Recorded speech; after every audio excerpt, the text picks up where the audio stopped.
Hello everyone. This is not a story for the faint of heart.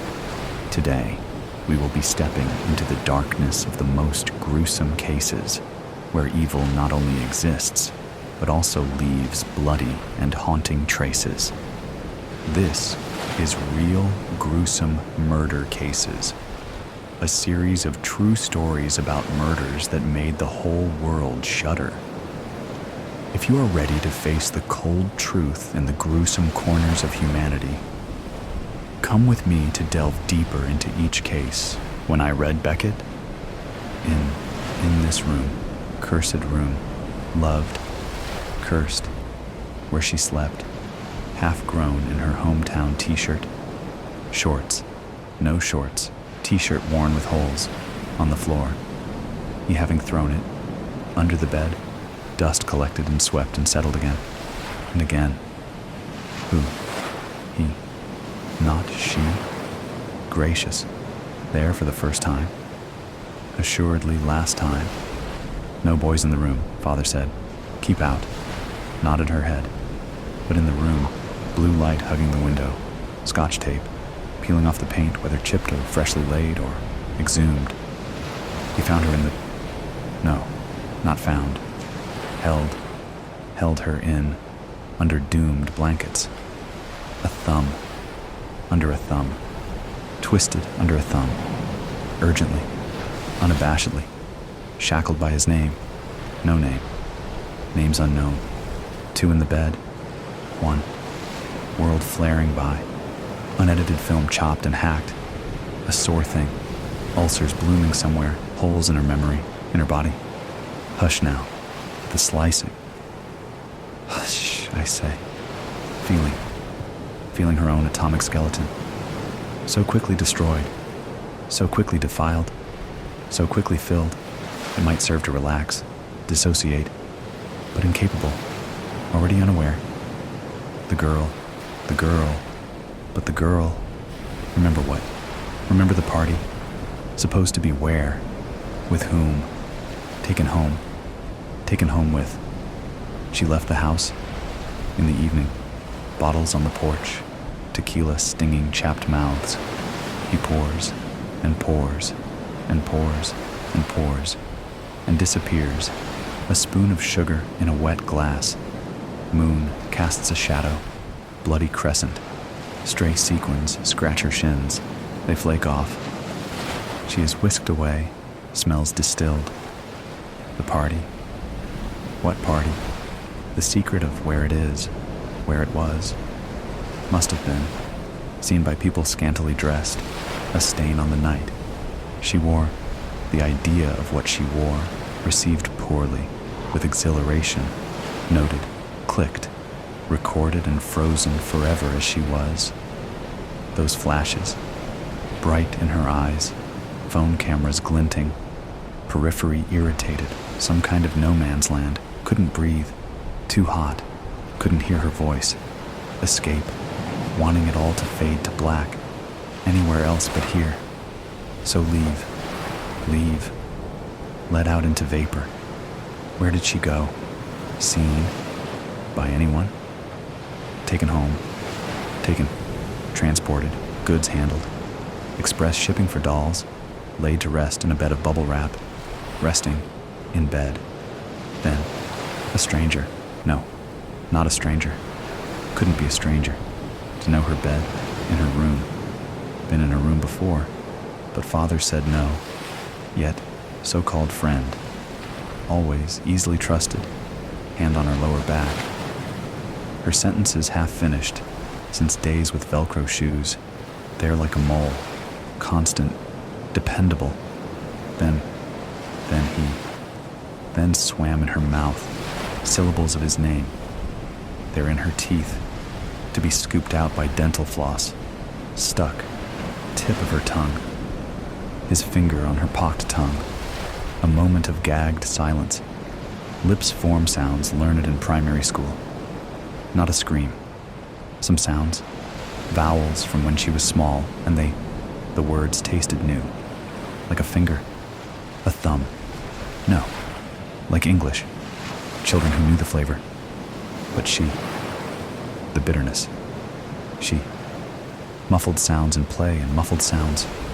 Out of touch. English more like aspic to her. At the time. At that point. But somehow she found, but one universal language in hands and dirt under fingernails. Fingernails on skin, raking on skin, touches, sticking to drool, dirty kisses on monkey bars, language of friendship. A friend who understood her warped words, English forgotten, shoulder by shoulder, kisses with friends, wood chips licking open shoes, pigtails on her head with the little bows, and she forced herself to smile, yanked by the ends, tickled by the belly, touched. Little boys, being boys. She did not realize, long before parties, she did not realize, laying in the bed, pigtails long gone, gone where? Time spilled over from a cup, splaying. No, spreading. On the duvet, uncovered. But why? The thought of, at the party, or rather, God. Zippers undone, knots untied, laces in her shoes, unlaced. Command strips flayed from a mirror shattered on the floor. Cut feet in the morning, spliced. She struggles, finds herself out of herself. A second of incomprehension. Hours, spanning hours, erased and unnoticed by a blink. Gosh, but her mind. A washing of sorts, reckoning with punishment, lack of evidence, guilty, punishment. Guilt in a sealed box open only to her, vanished memory, insufficient evidence, inadmissible, poured out in measured shots. Now love is an apparition in the wall, friendship buried in a shallow grave, unseen, slipping through a groping fist, strange fist groping it, at her native tongue resurfaces, from the cradle, from mother's milk, forming sounds like no, foreigners deaf to no, adequately expressed. Speak English. But she can't. Gibberish garbled in her throat, congealed from the inside. Speak. Error. Speak.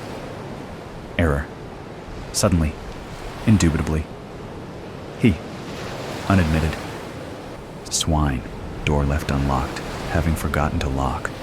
Brought her home without keys. Carried on his shoulder. A friend. Helping hand. By a friend. Since she met him. Day one. Fat black eyes, dirty handshake. Playgrounds. Those same pigtails, sinuous in his fingers. Friendship. Firm. Invitations to places. Introductions to people. Been in her room before. Some cousins to know of. Mario Kart in his basement. Pizza on trampoline forts. Sharing generously. Growing new body parts. Sheltered. Without doubt. Certainly not. How could she, not to see it coming?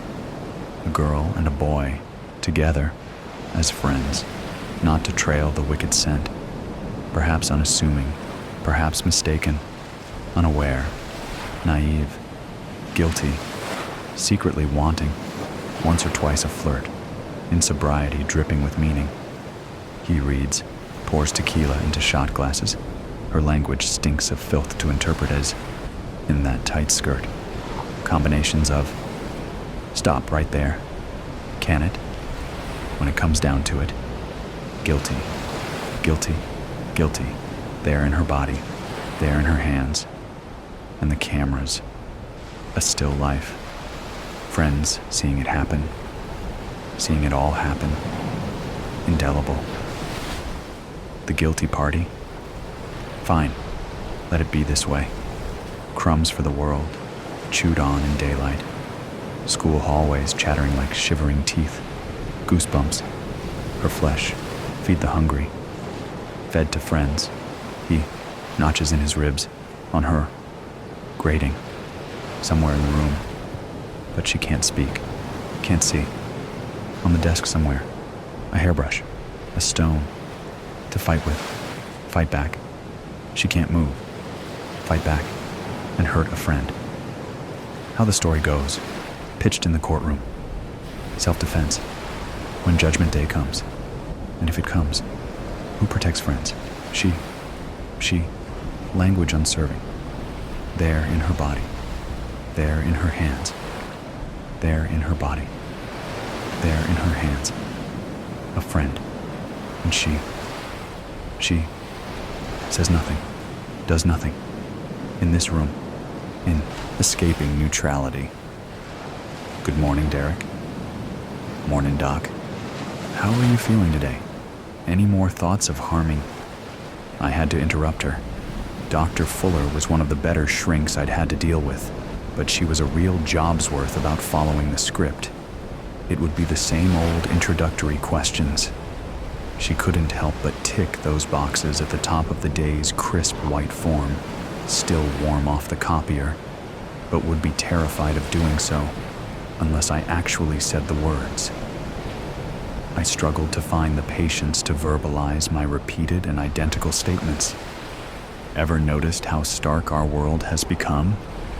I asked out of the blue, cutting her off to her obvious annoyance. She sighed, then visibly gathered up a well-practiced decorum. What do you mean by that? She asked, abandoning the prescribed sheet for later and joining my real conversation. I was proud of her.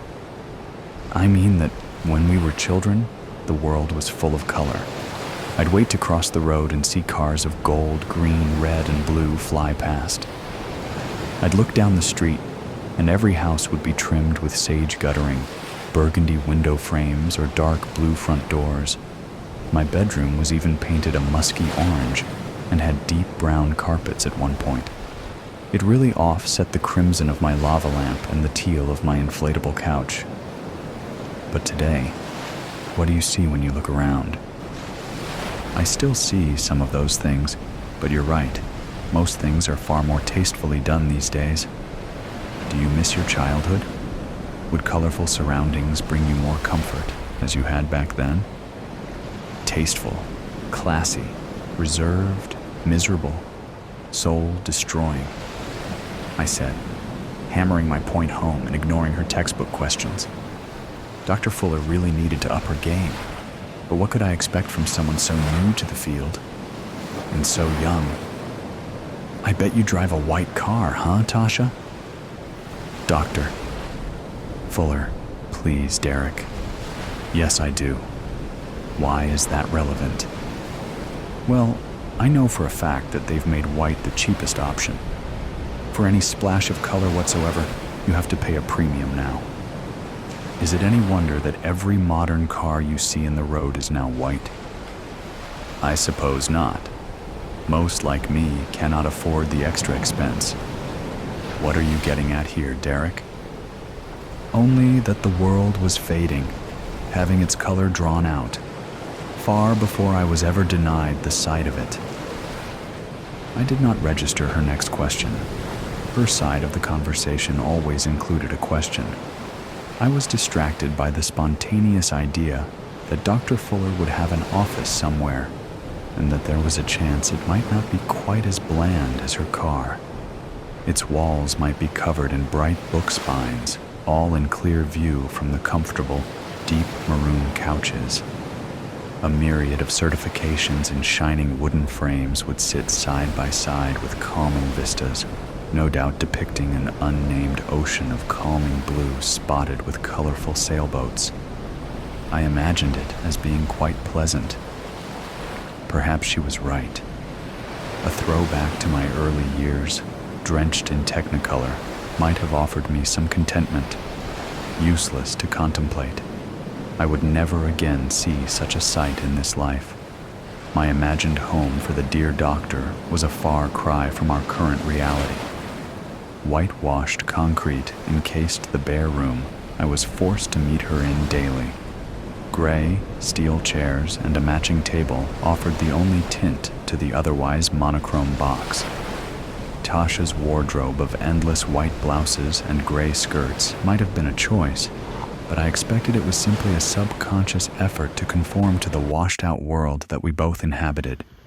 "Did you hear what I said, Derek?" she asked, ducking her head to try and catch my vacant eyes. "No," I answered honestly. "Where were you?" Credit. Where credit is due, the doc had some skills. Instead of accelerating with her own agenda, she was able to pull into my lane at a moment's notice. Time to knock her off the road.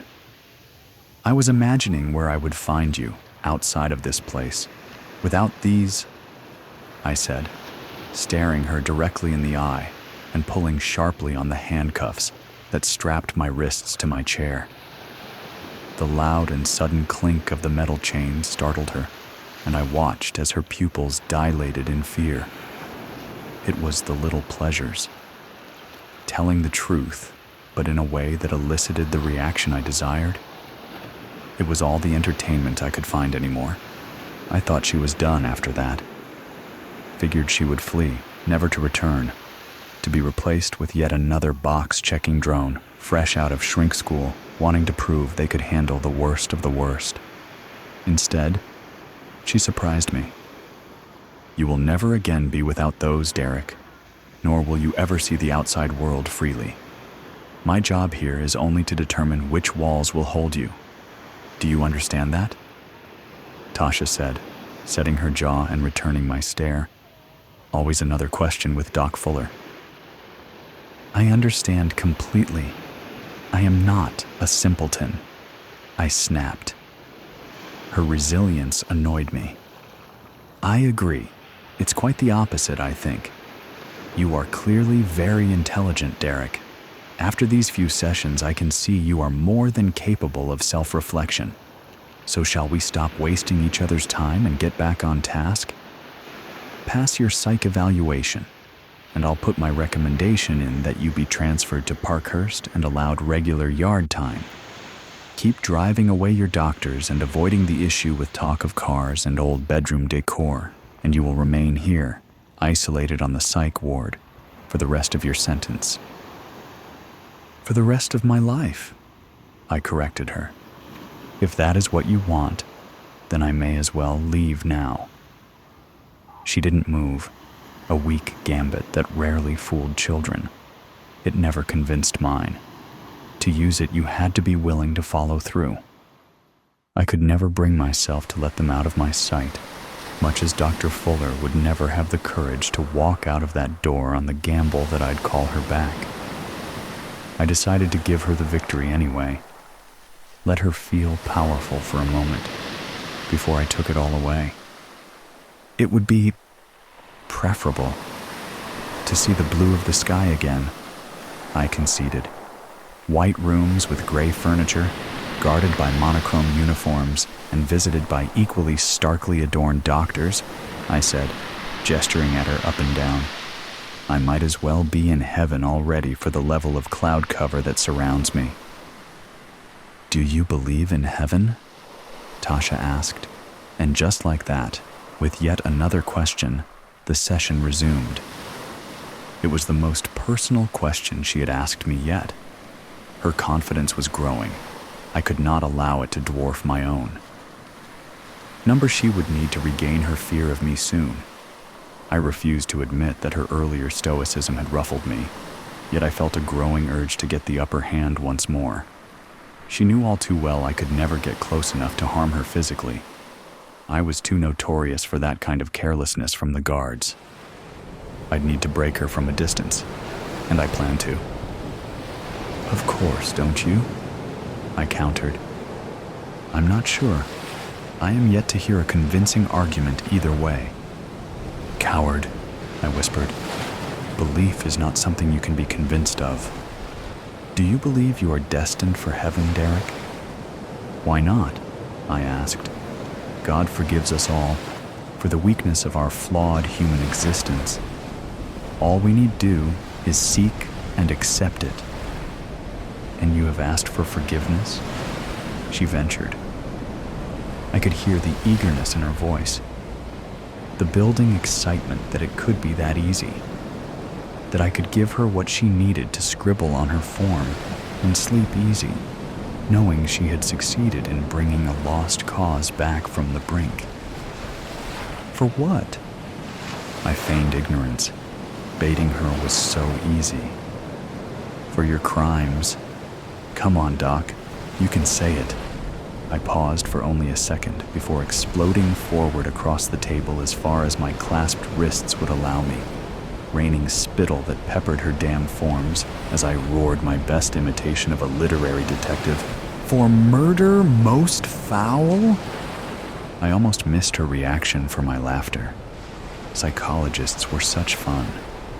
When will they realize that some behaviors are chosen simply for the entertainment of it, rather than the result of some past trauma? As it was, my eyes cleared from joy-induced tears just in time to see her recovering herself and returning to a normal position after trying in panic to escape her pale, metal seat. "You can try to scare me all you like, Derek," she said with breaths that had not quite slowed, "but I won't be leaving. Not as a result of any action of yours. I am your last chance, and I don't intend to be the reason this system fails you." All mirth left me, and my face dropped into a practiced blankness. I decided in that moment it was time to try a little more earnestly, no longer for my own enjoyment, but because I knew a truth that Tasha had yet to realize. I was never going to be transferred, no matter what I revealed to her. The only way I was ever going to see anything but the consuming whites of my cell again would be by my own hand. So, there was little point in her dance. I needed only one thing from the good doctor, and to get it, I wanted her distracted, nervous, and off-script.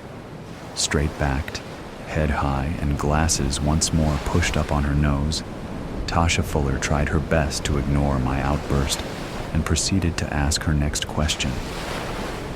"So, whether to God or man, you understand that you need to ask forgiveness for the deaths you caused?" "No," I said musically. "I never stated the reason I would require forgiveness. No, my prayers are more centered around lust and gluttony. There are few pleasures left to me other than my imagination and my meals," I said, winking at the pretty little doctor. An exaggeration for her benefit. I could not truthfully admit to enjoying the white mush of potato and gray mystery meat I ate daily. Thinking of her, though, that worked. I liked them pale. "Derek, you are incarcerated here for the murder of your wife and 2 daughters. Do I need to explain to you again the gravity of your situation?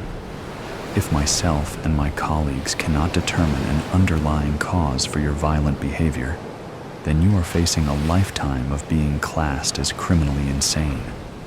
Would you rather a continuation of the treatment you get here, or are you willing to embrace the chance we are giving you?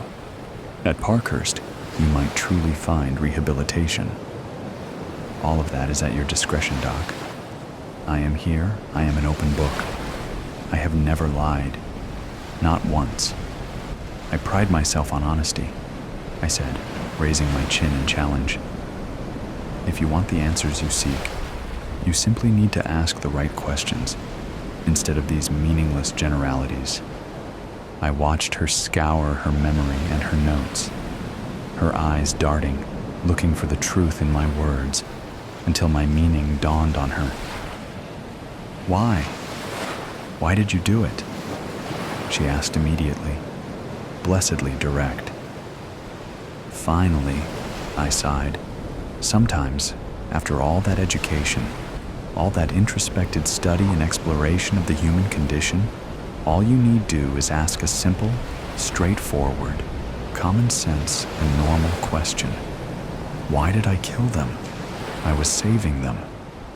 I heard the click of her pen and the scrawling of notes behind the steel clipboard. Now I had her, beyond her strict training, out of her depth. "Saving them from what?" she asked, the interest bright in her eyes. "They were under the power of demons. Their lives were already forfeit. I released their souls from their torture to be claimed by the sky, where they wait for me to join them. I would be there already if I were a stronger man.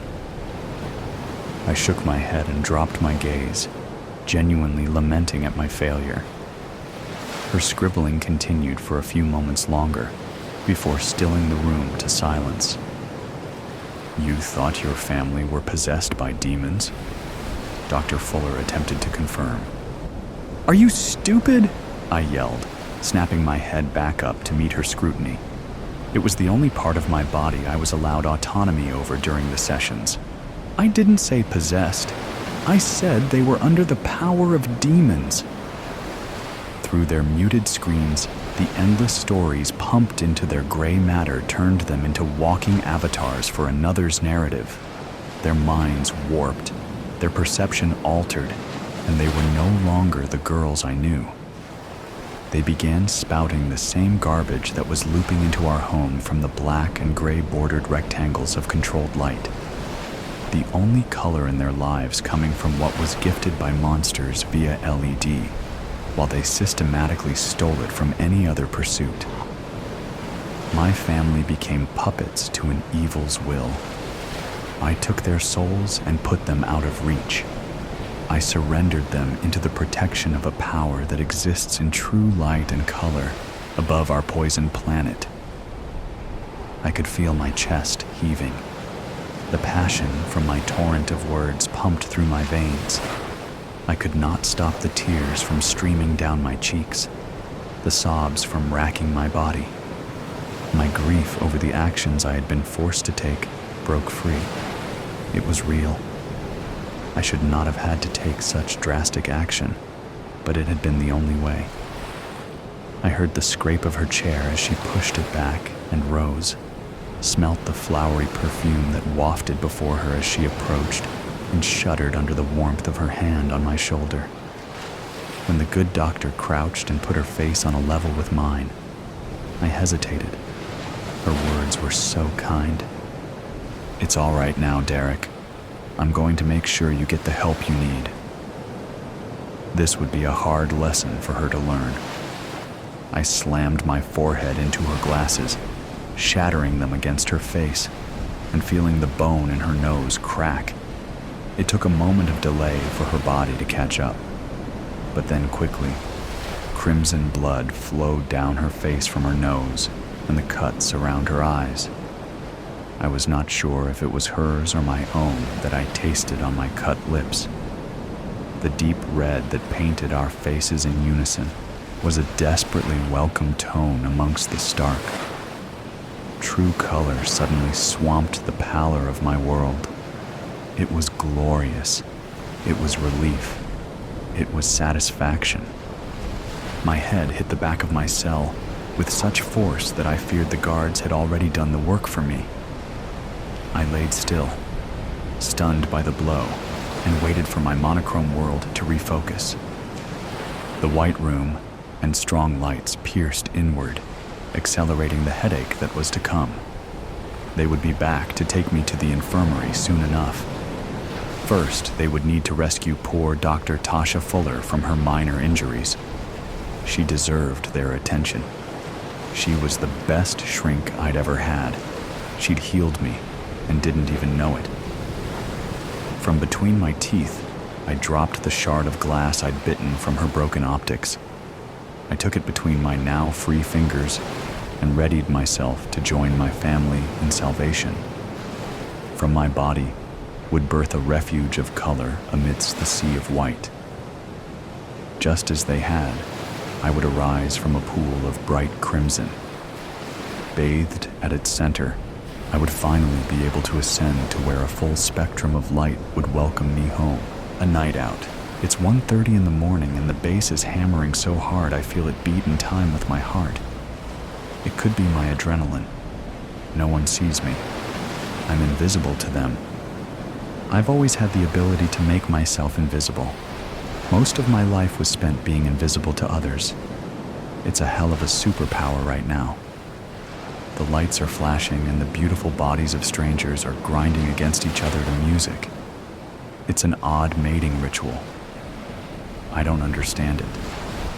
You get dressed up, made up, and go writhe against a stranger in the hopes of either getting laid or a prospect of getting laid at a later date.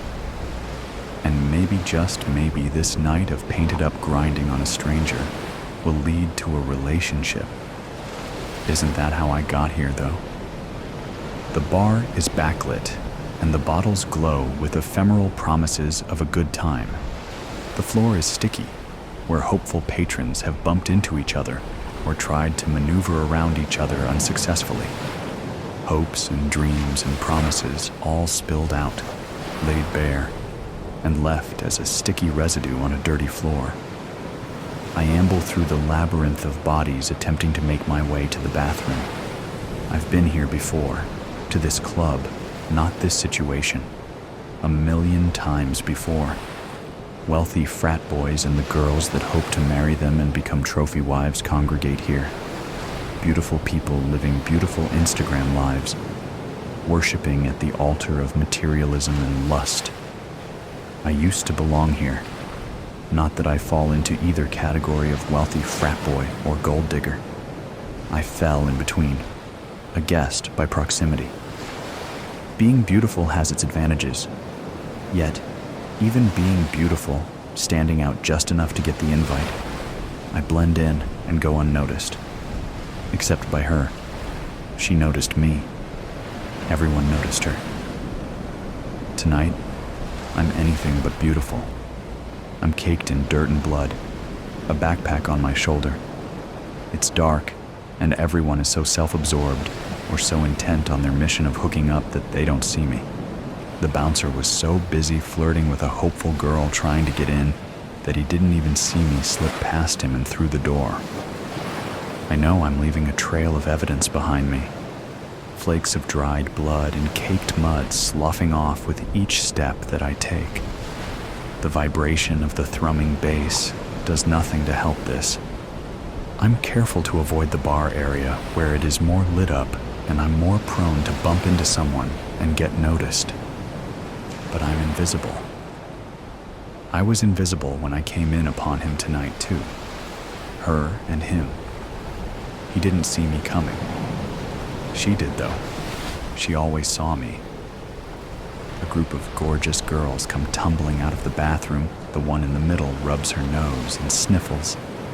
It doesn't take a genius to know why. I move back into the shadows and avoid eye contact. They don't see me. I slip in and thank whichever gods that exist. The bathroom is blissfully empty. I throw the lock in place. Within seconds, someone is pounding on the door. It's ironic that this is where I ended up. It's where it started a year before. Her and I.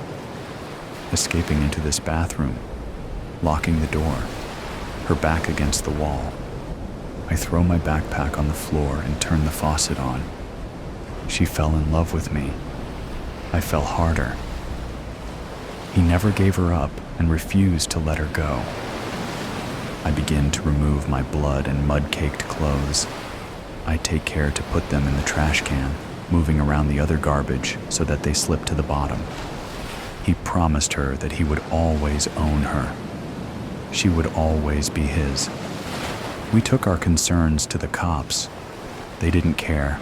They didn't listen. He never stopped. According to the cops, his feelings were just hurt. He's a good guy with a promising future. He would eventually stop, they said. But he didn't. He wouldn't. I pulled the trash bags from the stalls and put it on top of the pile of garbage camouflaging my blood and dirt-covered clothes. I stick my head under the faucet and let the hot water run over my scalp and face. The way she touched my face or ran her fingers through my hair. The way she told me I was the most beautiful girl she's ever met. She saw me, really saw me. Being seen is a powerful drug. The mud and the blood rinse from my hair and face down the drain with my tears and with my hopes. This is not what I wanted to become. I didn't have a choice. He wouldn't stop. He wouldn't leave her alone. He wouldn't leave us be. I have to hurry and finish cleaning up before the last call. The hot water reminds me of the feeling of his hot blood on my hands. I didn't expect it to flow like that. Viscous and hot, and so much of it. There is more angry pounding on the door, shouting. I need to move faster. My eyes look dead. I watched his eyes as he died, as the light went out. I slick my hair back into a tight knot, reminiscent of an old Robert Palmer video. If you don't know what I'm talking about, Google it. It was iconic a million years ago. I've always loved the classics. So much more raw than today's auto-tuned bullshit.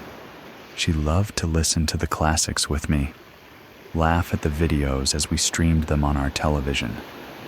I add my heavy black eye makeup and dark burgundy lipstick. It looks dramatic against the paleness of my face. His face went pale as his eyes went dark and his blood drained so fast. I pull out a thin black tank top and black pants and throw them on. I rub the dirt and blood off of my chunky Doc Martens and throw on my necklaces. I look once more at my hands that just killed a man and dragged his body to a river and dumped him like trash, and make sure to clear any remaining residue from underneath my nails. He shouldn't have tried to do what he was about to do. Not to her. I wouldn't let that happen. He had to know I wouldn't let that happen. He had a death wish. The pounding on the door is getting more intense. I take a wet paper towel and clean up the flakes of mud and blood that fell around me as I cleaned myself up. I double-check that my clothes that I shed cannot be seen in the trash can. I check the sink. I check my makeup. Flawless. I open the door and make my way back through the crowd of angry girls who were made to wait. And she's there, waiting for me, against the bar, just like the first night where it all began. She watched me kill a man, and she is still here for me.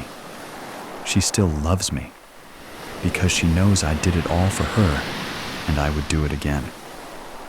The lights come on, letting everyone know it's time to go home. I notice that eyes fall on us, see us, as they adjust to the bright light. The music cuts off. The party is over. She takes my hand, and we make our way out in the crowd. No one will ever know, except for her and I, sipping tea with a pretty monster. Mothers keep secrets from their families for good reasons. Jody's mom, for example, sleeps around. Amanda's mom snorts a little coke.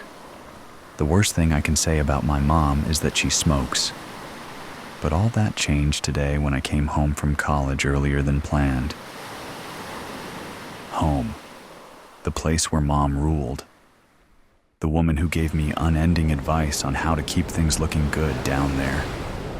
The woman who overshared intimate details of her personal life with me. It was nearly midnight when I unlocked the door, hoping Mom was in bed so I could do the same. Unfortunately, she was up. In the living room, nude, save for a pair of hooker heels, strangling someone with pantyhose. College, for all its good points, did not prepare me for this. There was no curricular path to take that dealt with mothers in the act of killing someone while wearing no clothes, so I just stood there and watched the victim struggle before going limp. Hello, dear. You're home early. Mom smiled the smile that garnered her an obscene amount of money on the public speaking circuit. If she was nonplussed, I missed it. What the fuck, Mom? My university vocabulary deserted me at the moment. I'll get dressed and make us a nice cup of tea, dear. And don't be vulgar. I didn't want tea, but I got it anyway. Black tea. Strong enough to float a horseshoe on. Sweet enough to send me into diabetic shock. Mom thought tea was a cure for all ills, especially when delivering bad news. When she and Dad decided to get divorced, the news came with tea. I had no idea how to start this conversation. What I did was glare at her until she spoke. It had to be done. Mom reported this, as if murder were a necessary evil, like dealing with periods, shopping with your mom, or figuring out the right bra to buy for the senior prom. Who was he? This wasn't what I really wanted to know, but I was afraid to ask her what the dead woman's sins were.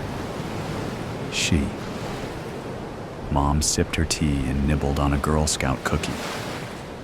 Trefoils. It took me a moment to digest this little nugget of information. Since the person had a bag over their head and was fully dressed, I think I can be excused for not knowing the gender of the dead person. Okay, Mom, let me get this straight. You were nude and you strangled a woman to death. Well, I had to get her here first, so I honey trapped her. What's that? A honey trap?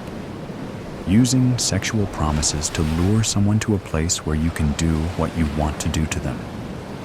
But my voice trailed off, unsure of how I wanted to object to Mom's behavior. Mom stood up. While you're busy trying to construct a complete sentence, I'll just nip out and load the body in the car. I have a date with a band that simply won't wait. I drank the tea. It helped. I fell asleep waiting for Mom to return from her errands. I refused to think about the incident since it involved some sort of saw, so I popped one of her sleeping pills and crashed. It was afternoon when I woke up. The events of the night seemed like a horrible dream, but I had evidence that it happened. Mom's slut heels were still in the living room, reposing innocently under the coffee table. Good afternoon, sunshine. Tea? I could write a treatise on how I didn't want tea, but I would get it anyway. Tell me. I hoped the first 2 words I uttered today would be sufficient for the day. They weren't. Sweetie, do you remember Uncle Zach? Barely. I sipped the tea. Mom's tea should be weaponized by the Pentagon. Well, he was fond of you and your female cousins. Too fond, if you get my meaning. I stared at her, puzzled. So fond, she continued, that he would often put his hands in inappropriate places. Okay, I don't remember that. He used to give me a box of chocolates and a stuffed animal when he visited. And that's as far as he would get with you, dear. So, I did what any right-thinking mother would do in this situation. I killed him. I asked for another cup of tea with extra sugar. How? God, I had so many other questions about the matter, but my brain wouldn't allow them to get to my mouth. Stupid, stupid brain, she explained. Sliced the carotid, dumped him into the bayou. Watched the alligators spin him to the bottom. I don't know if he died from my wound or from drowning by alligator. Did you know? Mom paused to take a sip of tea. That alligators bury their food and let it rot for a bit before eating it? No, Mom, I didn't know that, I said matter-of-factly. Mom sighed. Anyway, that started me thinking, what am I doing with my life? Sure, I'm making tons of money and I have a beautiful daughter, but is that enough? Don't I owe it to the world to get rid of as many bad people as possible? The mother-daughter relationship throughout history is fraught with differing opinions, tastes, and morals. I expected to argue with my mom over things, but this wasn't a discussion I ever expected to have. By killing people? Bad people, Mom said, correcting me, raising her right forefinger in the air. We have laws, Mom. The problem being, sweetie, that the law enforcement authorities always act after the fact. They come to the rescue after the person is dead, raped, or otherwise victimized. And then, well, what? How successful are they? She had a point. Which brings me to this. I leaned forward and stared at my mom, You seduced a woman? Mom smiled a smile that would make Dracula have second thoughts. Yes, I'm very good at seduction. Mom, I'm pretty. I still have my figure and a certain coquettish mannerism that others are drawn to. Fuck. Don't be vulgar, dear. We sat in silence for a few minutes. It was an uncomfortable silence on my part, but Mom seemed to enjoy it. She flipped through a fashion catalog, clucking her tongue at some of the modern attire. But that's Mom. Old-fashioned about fashion, but quite liberal when it comes to liberating the living from breathing. You have something to tell me? I sat up, stunned. Given the recent events, the news I had for her had been forgotten. The momentous revelation now seemed picayune. I did, but I think your actions have eclipsed my news. Mom grinned. I see that the expensive education is paying off. How many people have you killed, Mom? I was loath to share my information right now. Didn't seem like the right time, what with my mom's confessions. And I know what you're thinking. How many people has she sent to the grave? I don't think I want to know because the number, I'm sure, is big. And I'll tell you why I think this. My mom is crazy. Two things were revealed in the next 10 minutes. One, Mom had, thus far, killed 37 people. I say thus far because she's not a woman to give up on her dreams. Two, she already knew I was gay. How did you know? As good as it felt to not be censured by a parent for one's sexual proclivities, it was still a bombshell. You wore a lot of plaid in high school. My mom took my hand across the table. Dear, no woman looks good in plaid. That's it? Heavens no. You listened to a lot of Bikini Kill and L7. So what? And you slept with Jody in your room many, many nights. Yeah, okay. Girls do that. Nude? She got me there. I spent the rest of the day avoiding Mom. By that, I mean that I went out, had a few drinks, and I may or may not have kissed a couple of women. It's kind of a blur, which is what I was hoping for. When I got up the next day, Mom was gone. In typical style, she left me a note that said everything and explained nothing. Be back next week, sweetie. I hope you still adore your mother, despite what you perceive as her faults. As for me, I'm proud my daughter has the courage to accept who she is. There is a nice mushroom and onion galette in the fridge, and a rather nice bottle of Pinot from Oregon. Much better than the California Pinot, don't you think? I spent the week wrestling with the issue. Seriously, how does one deal with a homicidal mother? I could turn her in, but that comes with a whole new set of problems that I didn't want to deal with. I could ask her to stop, but I'd bet my K.D. Lang album collection that she wouldn't. I could help her, but the thought turned my stomach. Or I could just accept my mom the way she is. Easier said than done. I'm famished, dear.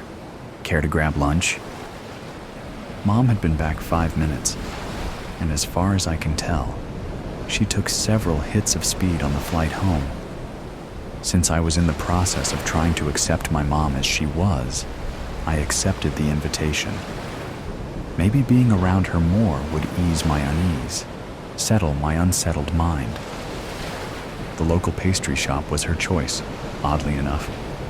I say oddly enough because she always complained about the line servers. They have the best tea, sweetie, and a kouign-amann that simply sends one's tongue to nirvana. I'll order 2 for us, along with a pot of tea. What I wanted was a Coke and a Danish. Sure thing, Mom. The line wasn't long, so we zipped through, laden with our treasures. Mom picked a spot against the wall, just in case a miscreant came in and started a brouhaha. Mom had a strategy for everything, and a gun. You just want to shoot somebody, don't you? Sarcasm isn't my usual mode of interacting with my mom. Desperate pleading was my game. Not until I finished my tea and pastry. Mom graced me with another crocodile smile. Nice. Very cultured. The girls behind the counter are extra surly today, dear. They're always a little ungracious, though. Is that why you told them to smile more and to ponder their assuredly bleak futures less? Obviously, Mom said, after swallowing her pastry and taking a sip of tea. She would never speak with food in her mouth. Hell, she wouldn't even nod with food in her mouth. My mom was a motivational speaker who had written 2 bestsellers, A Heaping Helping of Self-Help and A Second Helping of Self-Help. I never understood why people shelled out big bucks for her books and even more money to attend one of her speaking events. Her advice was pablum, her sayings trite. Because of this, though, she felt it was her right, no, her obligation, to offer advice to all and sundry. Poisoning would be too good for them. Don't be flip, dear. Or electrocution. We could call it the juice of justice. Okay, Mom was going to play the game, outdo me with sarcasm. I gave it up. Why did you kill the woman in the living room? I had avoided this question. A cold hand squeezed my heart. A dark dread that the answer would confirm my mom as an irredeemable monster enveloped me. She profited from charities raising money for sick kids. Quite clever, actually. She ran the funds through several shell corporations, but in the end, the money ended up in an account in Barbados. And I persuaded her to transfer the ill-gotten gains to the proper charities. Persuaded? You would be amazed at what one can do with a lit cigarette and a serrated knife. God, Mom. More tea, dear? The myriad philosophers that I had read didn't help.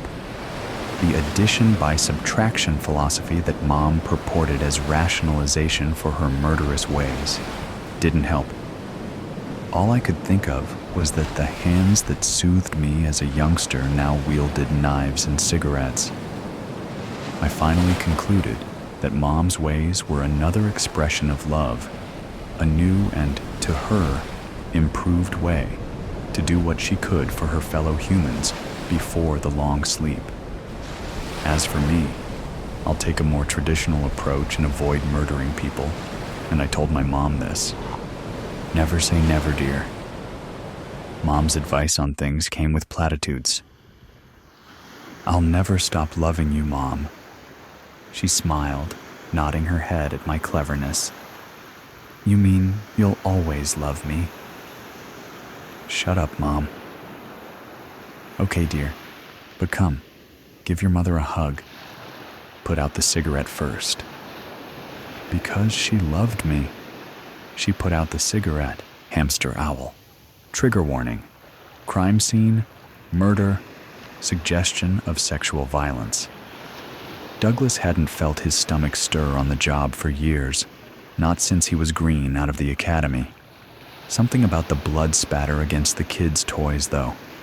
It had sent his head spinning, dizziness threatening to undermine his hard-won reputation. The bright, dancing geometric shapes that adorned the red-stained sheets and curtains were not helping matters.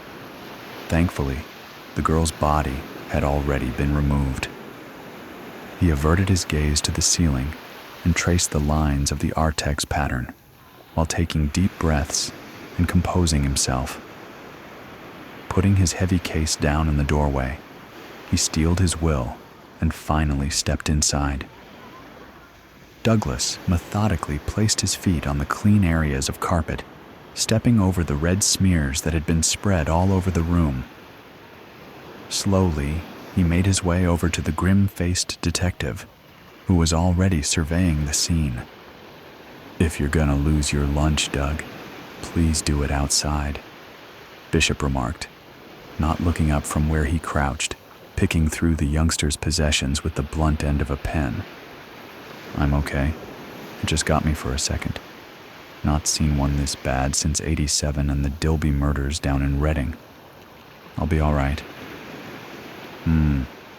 It's a damn shame, that's for sure. Sweet girl, going by all the stuffed animals and posters.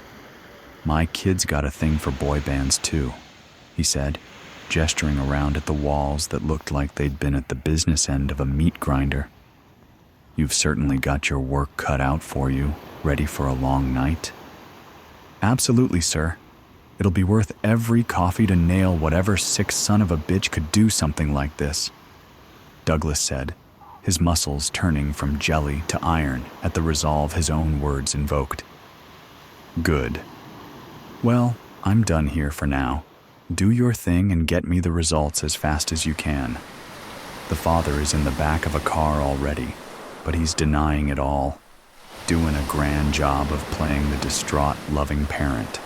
So, I'll need whatever you can get me to pin him, Bishop said as he pulled off a pair of sweaty latex gloves and threw them into a hazmat bag in the hallway. Ever consider it might not have been him and you're torturing a grieving parent? Douglas asked to his retreating back. Come on, Doug. How long you been doing this? It's always the dad, the detective said, turning when he reached the top of the stairs. I'd start with the machete stuck in the bed head if I were you. But hey, I'm not the scientist. Douglas took up his large case, unclasped it, and opened it wide on the floor of the hallway outside the girl's bedroom door. He pressed his shoulders against one wall to let a beat officer past and swore under his breath at the close confines. It was almost easier in the woods, although the results were undoubtedly better from inside a sealed home. He snapped on his own gloves, grabbed a Sharpie and a handful of plastic bags and went to work. With a roll of his eyes, he grabbed the machete first. Of course, that was marked vital. Then he gathered all the jewelry she had been wearing and had been left behind by the morticians. Most of it was plastic, brightly colored and in the shape of butterflies or flowers. He pulled hairs and fibers from the bed and carpet, then combed the room from top to bottom for any dropped items. Nothing turned up. Sheets, clothes, carpet, and curtain swatches all went into larger bags. Even those fundamentals took hours, mostly because he was more fastidious than most. He had lost count of the cases that had been won thanks to his diligence. Having worked with Bishop for almost a decade, he knew all too well that whichever way it went, a grieving father's future rested on his work alone. The detective had already found his man. Sipping a hot coffee from a cardboard cup, he scanned the room from its center. Taking a break had the tendency to reveal more than the close-up work. Sometimes you had to take a step back and think. He marked a Blockbuster video on the desk. He would fill out the forms to get it returned, but he doubted the shop would ever see it again. Once they saw the news, they would probably refuse it anyway. What looked like her diary was tucked under the edge of the mattress. He made a mental note to grab that, and in the same vein, thought to check for any hidey holes in vents or behind furniture. Girls of an age, stashed plenty of secrets. His eyes fell on the mountain of stuffed toys, wedged against the dresser and covered in a mist of dried blood droplets. He had avoided it until then, worried it might set off his queasy reaction a second time. While forcing his gaze to wander across it, two beady yellow eyes caught his attention. With a smirk, he put down his coffee, quickly reapplied the gloves, and strode over to greet them. "Well, look at you," he said, pulling out what could only be described as a hamster owl. The freakish chimera stared back at him, almost with its own intent. "Furby, right?" "Oh! Woo-woo! Whoa!" The demented toy yelled as it came to life in his hands, batting its eyelids and twitching its ears. He almost threw it across the room in surprise, but managed to control the impulse and holding it at a full arm's length, set it down on the girl's desk. "Damn thing!" he yelled to a series of chuckles from the officers stationed outside. He went back to the list of tasks he had assigned himself, but throughout his bagging and tagging, he was constantly assaulted by an unintelligible babbling. The cursed doll would go quiet, and then out of nowhere, at high volume, holler at Douglas. After the third time of jumping out of his skin, he stalked back to the desk in a fury. "I remember the ads for you," he said through gritted teeth, fully aware he was now talking to it. "Remember," it interrupted. "Yes, remember. Very clever. I remember that you are supposed to be smart.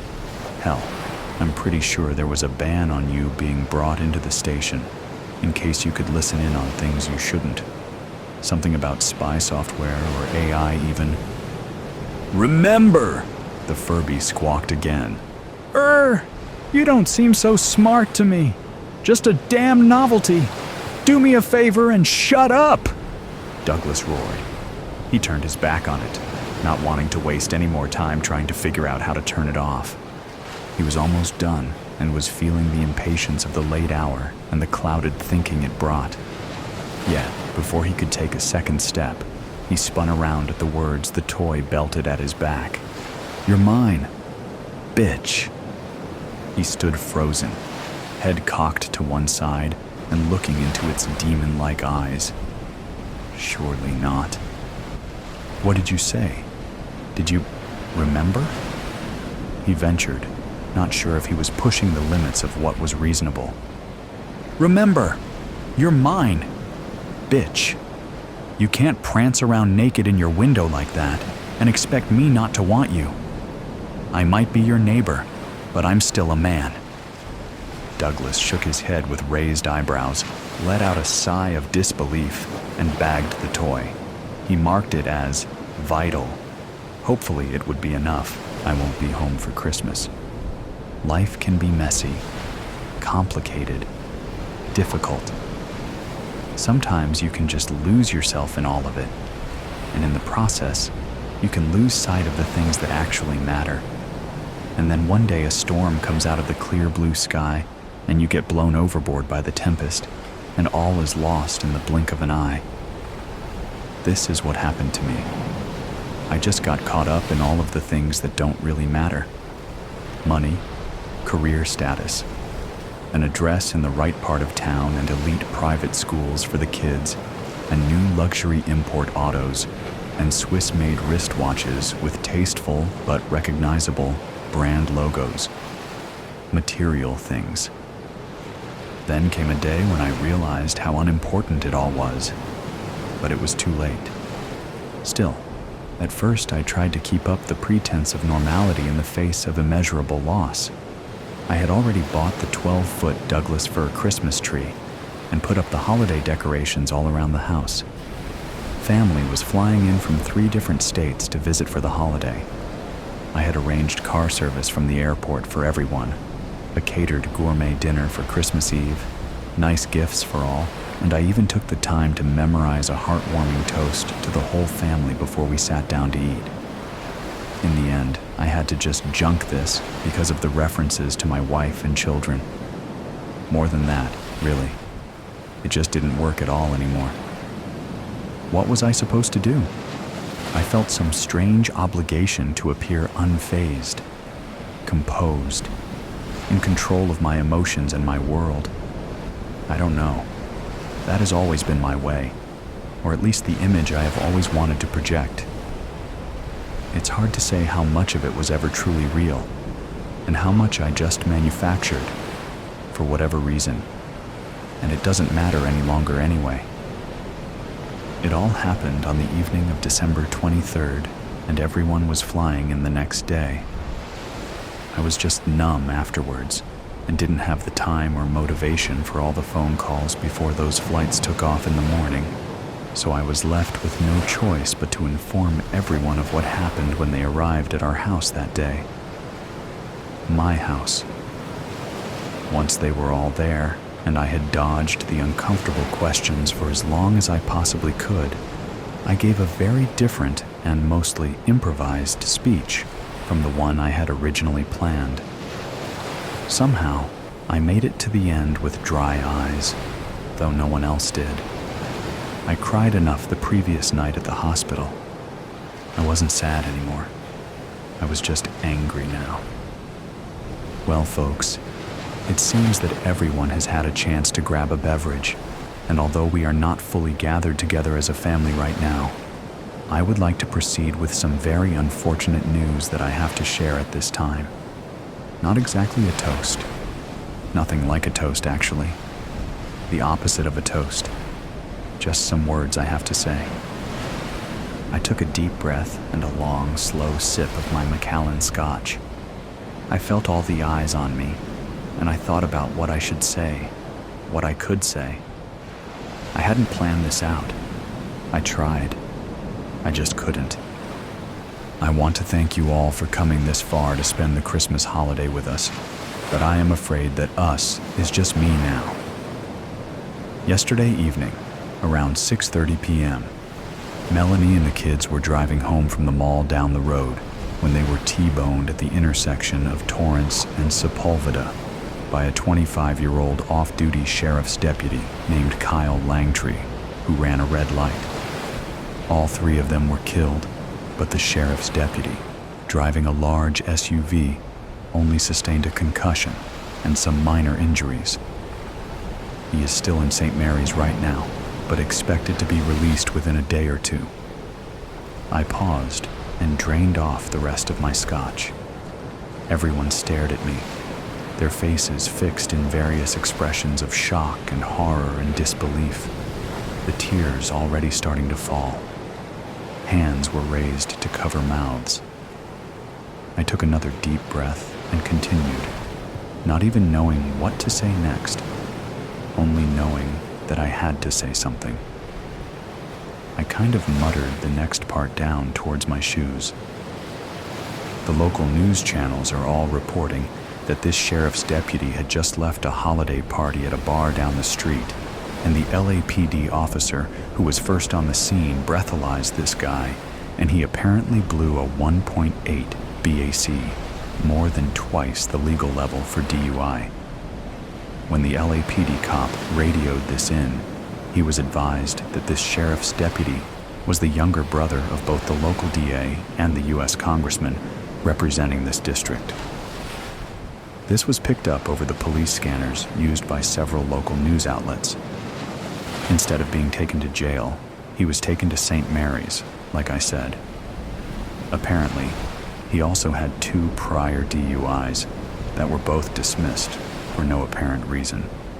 You can read about it all here in today's paper if you want. Front page. I dropped a copy of the local newspaper on the table. I paused again. I didn't know what else to say.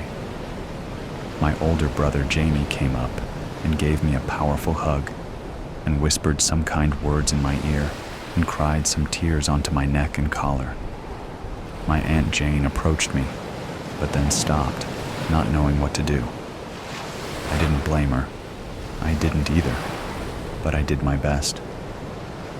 You are all my dearest friends and family, and I thank you all so much for coming to be here. I am just so sorry that it has come under these terrible circumstances. I set my empty glass on a coaster on the table. Somehow it was still important for me to appear unrattled, composed.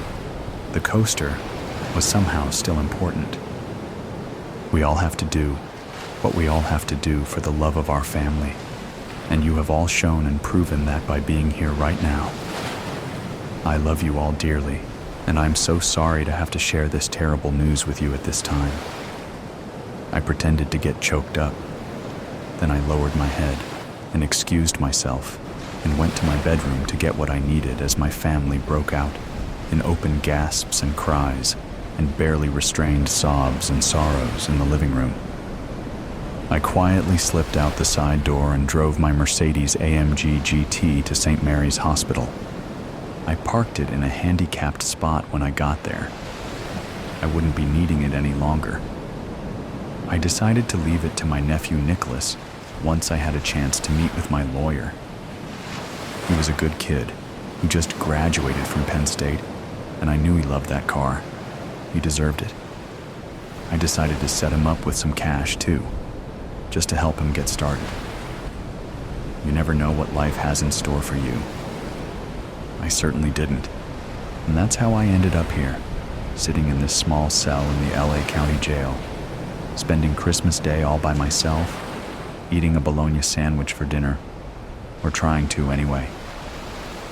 I don't have much appetite.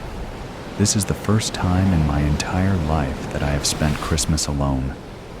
I will be on suicide watch for the next 48 hours, and after that, the wheels and gears of the legal system will make their slow and inevitable turns, and I will end up in Pelican Bay or San Quentin or someplace like that for the rest of my life. Murder 1, assault with a deadly weapon, menacing, illegal parking in a designated handicap space. Haha. They have me. They have me dead to rights. They have me on video for all of it. I don't care. It was unfortunate that I had to put down that security guard who tried to stop me from reaching Deputy Langtry's hospital room, though. I shot low, in the center of his thigh. Hopefully he will be okay. Hopefully I missed the femoral artery. I tried my best, but it all happened pretty fast and I'm no marksman. It could have been worse, I guess.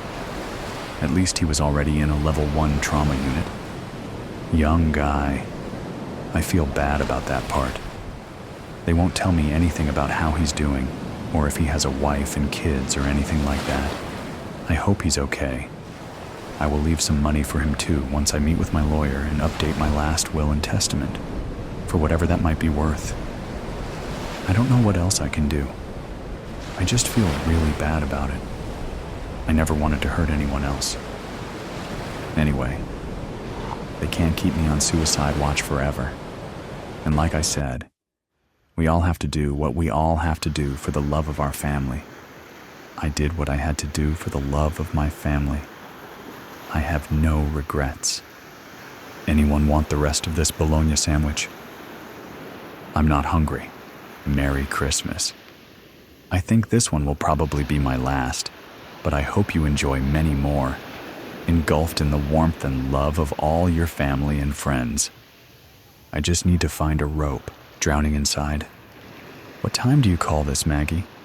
I know, I'm sorry. The traffic. Don't give me that. You're never late. I had things to do. Things? Like what? Jimmy, don't start. What's with the sunglasses? They're just sunglasses. Take them off. Jimmy, please, take them. Office of Fine. What the hell happened? It's nothing. Damn it. Who gave you the shiner?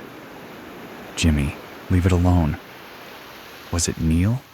Number Terry then. Jimmy? It was, wasn't it? Fine? Yes, it was Terry. That son of a... Why, Jenkins? Keep your voice down. You don't know about my problems, sir. We don't want to hear about your private life, Jenkins. I didn't come here to fight, Jimmy. Then why did you come? Because we need to talk. Talk about what? United States. Us?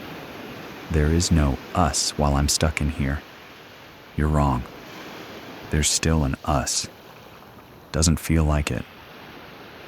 You've been different lately. How would you even know that? I see it. The way you look at me, or don't. The way you talk, or don't. I'm tired, Jimmy. I bet you are, love. It's not easy by myself, but you manage. Barely. What are you saying? I'm saying I don't know how much longer I can keep this up. Keep what up? This life. Alone. You're not alone. That's what it feels like. You've got the kids. They're not you. Then wait for me. Wait. Jimmy, you 4 more years. So?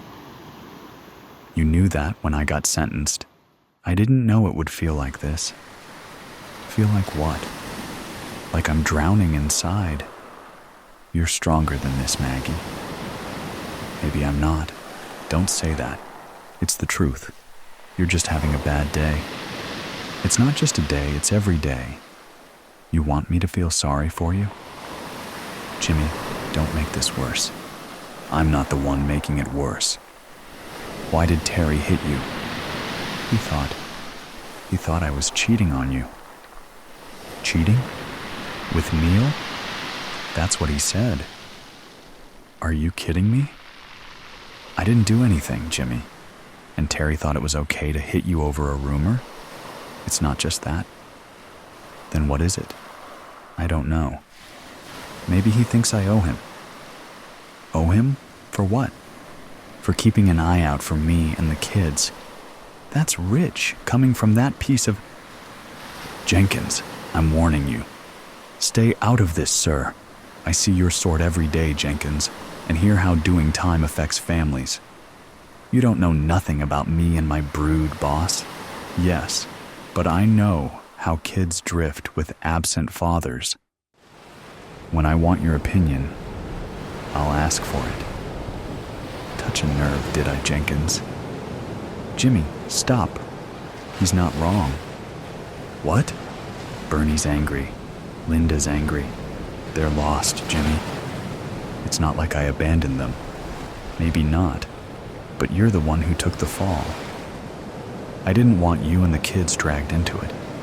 I can't do this on my own anymore. Maggie, don't. Don't what? Tell you the truth? Neil and Terry were supposed to have my back. Instead, they're wrecking my family. You wrecked it, Jimmy, when you got caught. Again. You think I wanted that post office job to go sideways? It didn't just go sideways. It exploded. I was the one who got burned, Maggie. And the rest of us didn't? I did it for you. You always say that. I mean it. And what about Linda? What about her? She's in trouble at school, Jimmy. Trouble? She got caught smoking. Not Linda? Yes, Jimmy. Linda. At least it wasn't weed. What makes you think that? God damn it. Why didn't you tell me? And say what? That I can't handle my own daughter? Maybe I could have talked to her and told her. From inside? How do you reckon that'd work out? Linda listens to me. She misses you, Jimmy. I miss her too. She's angry. At me. At the world. Linda feels abandoned. But I haven't forgotten about her. She doesn't see it that way. What am I supposed to do, Maggie? Maybe you should have thought about that before taking on another job. I didn't plan for things to go wrong, but they always do. This was supposed to be my last job. That's what you said last time. I mean it this time. Linda doesn't believe in you anymore. Don't say that. It's true. She was a daddy's girl, and now she's street smart, and now she's fallen in with a bad crowd. I hate missing her grow up. Then why do you keep ending up in here? I don't know. Yes, you do. It's the life, Maggie. Then change it. You know it's not easy. It's easier than losing your family.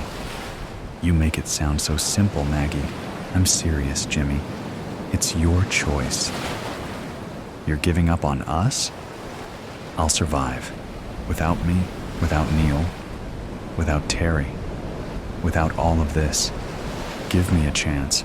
I'll fix it. I don't think you can. I can. I will. Jimmy. Maggie, I swear to you, I'll get out and I'll make it right. How? I'll get out of the life. For you. For Linda. I've heard it all before. This time I mean it. You better, Jimmy. Maggie? There's something else, isn't there? What do you mean? The bruise, the sunglasses? You've been crying. There's more. It's Bernie. Bernie's tough. He'll be fine. He wasn't fine last night when he crashed his motorbike. What happened? He's in the West Middlesex. Why didn't you tell me sooner? You've enough to worry about. But he's my son, Maggie. Your son? He barely talks about you. What do you mean, he? You two never got along. That's not true. It is, Jimmy. He's angry, just like Linda. Is he going to be all right? The doctors think so. What happened? He saw the bruise. He got angry. Went out on his bike to blow off steam and lost control. Because of Terry? Because of everything, Jimmy. Maggie, Don't. Just stop. I'll make it right. You keep saying that. I mean it. Then prove it. Time's up, people. Let's be having you. Maggie, please, don't give up on us. You know I can't promise that. You can't leave me now. Goodbye, Jimmy. I'll change. We'll see. The moral of the story. The guard leading me into the room gives a hard yank on the chain. Pain lances through my neck, and I snarl, baring my impressive fangs for full effect. He shies away, naked fear on his face, before remembering which of us is supposed to be the prisoner. Watch it, Mutt, or you'll be drinking out of the toilet through a wired jaw, he says, his tough guy tone betrayed by the quaver in his voice and the stink of fear in his scent. I snort in contempt. Oh, please, C.O. We both know who's afraid of the big bad wolf. His expression hardens, mouth tightening into a white line. One hand drops to the baton sheathed at his waist. That will do, officer, a new voice says. I'll ask you to do your job without further violating my client's civil rights. I look past the guard and his impotent rage to see a man sitting at the lone table in the room. The space is dimly lit, a single flickering fluorescent bulb recessed in the ceiling behind a grating. But I've got good eyesight. The guy's so short his legs barely clear the edge of the chair. I take in his expensive suit, immaculately groomed hair, and a face so wrinkled and wizened it looks like a prune staked out in the desert for a week. He smells of cologne, silk, a hint of moldy straw, and... That's curious. No fear. Not a hint of that very familiar scent. Interesting. That must mean he's either stupid or a villain. Like me. The guard secures my chain to a ring on the floor, giving me just enough play to reach my side of the table, then snaps a padlock on it with a loud click. He then steps back to stand against the wall. The short man's eyes, small, dark, and hard behind wire-rimmed glasses, flick to the guard. Leave me alone with my client, if you please. Not a good idea, buddy, the guard says, glancing at me. You know who this is, right? Of course I do. The man snaps. I also know the privileges that exist between the accused and his legal representation. Now, must I ask again? The guard scowls, shakes his head, and leaves, slamming the door shut behind him. The lock on the door clicks loudly, too. I casually stretch as much as I can with the chain and collar, give a shake to fluff out my thick, gray fur. Client, eh? Funny. I don't remember hiring a lawyer. The faintest of smiles ghosts across the man's face. You haven't, yet. But I'm certain you'll want to retain my services after you hear what I have to say. Why's that? I ask in the most bored tone I can manage. Because I can make sure that you don't spend the rest of your life behind bars. I can't help it. My ears prick up at that. I force a derisive snort. Not likely. They have a pretty good case against me. And that is precisely why you want me to represent you. A positively oily grin stretches his lips. Allow me to introduce myself. 2 fingers extend to place a business card on the table between us. I glance down at it. Mr. R, attorney at law, specialist in defense of the wrongly accused. The black letters stand out against the crisp white, cutting across a spinning wheel picked out in gold foil. Yeah, it's a dead giveaway. Mr. Ray, that'd be short for... He raises a small hand to stop me before I can say it. I would prefer if we kept this from being a first-name relationship. Yellowed teeth glint as he grins again. Okay, I say, with a flick of an ear. Lawyer, now, huh? Previous line of work didn't suit you. Let's just say that it was far too labor-intensive. I find my new career to be much more rewarding.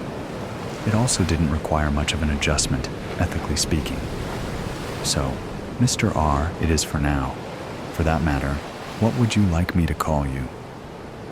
I shrug, a human gesture I've perfected over the years. Most people just scream wolf and run away when they see me. I see. Then I shall address you as Mr. Wolf, for simplicity's sake. Whatever.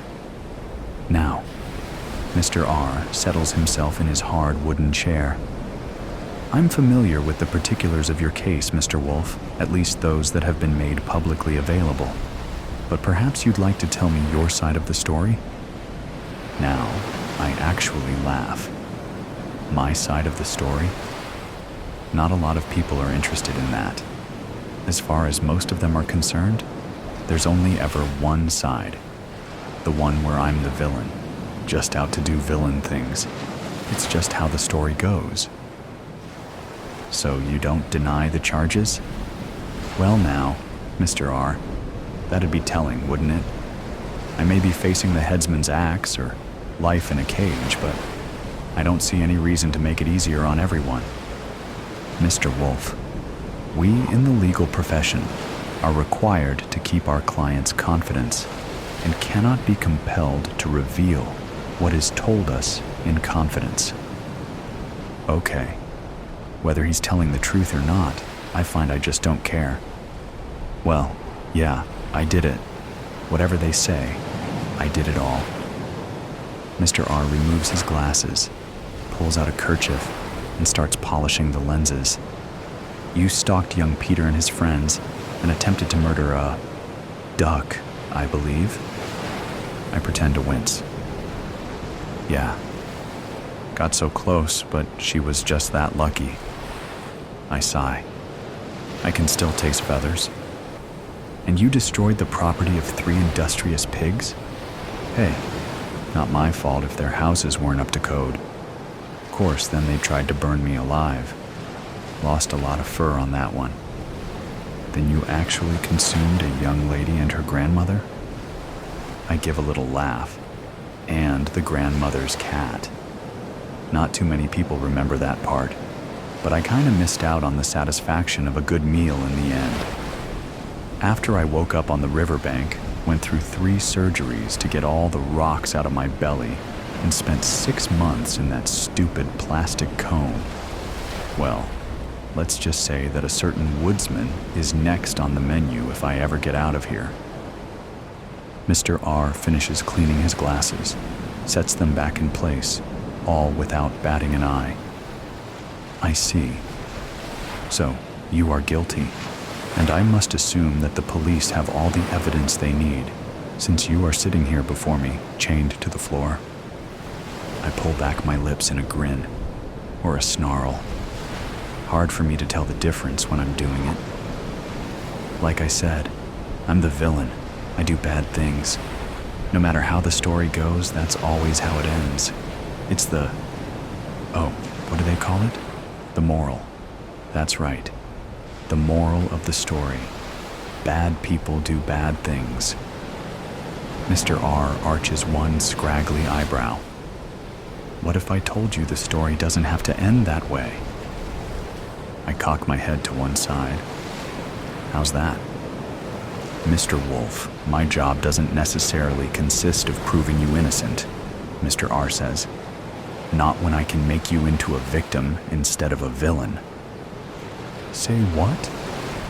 That's right, Mr. Wolf. Instead of making this about your crime, we can make it about you. We'll play up your tragic past, your difficult upbringing. Why? You said it yourself. People look at you and see nothing more than a scary animal. That's prejudice. It's colored your entire life, hasn't it? Is all I managed to get out in reply. Honestly, I'd never thought about it like that. Do you have a mate? Mr. R asks suddenly. Pups? A pack that relies on you? Needs you? What? No, nothing like that. I give my head a shake, trying to wrap my head around all this. Are you saying that you can make it look like I was the victim instead of the villain? Exactly, Mr. Wolf. Now his grin looks positively evil. We'll put you in front of the cameras, paint you a tragic victim of circumstances and biases. All that's required is the right spin on the facts. And believe me, Mr. Wolf, I know how to put the right spin on things. No doubt. All of this is confusing and, well, kinda disgusting. Look, why go through all that? Just post my bail and I'll skip town, how about? I'm only half joking. Again, he arches that eyebrow. To go on the run? To be hunted and hounded the rest of your life? Now I grin. I'm the big bad wolf, remember? What you just described, that's my normal. It doesn't have to be, says Mr. R. When I'm through, you'll spend a few months in prison, after which you'll be set up for life. A comfortable den, plenty of game to hunt, even your own woods if you want. No one will dare bother you again. With enough positive media coverage, I can work out a very favorable deal for you. Deals are something of a specialty for me. Now, how's that sound? I stare at him, narrowing my eyes. What do you get out of this, Mr. Ray? Something tells me you're not doing it out of the kindness of your heart. He gives a short laugh. Oh, goodness, no. You see, in the process of rewriting the narrative, there will be interviews, televised appearances, at least one book deal. That means money, Mr. Wolf. Rather, a lot of money. His oily grin reappears, and I get 50%. Oh, now that's disgusting, sickening. He wants me to lie about what I am, pretend to be something I'm not. A victim, a weak, pathetic, mewling victim, and all so he can exploit my villainy for cash? I don't know, I say. It all sounds like a big lie to me. And you've never lied before? Something about his tone of voice, so cocky and superior, makes my hackles rise. Literally. I seem to recall one of the charges is impersonating a little old lady. That's rather dishonest, don't you think? I growl deep in my throat. I like to think of it as deceptive. A predator has to be cunning after all. Indeed. Come now, Mr. Wolf. Let's stop bandying words. He lifts a briefcase onto the table, snaps it open, and produces a gold fountain pen with a flourish. You just sign these documents, and I'll get started turning you into the tragic victim. A victim. Me. I'm a villain. I made the choices that made me a villain, and to be honest, I never really regretted it until I got caught. If not for that woodsman, I'd still be out there, stalking Peter and his friends, blowing down pigs' houses, and looking for my next Little Red Riding Hood. But then, look where being the villain has gotten me. In this room, with a scumbag who wants me to lie, tell people a sob story, deny what I am just so I won't be punished for the wrong I've done, and he can make a lot of money. I think Mr. R is a worse villain than I am. and he's definitely not the kind of villain I want to be. Now let's get this straightened out, I say, the words coming out from behind bared fangs. I'm a villain. I know I'm a villain. I own that. I'd rather just accept that I've done wrong and take what I've got coming. Mr. R purses his lips like he's tasted something really sour. Mr. Wolf, please be reasonable. I think you'd better get out of here, Mr. R, before I start naming names, or I could just gobble you up. Your pick. Mr. Wolf. I lunge forward, straining the chain to its limits. Planting my forepaws on the table, I let out a savage bark, jaws snapping, spattering drool all over Mr. R's nice suit and shiny glasses. He lurches backwards, tumbling out of the chair, briefcase and pen flying across the room. A second later, he scrambles back to his feet, staring at me, eyes wide, and darts for the door. Now I smell it. The fear. Its stink is thick and rank. I guess he really isn't stupid. With one hand on the doorknob, he pauses, glancing back at me. You know they will never stop seeing you as a villain. They will hunt and persecute you, no matter what you do. Maybe so, I reply, suddenly tired of this whole thing. But maybe I've earned that. Maybe if I want that to change, I need to show them that I can change too. I shrug.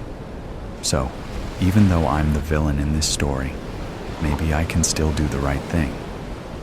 Maybe that's the moral of the story. A perfect Sunday evening, except for the screaming and blood. A few years ago, I crossed Fairmont Street to avoid the sun. Had I been a hardier soul and stayed on the east side of the street, I might not have met the woman of my dreams. But I did cross the street, and I met Vivian. In the fullness of time, we fell in love. We have been together 5 years, and each day seems better than the last. Even today seemed perfect, except for the screaming and the blood. You take the legs and I'll get the shoulders, Vivian said, as she reached down to grab the upper part of the bound and gagged man. I did as instructed, and we tossed the writhing body in the bed of the pickup truck. It wasn't easy because he was a fat son of a bitch. Jason Mobley, the man currently enjoying the view from the back of the truck, is as sorry a human being as we had ever come across. Without delving into the sordid details of his sins, suffice it to say that he has put more than one person in the ground and collected the insurance payout. Vivian's mom was one of the victims. I stopped the truck and slid out. Vivian and I took out the jack, a hammer, and a rope. Jason's eyes widened at the sight of the rope, and he wriggled in terror, thinking we were going to hang him. No, Jason. What we were going to do will be much worse. The first kiss did it for me. I had kissed plenty of women before, but none had the cool fire of Vivian's lips. A subtle, searching hunger, a slight moan, a soft sigh. I was lost in Vivian from that point on. Moving Jason was much easier now because we could roll him. He kicked at Vivian, but she punched him in the mouth and the kicking ceased. You had to admire a woman who could solve a problem with a punch. I set the loop of the rope under the truck and placed the jack inside the loop. Vivian loosened the nuts on the flat tire. Now I could jack up the truck. The flat tire was tossed into the back of the truck, and the spare tire was left leaning against the bare wheel. The scenario was ready. Okay, Deeds, let's get this overstuffed bastard under the wheel. That's me, Deeds, short for Dee Dee. A name made for trailer park trash like me. Let's take the rag out of his mouth. Maybe he has some final words before we do him in. I may have come from a home that had wheels, but common courtesy should be observed. Vivian grimaced at the suggestion, but complied. "I'll kill you. I'll fucking kill both you whores. Let me go." Vivian kicked him in the ribs. Apparently, Jason Mobley never heard of making one's last words memorable. I squatted down beside Jason. "You're gonna have an accident while changing a flat tire. The jack is gonna slip and you'll be pinned under the truck.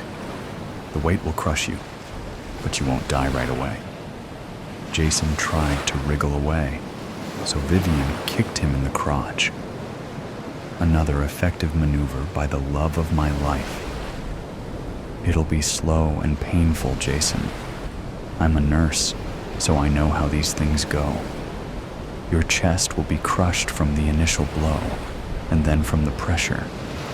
You'll start spitting blood, but it won't do you any good because you'll drown in it. The blood, I mean.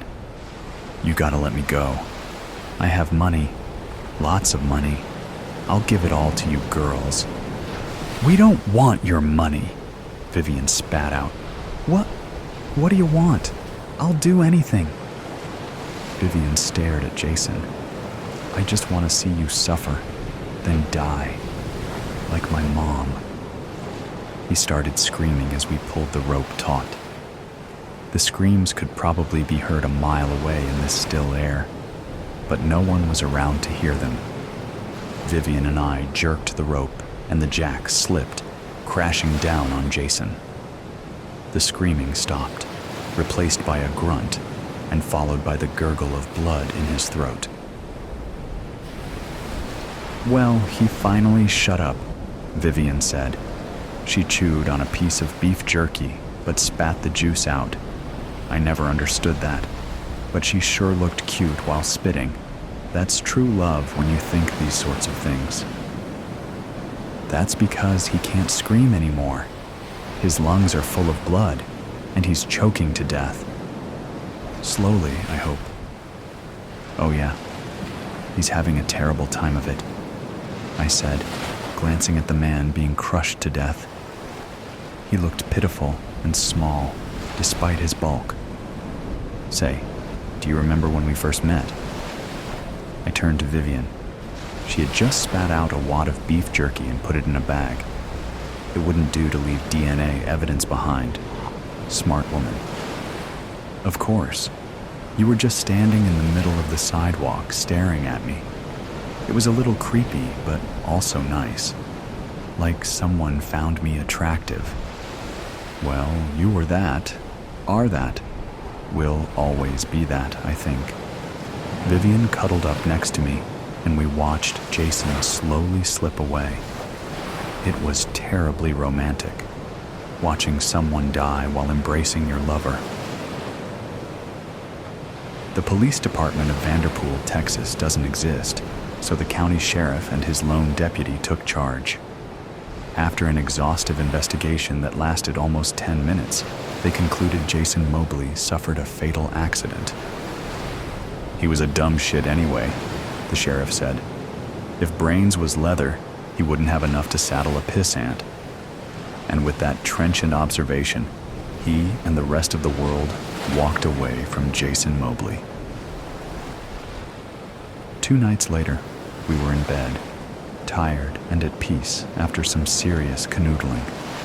The scent of jasmine wafted in with the cool breeze, the curtains fluttering in the indecisive light of a waning crescent moon.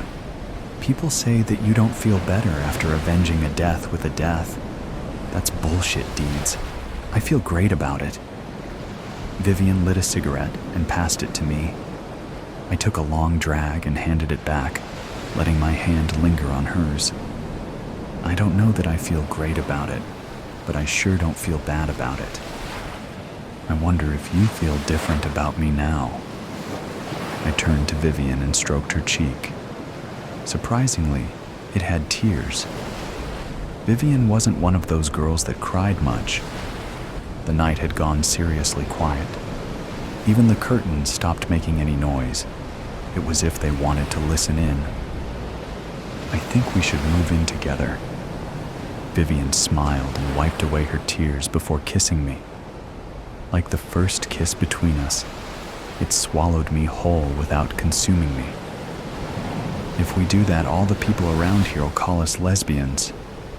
Viv, we are. She thought about it for a moment before tamping out the cigarette. Okay, your trailer house or mine? You would think this was the end of the story, all wrapped up with a happy ending, right? My friends, this is just the beginning. Another perfect evening was slowly ambling its way towards us. Vivian, very fetching in her cutoffs and tank top, sat on a rock and chewed on beef jerky. I was a little jealous that she could look so good after 10 years of living together. I was never what you'd call pretty, and the years spent toiling as a nurse were taking a toll on me. Not to put too fine a point on it, I was looking a little like 10 miles of bad road. I was also feeling my age, which was uncomfortably close to 40. I thought of my future a lot these days. More specifically, I pondered my life as an old lady. Vivian would tell you that I do this too often, and perhaps she's right. Her sunny disposition gives me sunburn because it never lets up. The problem is that she's too pretty. I see others looking at her, and I know what those looks mean. A cold dread squeezes me. A terrible thought gets in my head and stays there. As sure as sugar is sweet, Vivian will leave me one day, which is why I have to kill her. That's what I tell myself anyway. It isn't easy corralling a rattlesnake. First, you have to find them. Then you have to coax them into a bag without getting bitten. Then you have to feed them and keep them hidden so your victim is caught unawares. I am going to considerable lengths to kill Vivian and make it look like an accident. I hope she appreciates it. Sunday afternoons are hot in August around here, but it starts to cool off around 7 o'clock. When the evening starts to make an appearance, the magic of the area gets serious. This particular Sunday evening was splendid. The wind whispered through the prairie grass and tickled the leaves of the gnarled oaks.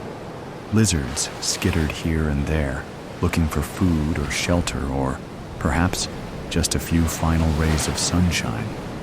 I tossed my well-kept rattler in the bed of our pickup truck and induced Vivian to come out for a walk.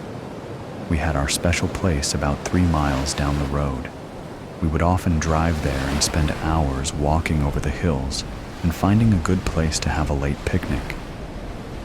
The picnic usually ended up with us drinking too much cheap wine and getting naked. I hope we didn't traumatize the lizards. And now we come to it. The dastardly deed. Things didn't turn out as planned. I spied on you. Vivian's confession wounded me. How can a person reasonably expect to commit murder when the intended victim is better at it? She had me wrapped up in cellophane, Glad Wrap, BTW, before I knew what was happening. It was a little embarrassing to be put in such a position, but even worse was the betrayal. I should have known, though. She stopped kissing me like she used to kiss me. I never thought it would come to this, Viv. But you kept on getting prettier, and I just got older. Vivian took the bag with the snake from the back of the truck and laid it down by my feet. She knelt next to me and stroked my hair. I could see the tears streaming down her face, and her chest spasmed as she tried not to sob. I still love you, you idiot, but I can't let you kill me. I could argue the point, but I didn't. No use. She held the upper ground, and she had the snake. I eyed the bag distastefully. Vivian saw me and understood. Probably not a very pleasant way to go, but it's what you had planned for me. True enough, my journey in life is over. I know that because I know Vivian. She'll carry through with the deed, and I'll be just another rattlesnake victim in South Central Texas. The only consolation I have is that she's too smart to get caught. I deserve to die, but she doesn't. It'll probably hurt Deeds. It has to be the ankle so it looks like an accident, and it'll take a while to stop your heart. I'm sorry, sweetie. It hurt like hell. This is my last bit of writing because my hands are starting to tremble. Like Jason Mobley, I don't have any high-minded final words. I just wish the bitch hadn't outfoxed me. Vivian's narrative. Deeds forgave me for what I had to do. I know this because we kissed one last time, right before the snake bite. It was the same as the first time she kissed me. I can't describe things as well as her, but when she kisses me like she means it, the feeling of her love lingers long after the lips separate. I'm gonna miss her like hell. Trial by egotism. The Honorable Judge Harold Brybar strode to the bench bearing a coy smile. The court knew that smile well, as did millions watching on view screens all over Mars, as did tens of millions back on Earth who wouldn't get the feed for another hour or so. They also knew the arch of his thick gray eyebrows, the well-trimmed salt and pepper hair he'd gracefully let recede, the petite spectacles he wore when reading, and the mild way he cleared his throat to bring the whole courtroom to attention. In offense to all known theories of jurisprudence, Judge Harold Brybar was a celebrity judge, and there was nothing anyone could do about it. As Brybar sat down, he produced his legendary gavel from the folds of his cloak. It was the gavel that had sent General Sabrina Gallo to the slammer. It was the gavel that had brought justice to the ungrateful eight. It was the gavel that had, so mournfully, let the Scarlet Assassin walk on a series of technicalities. Years ago, a rookie reporter dubbed it the cinematic hammer of justice, and the moniker stuck, though Brybar only laughed and shook his head ruefully when asked about the moniker. Chekhov would have surely side-eyed this fabled instrument of law and order. "This should be the final day of the trial," Judge Brybar said, after customarily clearing his throat. "If Miss Toddle's statement runs long, we'll cut for lunch at 11.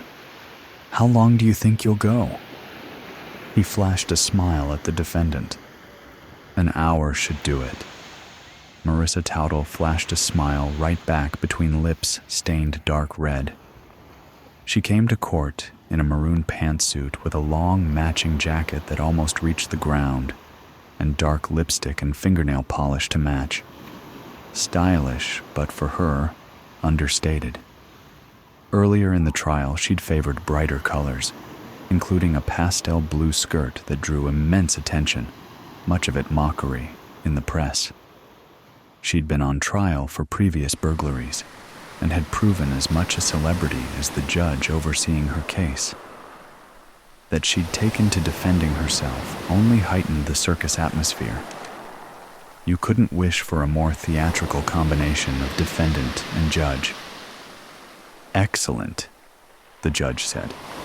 "That would mean the jury can deliberate over lunch. A smooth running ship at last." The assembled audience, standing room only, laughed nervously, revealing how much tension the courtroom held.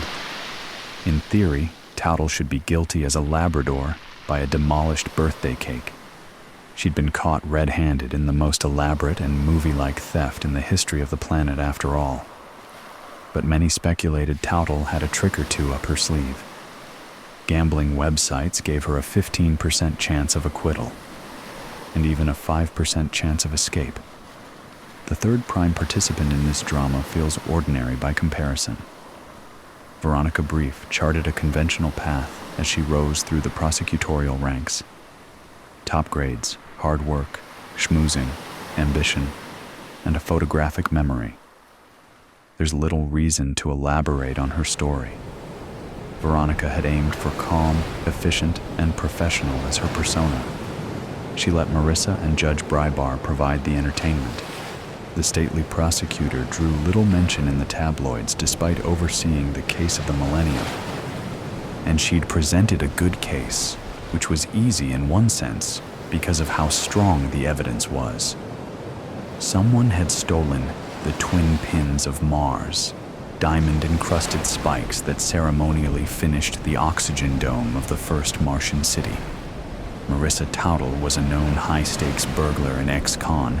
She'd been present at the benefit concert from which the pins were stolen. She'd purchased the chemicals needed for the distracting foam bomb that had gone off at the concert.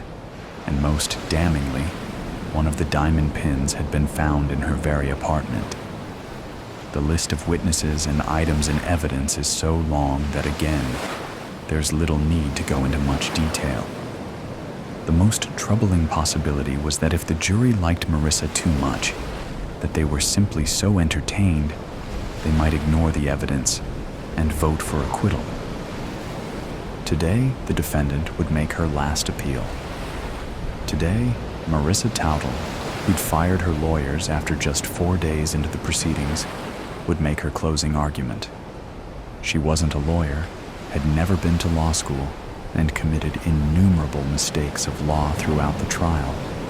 But she still possessed the supernatural confidence of a legendary burglar, so she'd plowed ahead, learned from each mistake of process, always found a way to laugh with the audience as she suffered a series of sustained objections against her. The Red Planet stood entranced, listening to how she would make her final plea. Marissa Taudel rose. She was quite short, but cut a dramatic figure nonetheless. She strode to the center of the room to address the jury. Ladies and gentlemen of the jury, my honored peers, good morning to you. Also, good morning to everyone watching in the live audience in this wonderful city of New Olympus and all across Mars and our sister planet of Earth. Also, a quick shout out to anyone reading the transcript in the future. That's serious dedication. Laughter. The prosecution has done a thorough job presenting the evidence against me, and I would be foolish to claim no fear. They found one of the diamond pins at my apartment. Can you believe my incredulity? Without that one piece of evidence, all they have is hearsay and circumstance. And who hasn't been hurt by hearsay and circumstance? I was sorely mistreated on the day they overturned my home. Veronica had decided early in the trial not to be surprised by anything Marissa said. Here she was, starting her final defense by bringing up the single strongest piece of evidence against her, submerging it in a strange cocktail of jokes and grievances. Still, she was as oddly compelling as she'd been the whole trial. Have I mentioned how good you look, jury? The fall weather has really brought out your fashion sense, such lovely browns and greens. I'm going to miss you all when this trial is finally over. And soon it will be over, won't it? Oh, I don't know if this is legal. Is it legal to compliment and reminisce with the jury? It is if there's no objection from the prosecution. This was the judge, now looking in Veronica's direction with a raised eyebrow. All around the court, Veronica felt all eyes suddenly on her. And it was true. She could object for relevance or ingratiation, which Mars had added to the legal code 50 years ago. No objection, Veronica said after a pause worthy of a sitcom, to titters and laughter from the audience. She hadn't intended to object at all, no matter how wild the defendant got. It's considered poor form to object during closing arguments, unless the faults are egregious. Plus, ordinary folks see through flattery and immaterial wanderings most of the time, and that should be especially so in this case. Marissa wasn't just on trial for grand theft, but also for assault. When she'd set off the foam bomb at the dedication ceremony, 3 people had been injured, and many dozens more might have been. These charges alone could add up to decades behind bars.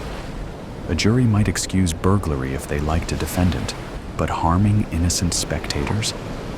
No way, Veronica thought. Marissa had avoided lengthy prison sentences from previous burglaries through clever negotiating, and because she'd always been careful to avoid violence. Now, she might be mere hours from a lifetime in prison. How was she so calm? At this point, Marissa had moved on to a PowerPoint presentation with a selection of quotes projected onto the large screen across from the jury, with certain words highlighted for effect. The rotten witch made all the plans and said it would be an easy score without any risk of harm to anyone. That's what one of my supposed henchmen said about me, if you'll remember. I don't see why that insult was necessary. Read the next quote, this time from a witness who supposedly saw me outside the concert hall.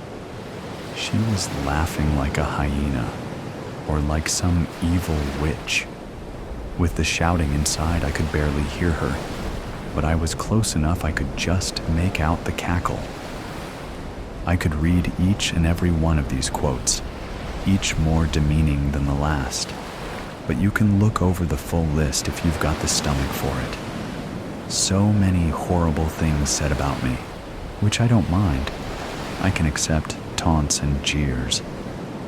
But it is certainly interesting that so many of these witnesses couldn't help but include spiteful, disparaging remarks. And you'll notice how many bring out the W word. It almost feels like they were coordinating their testimony somehow. Veronica caught a glimpse of the jury. She read ambivalence on their faces. Scowls, smirks, narrowed, focused eyes, and furrowed brows. They were all paying attention, but none appeared sympathetic, and only a few seemed amused. She found it galling that Marissa would imply misconduct from the prosecution. Early in the legal process, Marissa had tried to trade the location of the second diamond pin for legal protection, which Veronica would never have agreed to, not leastwise because the police were convinced they could lean on her conspirators to produce the second pin, an assumption which, 7 weeks later, had not come true. Those negotiations were inadmissible at trial, but made Marissa's attempts to cast the prosecution as corrupt all the more preposterous. Marissa knew she was guilty, and knew the prosecution knew she was guilty. And then there's the matter of the diamond pin of peace, found in my apartment, right under my very bed. It's the linchpin of the case against me. But do you find that likely? That a supposed master criminal would conceal the single most damning evidence in the most obvious and cliched place to hide something? Ha! And that underscores my next point, that the diamond pin of prosperity is yet to be found. If I had stolen them both, why hide one in an obvious place, then another where the police have yet still to find? I'm not going to accuse anyone else of being the real thief, and therefore the person who planted the evidence while keeping half the spoils for themselves. Not right at this moment anyway. I don't have the resources of the police or prosecutors to chase leads and likely suspects. But how can you not be suspicious of these circumstances? Marissa had raised her voice by this point. Despite her grandiosity, she'd kept her tone civil, even playful. But now she strode about the floor, her jacket swirling in great red arcs. She turned to the prosecution table and approached Veronica, though even with her heels, she stood barely a few inches taller than her adversary sitting up straight. Marissa leaned over the table between them. Veronica held her gaze in as steely a manner as she could muster.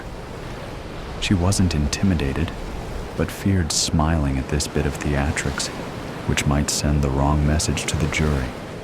They've stacked things so thoroughly against me. A huge team of cops and prosecutors all working to dig up evidence. 3 of my friends called to testify against me. Hundreds of hours of security video, reams of texts stolen from my phone. All this effort searching for any slip-up, inconsistency, or wrong place, wrong time circumstance. And in the end, their whole case rests on a single, dubious discovery. Marissa whirled on Veronica, her jacket cape swirling like a tornado. She approached the judge, held his eye contact for many moments. Veronica couldn't read her face with her back turned, but Judge Brybar's eyes narrowed, turning from amused to suspicious to worried. Only then did worry enter Veronica's own mind. Could Marissa really have a grand plan to turn the trial on its head, or even to escape? Everyone in this courtroom stands against me. I've been fighting every official and advocate aligned for a single purpose. These whole 7 weeks I've fought. She stood right before the judge now, a dark red fingernail pointed but a meter from his face. "Control yourself," the judge warned, his voice steady. Marissa slowly retreated her hand to her chest, but kept the finger out. Then she approached still further and placed her hands on the edge of the bench. Judge Brybar screwed his face up in an apoplectic grimace. "I kindly ask you to back away," the judge said with barely concealed rage. And Marissa did so. She turned slowly, her jacket an eddy rather than a hurricane. The whole audience appeared to exhale at this drawdown in tension. The calm wouldn't last. The true thief, the true mastermind, is in this courtroom right now. Marissa raised her hand, extending that damning index finger clad in crimson, thrusting it high in the air like the barrel of a smoking gun. The courtroom turned deathly quiet. Marissa twirled her finger in the air, once, twice. A woman screamed in the audience. Several people stood. Veronica noticed the judge fumbling for his gavel. Why was his gavel not to hand? Veronica's photographic memory went to work, rewinding to a minute prior. The gavel had disappeared from the moment Marissa had placed her hands on the bench. When she'd made that dramatic turn, she must have. "Approach, Your Honor," Veronica called out, but was drowned out by the growing tumult of the audience. She stood and shouted, "Approach, Your Honor! Your gavel! She has your gavel in her sleeve!" The chaos intensified, cries and laughter mixing together. Judge Brybar's eyes were wide as Phobos and Deimos in the Martian night sky. The bailiffs stood frozen for a moment, but one caught Veronica's eye. They nodded at each other and sprung into motion. Veronica charged. She couldn't say why, necessarily, but the thought entered her mind that perhaps this was a grand distraction to allow Marissa some clever escape, and that was just too much of an affront to the seasoned prosecutor. It was a breach of decorum to get involved in bailiff duties, but Veronica had been a track athlete in college and had taken basic police training. And there was so much energy in the courtroom. The bailiff, a stocky woman with a tight ponytail, whose expression almost never changed. Her name was Lawrence, Veronica wanted to say, got there first and held Marissa under the arms. Marissa was making a show of struggling without really struggling, calling her capture a brute. Veronica held Marissa's eye contact while she riffled in her sleeves, producing the lost gavel within seconds. "I believe this belongs to you," she said with what she hoped was cinematic showmanship as she cast the gavel onto the bench. Adjourned. Adjourned. Take the defendant into custody. The judge had retrieved the cinematic hammer of justice and was banging it on the bench like a woodpecker. Slowly, the veins in his forehead receded as the bailiffs took Marissa away. Next, the judge leaned down to whisper to Veronica, "Meet me in chambers. I fear we're looking at a mistrial." Of course, a mistrial. Was that Marissa's plan? But how would this help her? More chances to escape, maybe, but then she'd surely earned tighter security from this fiasco. She'd wait in prison for the next trial, and the evidence against her would be as strong as ever. Why had she done this? Why had she made such a scene? But then, she'd so loved playing the lawyer, stirring up drama and having all eyes on her. These last 7 weeks, may have been the most exciting of an already legendary life. With this performance, Marissa Toudle hadn't earned her freedom, but she'd earned another shot at being the center of the known universe. Better fires. Dear Jay, I lit the mailbox on fire when I saw you kissing M. Others told me that when feeling too much, one might hurt oneself. There might be cuts along the arm or starvation. I had no inclination toward self-harm. From a very young age, I understood that the world does enough to you. Why do any more to yourself? I saw you kissing M behind the cafetorium, and I ran all 7 blocks home. On the way, I saw the Gozer's blue mailbox, and I knew it had to burn. 1 match around the base, and it went up quickly along with whatever mail was inside of it. The red flag was up, and I did it anyway. Later that night, I attended a slumber party and started the rumor that you had done it, that I often saw you lighting ants on fire with a magnifying glass as though that was a natural origin for someone who would eventually begin setting better fires. Some of the girls believed me. Some didn't care. One told me that you kissed her after her shift at Pizza Grace, and your mouth tasted like a fountain drink. I watched her after she fell asleep. I visualized her waking up to find her hair on fire, but I didn't do it. I didn't want to hurt anyone, not even you. When I asked you to the dance, you told me that you'd already agreed to go with G, even though that was a lie. I knew it was a lie, because I knew enough about you by then. When you lied, your left eyebrow would twitch. Maybe it still does. Do you still lie? Would you tell me if you did? I told you that I understood and wished you well. I knew that you were going to ask G as soon as I was out of sight. Then, if you changed your mind, you'd simply pick someone else to bring. What you were never going to do is show up with me. Not me. The girl who had to wear baggy tops to hide how much she developed between sophomore and junior year. Not me. The know-it-all who the teachers had stopped calling on, because she always knew the path Napoleon took on his first campaign and the first 15 numbers of pi.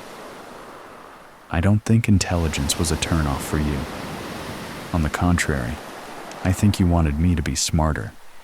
You wanted me to be so smart that kissing me would be like allowing dark matter down your throat to rip you apart from the inside. You held me to a different standard. I'm sorry, Jay. I didn't know that's what was going on. I thought you just wanted to kiss the prettiest girls in the school.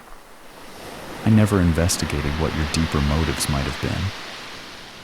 The day you told me you couldn't take me to the cotton candy dance, I went to the greeting card store in town and set fire to all the Get Well cards. They were at the back of the store, and there was only one cashier working. I made quite a pile, struck the match, and walked right out. By the time the smoke alarm went off, I was already watching from down the street. Lucky for me, greeting card establishments don't have security cameras. I went to a pool party the following weekend and told everyone there that you'd confessed to me a year ago that you hated greeting cards. Seeds were planted. A freshman who was at the party told me that you'd been putting removable tattoos in her locker. Hearts with knives in them, and mermaids who refused to smile. She pulled down her bathing suit bottom and showed me where she'd placed one of the tattoos. It looked like Joan of Arc tied up and suffering her great punishment. I think you're right, she whispered to me in between bites of a burnt hamburger. I think he might be obsessed with fires. Why else would he give me this? The world will give you all the answers you want if you know exactly how to phrase the questions. On the way home from the pool party that day, I saw you in your front yard, mowing the lawn without a shirt on. I waved to you, and you waved back. You flexed for me, and then laughed. I saw a clean line of sweat going down your back to the gray t-shirt that was tucked into your red shorts. I wanted to cover myself in grass and let you run over me. It took me a moment to realize that my hand was still raised in a frozen greeting. You had stopped my time. You'd put me in a deep freeze. Only one thing could dissolve it. The day before graduation, I burned down the school. Part of me knew that eventually it would come to that. I'd used my allowance every week to buy kerosene, matches, bottles, rags, and any other accelerant I could find.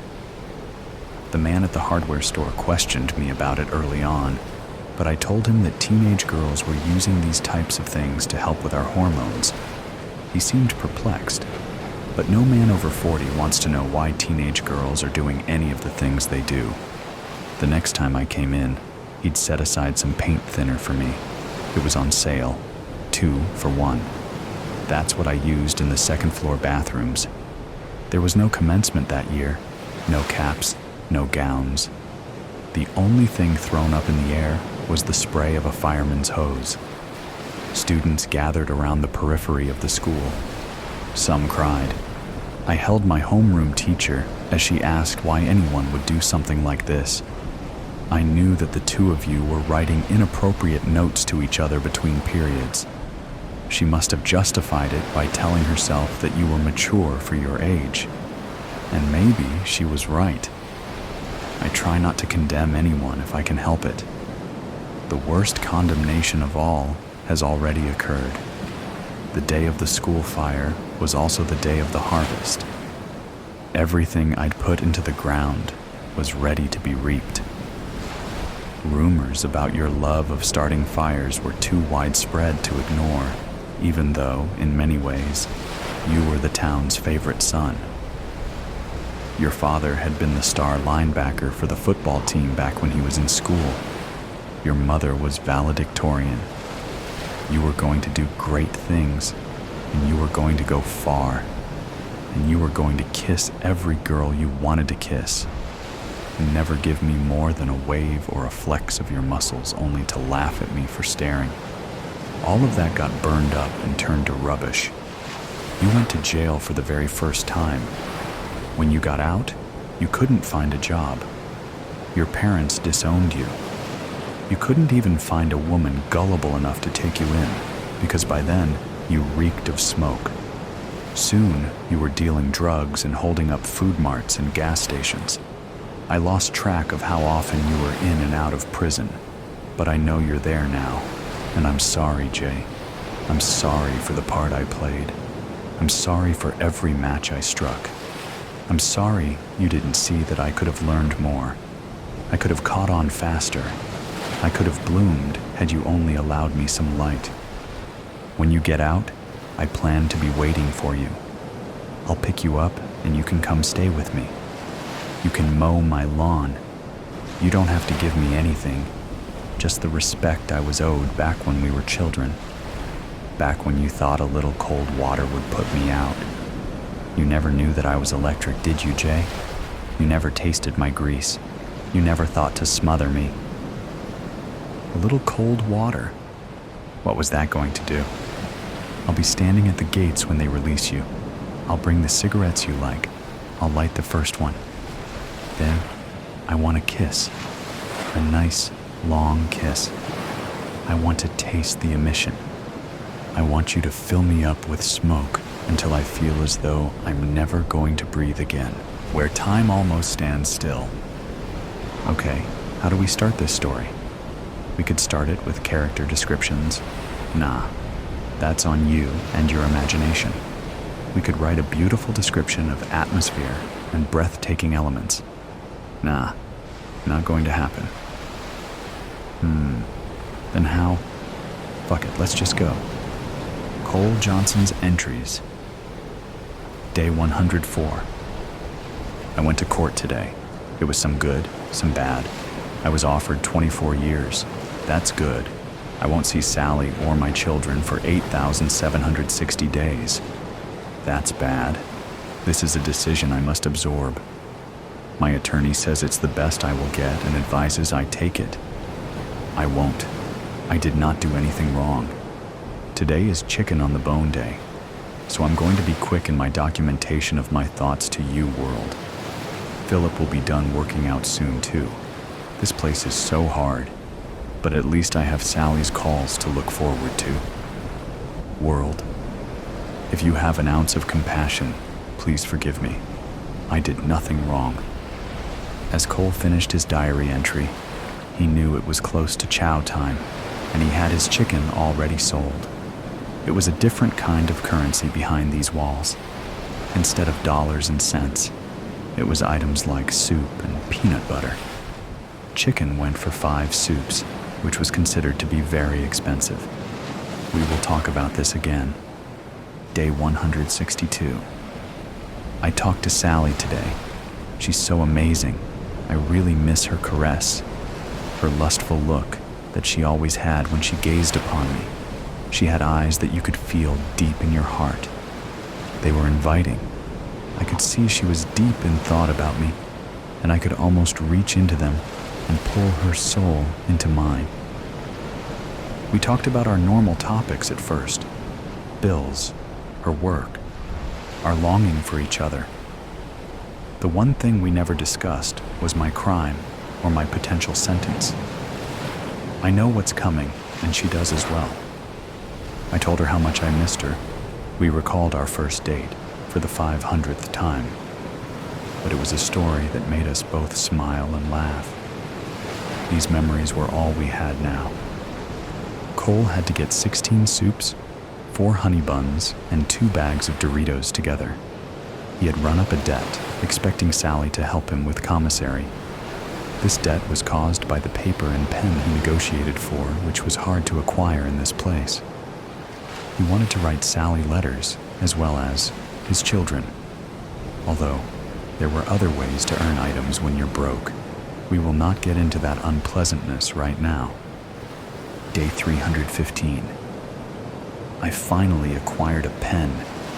These golf pencils are only good for writing these entries, not really meant for the long letters I want to write for my children and Sally. Baby mama will no longer let the children take my calls, so getting this pen now was perfect timing.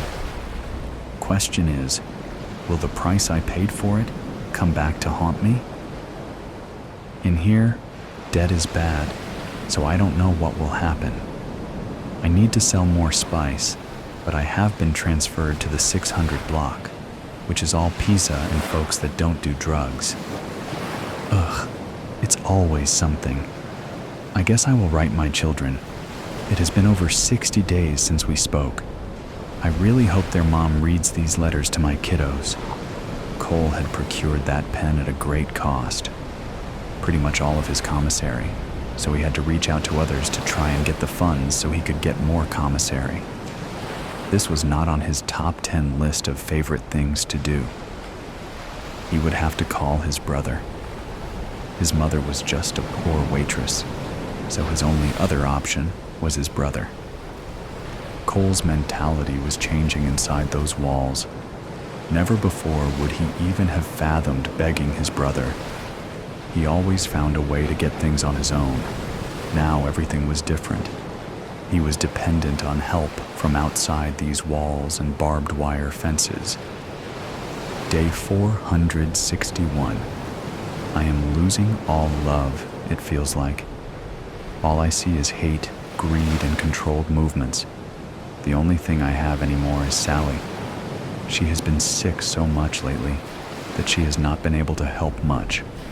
Our phone calls are spread out now and have become less frequent due to the financial burdens I bring. I am contemplating letting her go. We will never make love, touch, or even be allowed to see each other face to face given our great distance. She will never be able to afford that trip. Also, no letters from children. I am truly alone. People think they understand this world, but they don't. Why do I deserve this? What did I do? Cole was disappearing now. As the world got faster on the outside, in those walls, time almost stood still. Every day on the outside, new cars are bought, birthdays are celebrated, technologies are created, kisses are given, and life is moving. In here, the most simple things cease to exist. Day 936.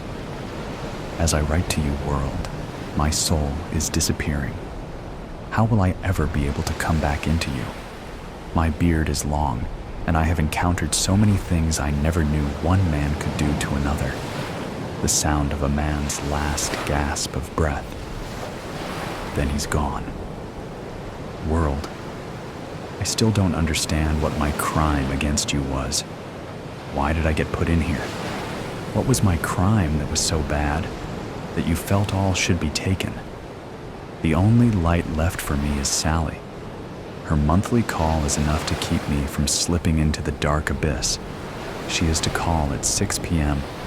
I need to shower to prepare. I know she cannot see me, but I feel she does. She is my love, my life, my soulmate. Cole went to shower, and there was a group of men that was looking to retaliate for something he had no part in, but the fact he was there was good enough for them. It was a wrong place, wrong time type of deal. Day 966. World, as I write this entry, I can barely see due to the beating I took in the shower. I need your help. I missed my call with Sally. That's all I could think about as the 4 men repeatedly stomped my skull.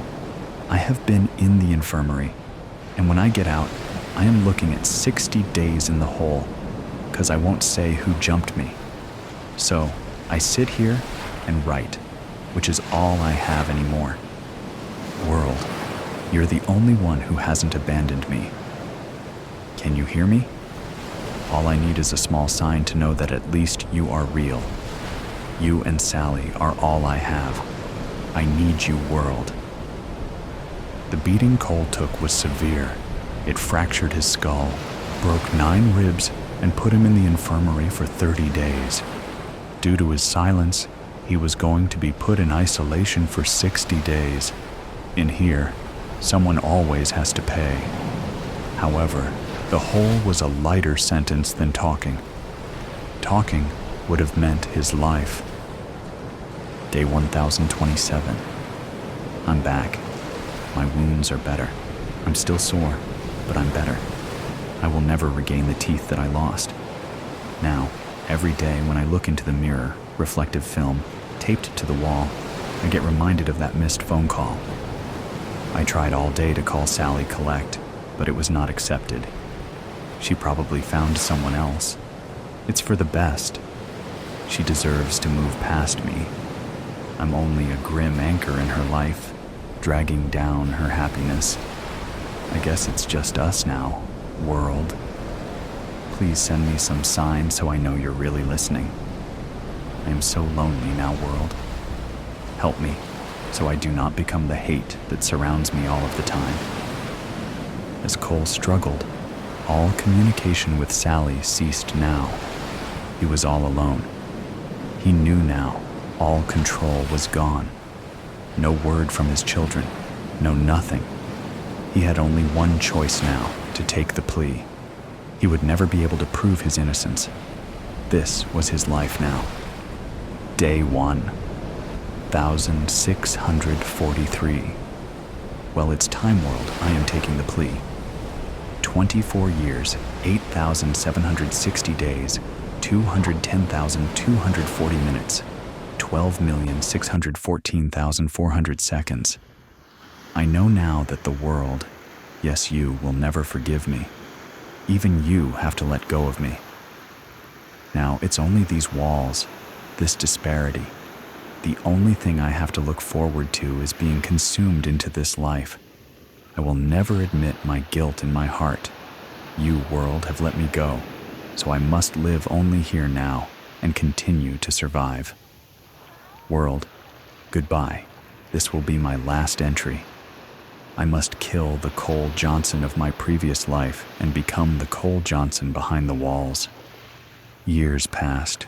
Then one day, a graying Cole looked under his mattress to find the journal. He picked it up and began to read. He could only sit and weep as he read words that still had a sliver of hope and moments of joy. It was an emotion that Cole had not felt in a long time. Those feelings of hope, love, ambition, and the possibility of a future were all gone now.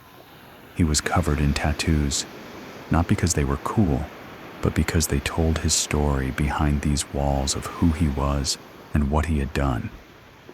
As Cole held that journal and looked into that so-called mirror, he didn't recognize the man looking back at him. It was only a shell of himself. He decided to write in that journal once again. Day 6142. Well, world, it's me again. I'm sure you don't remember me. I'm the man who killed that family at that intersection on Christmas Eve many years ago. Remember me now? Why did you abandon me, world? It has not been easy. I had to kill a man, and I have been sentenced to death by lethal injection. I have tried to write the one child that survived that fateful night long ago. He is older now, and I guess has moved on. He will probably never forgive me. He will never be able to hug his sister, mother, or father ever again. I will never be able to hold Sally again, and it hurts so much. My execution has been scheduled for next Tuesday. I guess this will be my last entry. World, please let the universe know that I am sorry, and hopefully you can find a cool section of hell for me. If I could only see my love just one more time, hug my children one last time. I know now that's not possible. I hope Johnny and Allison have forgiven me and had the life they deserve and are happy. As Cole prepared to be sent into the universe, a correctional officer came into his cell to give him his last meal. He also handed him a letter. Cole stood, hoping it was a farewell from his children, or maybe even Sally. As he looked at the envelope, and he was terrified to open it. He had not seen or felt for so long, and as he began to open it, the guard told him, "We found this letter in your property, Cole. We do not know why it was overlooked, and we all thought you deserved to have it." The correctional officer left, and as Cole opened it, he noticed it was old like him. It was from Sally. It read, "My dearest Cole, I know by the time you read this I will be gone. It turned out the reason I have been so sick lately was because of the aggressive cancer inside of me. The doctors have given me only weeks to live. I am so sorry, baby. I cannot stop it. I want to tell you how much I love you. I know someday we will be together in the stars. My love, I hope this letter finds you with compassion, not fear. Everything will be okay, Cole. Even in death, I will not let go of you. I will always watch over you, my Cole. Please forgive me for leaving you. I love you so much. The doctors are coming. If I am able, I will write you again as soon as possible. Love your soulmate, Sally." All Cole could do was fall to his knees. She was always with him. He thought he was talking to the world, but it was his Sally all along, lifer.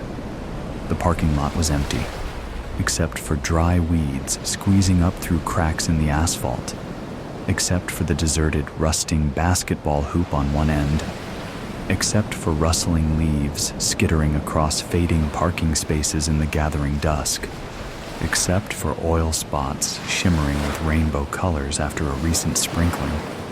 The parking lot was empty, and, because fate is resourceful, a steady, gloomy rain started falling, blurring any hope of discovering the mysterious body called in by an anonymous tip. "What's in the corner by that dilapidated chain-link fence?" my partner, Andy, asked. "Looks like piles of garbage bags being buried by soggy leaves from here," I answered. "I'll circle around for a closer look." I detect movement. Do dead bodies move? Nah, just rats crawling all over. Better get out and take a good look. Bummer the rain is getting worse and the wind is picking up, turning this into a chilly, miserable autumn evening. Not even a sliver of a moon. Why is that always the way when a body shows up? Andy complained. Can't we simply call the coroner's office to come claim the neatly wrapped package? They would love that and have our badges if it turned out to be nothing more than trash. We gotta confirm whatever it is. Sorry. Get your slicker on and take your flashlight. I'll be ready to call it in. I pulled the squad car up as close as I could as he prepared to exit. Suddenly, lightning flashed. Thunder pealed as a hail of bullets pounded the passenger side. Andy fell back inside his head, exploding and pouring gray matter all over me and the upholstery. Reacting instinctively, I spun out of the lot, laying new rubber on the old asphalt, and bumping over the crumbling center meridian, at the same time trying to figure from which gaping windows in the 4-story abandoned factory building the bullets were spewing. Cursing under my breath. F-ing prank call. How can this be happening? Collecting my scrambled wits, I squealed a UI about half a block away and paused on the side of the street, looking back at the front of the building. Like rats abandoning a sinking ship, perps were scurrying out of doors carrying backpacks and rolled-up bedding. They appeared homeless, but any of them were potential suspects, and they were all getting away along with the weapons while I was on the horn to Central. Like a crazy man possessed, I ground into gear and plowed ahead, showering taser rays from my weapon, aiming at legs to slow them down. So what if I hit a few with my bumper? We would need witnesses. Officer down, send armored SWAT, was all I remember shouting into the mic. I sped out of retaliation range and waited for backup, not knowing if any would be available. All I wanted to do was hold what was left of my friend and partner. An 18-year veteran of the force, he was already looking forward to retiring and spending more time with his beautiful wife, Jolene, and his teenaged sons, Andrew Jr. and Joshua. I remember watching those boys grow up. How am I ever going to face them? As the senior officer, I'm the one who was supposed to be protecting him. Instead, I delivered him into a hail of bullets. We let our guard down, dear boy. I don't have anyone waiting at home for me. Why couldn't it have been me with a new hole in the head? It can't even be an opened casket. No mortician can put the pieces back together. Bleak rain continued to fall into the chill autumn night, highlighted by blue and red strobing lights and streaking lightning punctuated by thunder. By the time the captain and lieutenant got there, I know I looked like a blubbering idiot, shivering and quaking. More squads and a special weapons van soon arrived. Don't go in there without armor and shields. I think it was a deliberate ambush set up to kill as many police as they could. Got a fake tip about a body being found, but we were supposed to deliver the bodies. I'd say the bullets were coming from the second and third floor broken windows, but so many people scrambled out of the building you may not find any evidence. Still, someone could be waiting to claim more victims. I put a few down out front. Gotta go find some more. Bet those defund the police activists are happy with this carnage. Force is already down to bare bones. Slim odds we'll be able to round up all of them. Easy, Cooper. Look at yourself. You hit it all. You've done all you're going to do tonight. Lieutenant Kramer and I will handle it from here. Someone will assess how you're doing while we assess the situation. Captain Crane commanded. Soon, ambulances were on the scene with emergency medical technicians attending to those witnesses I hit and myself. Bloody, headless Andy was scooped into a body bag, and our pockmarked unit was hauled in for evidence. Ignoring all my protesting, I was delivered to the hospital and examined for holes. Hard to determine what was me and what was pieces of Andy. Really, Doc, I'm still in one piece. Only need to clean the gore off. I'll be all right. You're shaking like a leaf ready to fall. When I'm done with you, I'll assign a trauma evaluator before you crash and burn. Losing a partner like that will have long-term effects if left unaddressed. Doctor's orders. Time off while you see a therapist. I'll have the support of all the guys in the precinct.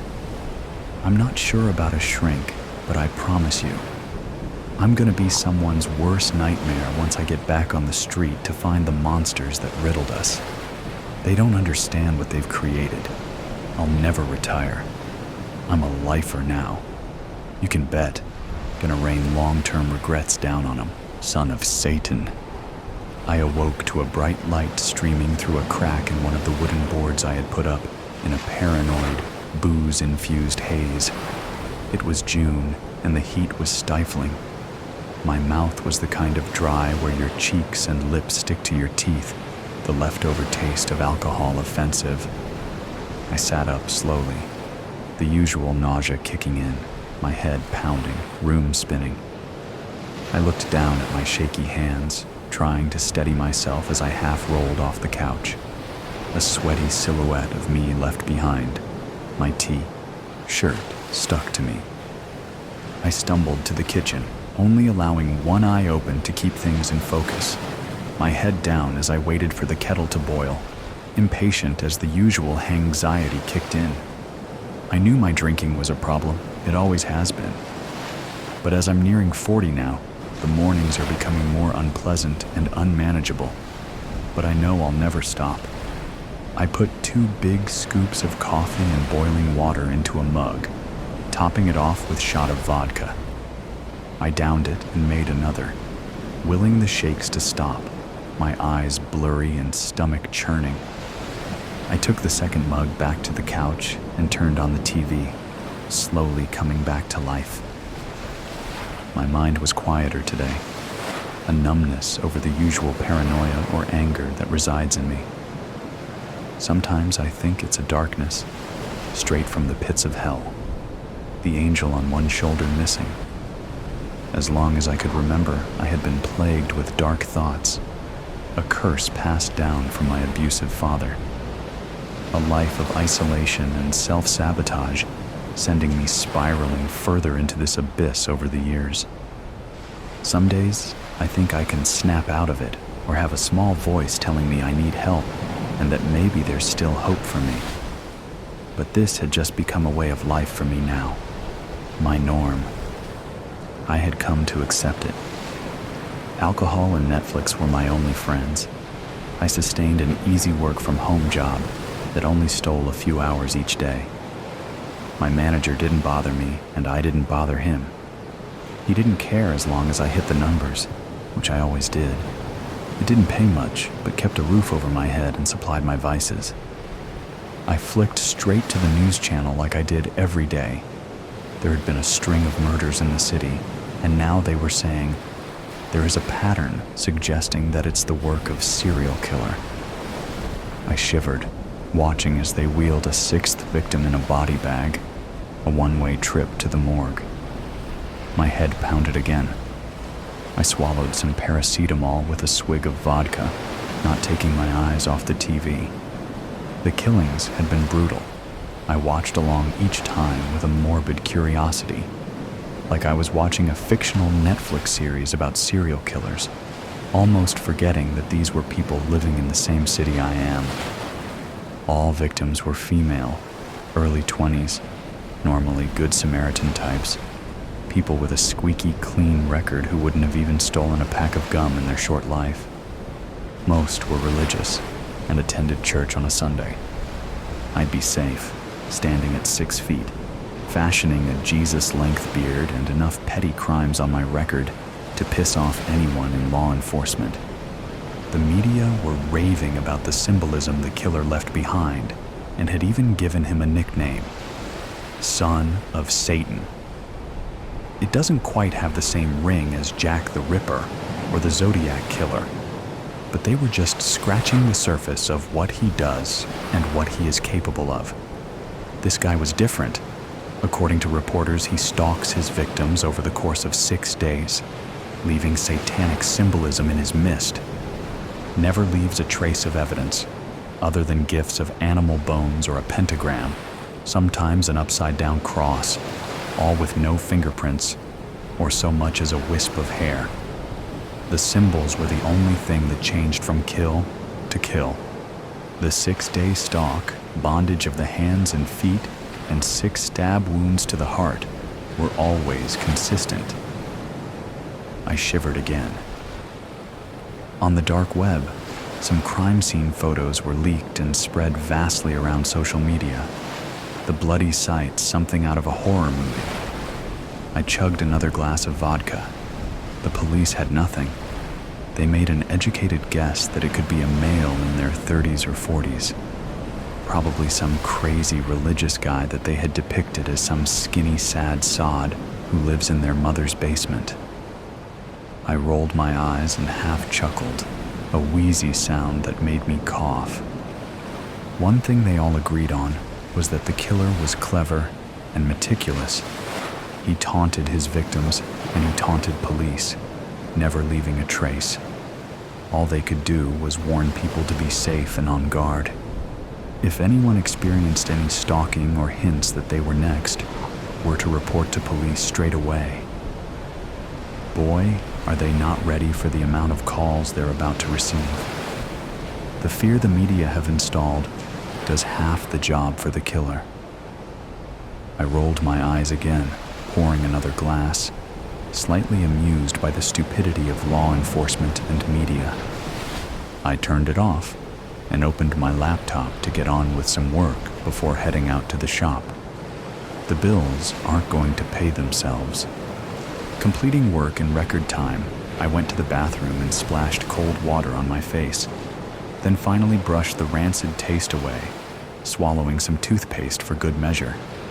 I looked up at the disheveled guy staring back.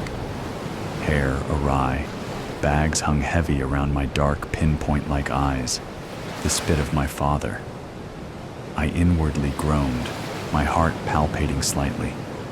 I changed into some dark tracksuits, tamed my hair with cap and donned some sunglasses. I whistled as I walked outside, sweat pouring from my skin, the back of my neck clammy. I gritted my teeth with discomfort, while the sun beat down harder, the whistling a distraction.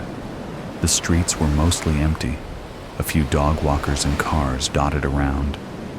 I found myself at the shop and enjoyed the cool feel of air conditioning, taking a long breath in. I picked up the essentials: vodka, fags, and instant noodles, the economy making every transaction feel painful. I felt that rage again as I tapped my card and stormed out, trying to calm my thoughts, and drank the first bottle on my way back. Needing a pit stop, I paused on a bench, starting on my second bottle and chain smoking, until I felt sick and black spots started to cloud my sight. My head hurt as evil thoughts and feelings flooded me. I eventually stumbled home, unsure how I got there and why it was so dark out already. I tripped over my own feet and crashed onto the couch face first, full blackness taking over. I was in and out of consciousness for several days, time missing as I looked at my watch and realized nearly a week had gone by. I really need to stop drinking. I went to the kitchen. Coffee, vodka, couch. The routine continued. I turned the TV on, and yet another murder had occurred, less than a mile from my home. Same pattern for the most part. I smirked and flicked to the next channel. Headline: Son of Satan breaks pattern. My eyebrows creased and my heart rate picked up. Killer stabs victim 6 times to the abdomen, left the house in disarray. Forensics have bagged new evidence. That couldn't be right. My father's voice boomed in my head. I switched to another channel. Son of Satan copycat killer. New information has come to light as detectives connect current killings with a string of murders with similar symbolism and pattern that happened 30 years ago in the countryside. Killer was never found. The voice boomed louder. I ran to the bathroom to throw up and realized my clothes were soaked with blood. I fucked up. My father would be writhing in his grave. His idiot son carrying on his legacy gets caught because he can't handle his booze. I threw up again. Panic rose and I gripped my chest as I struggled to breathe, spots of lights in my vision. The room was closing in. I turned on the shower, holding onto the sink with one hand, ripping off my clothes with the other, before allowing the scalding hot water to wash away my sins. "I'm sorry," I screamed, the disappointment of my dead dad all too much. I sobbed on the floor of the shower, shame and guilt ripping me apart. Red and blue lights flashed past my window, snapping me awake, and I stood up, getting ready run, fight or flight kicking in. Bang, bang, bang! My front door rattled. Panic-stricken, I scrambled for my clothes and slipped, the alcohol haze wearing off. My head hurt as it hit the sink on my way down. I couldn't move. The room was spinning. A louder bang. Footsteps. I faded out. Shadowed intentions. 3 women missing so far. 3 women in just 6 months. The daily news has become obsessed with the narrative, smothering us in stories from every angle. It's all anyone is talking about, since everyone has an opinion. "It's always the husband," the shopkeeper says matter-of-factly, crossing her arms. "Did you hear that she turned down a colleague for a date? Sounds like he was bitter about it," murmurs the waitress at the local cafe. "Maybe if she didn't sleep around so much, she wouldn't have gotten herself into trouble," says the barkeep, waggling a knowing eyebrow my way as I pretend to nod in agreement. Plenty of leads, a few arrests, but still no dice. 1 missing woman is a tragedy. 2 is cause for panic. 3, there's near hysteria. Businesses are closing their doors well before dusk, and schools have moved to home learning via video calls. By the time night falls, an unenforced curfew has rendered the streets deserted. No one walks home alone anymore, except for me. I don't have a choice. I've been following the same path through the city for 3 months. I'm taking care I keep to the well-lit routes, always looking over my shoulder, making sure I'm fully aware of my surroundings and paying close attention to the few people who dare to walk along the main road with me. I try not to look too nervous as I clutch my handbag tightly to my side and walk quicker than usual. Before I left, I set my smartwatch to monitor my heart rate rather than show the time. The beat is faster than usual, as it has been every time I've stepped out into the night for the past 3 months. There's something different about this evening, though. I can feel it in the crisp air. Tension courses through my veins, settling uneasily in my stomach. The darkness is almost suffocating, weighing down upon me as I walk away from the center, the distant hum of traffic fading as I turn down a quieter road. A lamplight flickers above me, highlighting the cracked pavement in a strobe effect. Not that I would wear anything else given the circumstances, but I'm glad I'm wearing flats tonight, considering the amount of rain we've been having. Imagine twisting my ankle because my heels caught on a dodgy bit of tarmac hidden by a puddle. And there it is, a footstep. I spin around, facing the danger behind me head on. Am I sure? The night remains almost perfectly still, aside from the flicker of movement from leaves still clinging to the almost empty branches in the trees above. Tilting my head, I listen, focusing all my energy into honing in on that specific sound. 10 seconds pass. I hear nothing out of the ordinary. On the contrary, it's deathly quiet. Slowly, I turn around and continue my journey, sneaking a quick glance down at my watch. 110 beats per minute, getting faster now. The slap of my boots against the wet pavement echoes down the narrow street. The only sound aside from my hot breath escaping my lips, forming plumes of smoke as I pick up the pace towards my destination. So close, but yet miles away somehow. Shadows claw at my heels, casting alien shapes that don't appear to be from this plane. The endless walls of the brick terraces on either side of me reach long into the sky and beyond, leaving nowhere for me to go but ahead or back the way I came. My head snaps up. This time, I'm sure. I hear him. The unmistakable sound of footsteps, rhythmic and deliberate. I reckon he's about 10 meters behind me, far enough that I could outrun him for the moment. I'm confident in that. I quicken my pace, shivering from a potent mix of cold and adrenaline. Everything hinges on my next few decisions, and I fight to keep my wits about me. The metal gates of Terrier's Park loom tall to my left, and I follow where the path splits into the yawning gateway, away from the streetlights, away from the city, into silence and ink-black shadows. The moonlight illuminates the slick path, the earthy scent of rotting leaves filling the dead air. There's no wind anymore. Maybe it's holding its breath, waiting anxiously to see how things pan out for me. As my mysterious companion and I distance ourselves from society, his footsteps close the gap between us. Finally, I'm aware of my heart pounding against my chest, the beat thundering in my ears. My eyes, wide and wild, flit down to my watch. The numbers are as high as I've ever seen them. It's interesting how difficult it is to distinguish excitement from fear, don't you think? In fact, in a lot of ways, they are remarkably similar. Both can heighten your awareness and focus. Senses sharpen, energy surges, thrill and threat merge and blur. My heart rate is the same when I experience both emotions, as if they're interchangeable.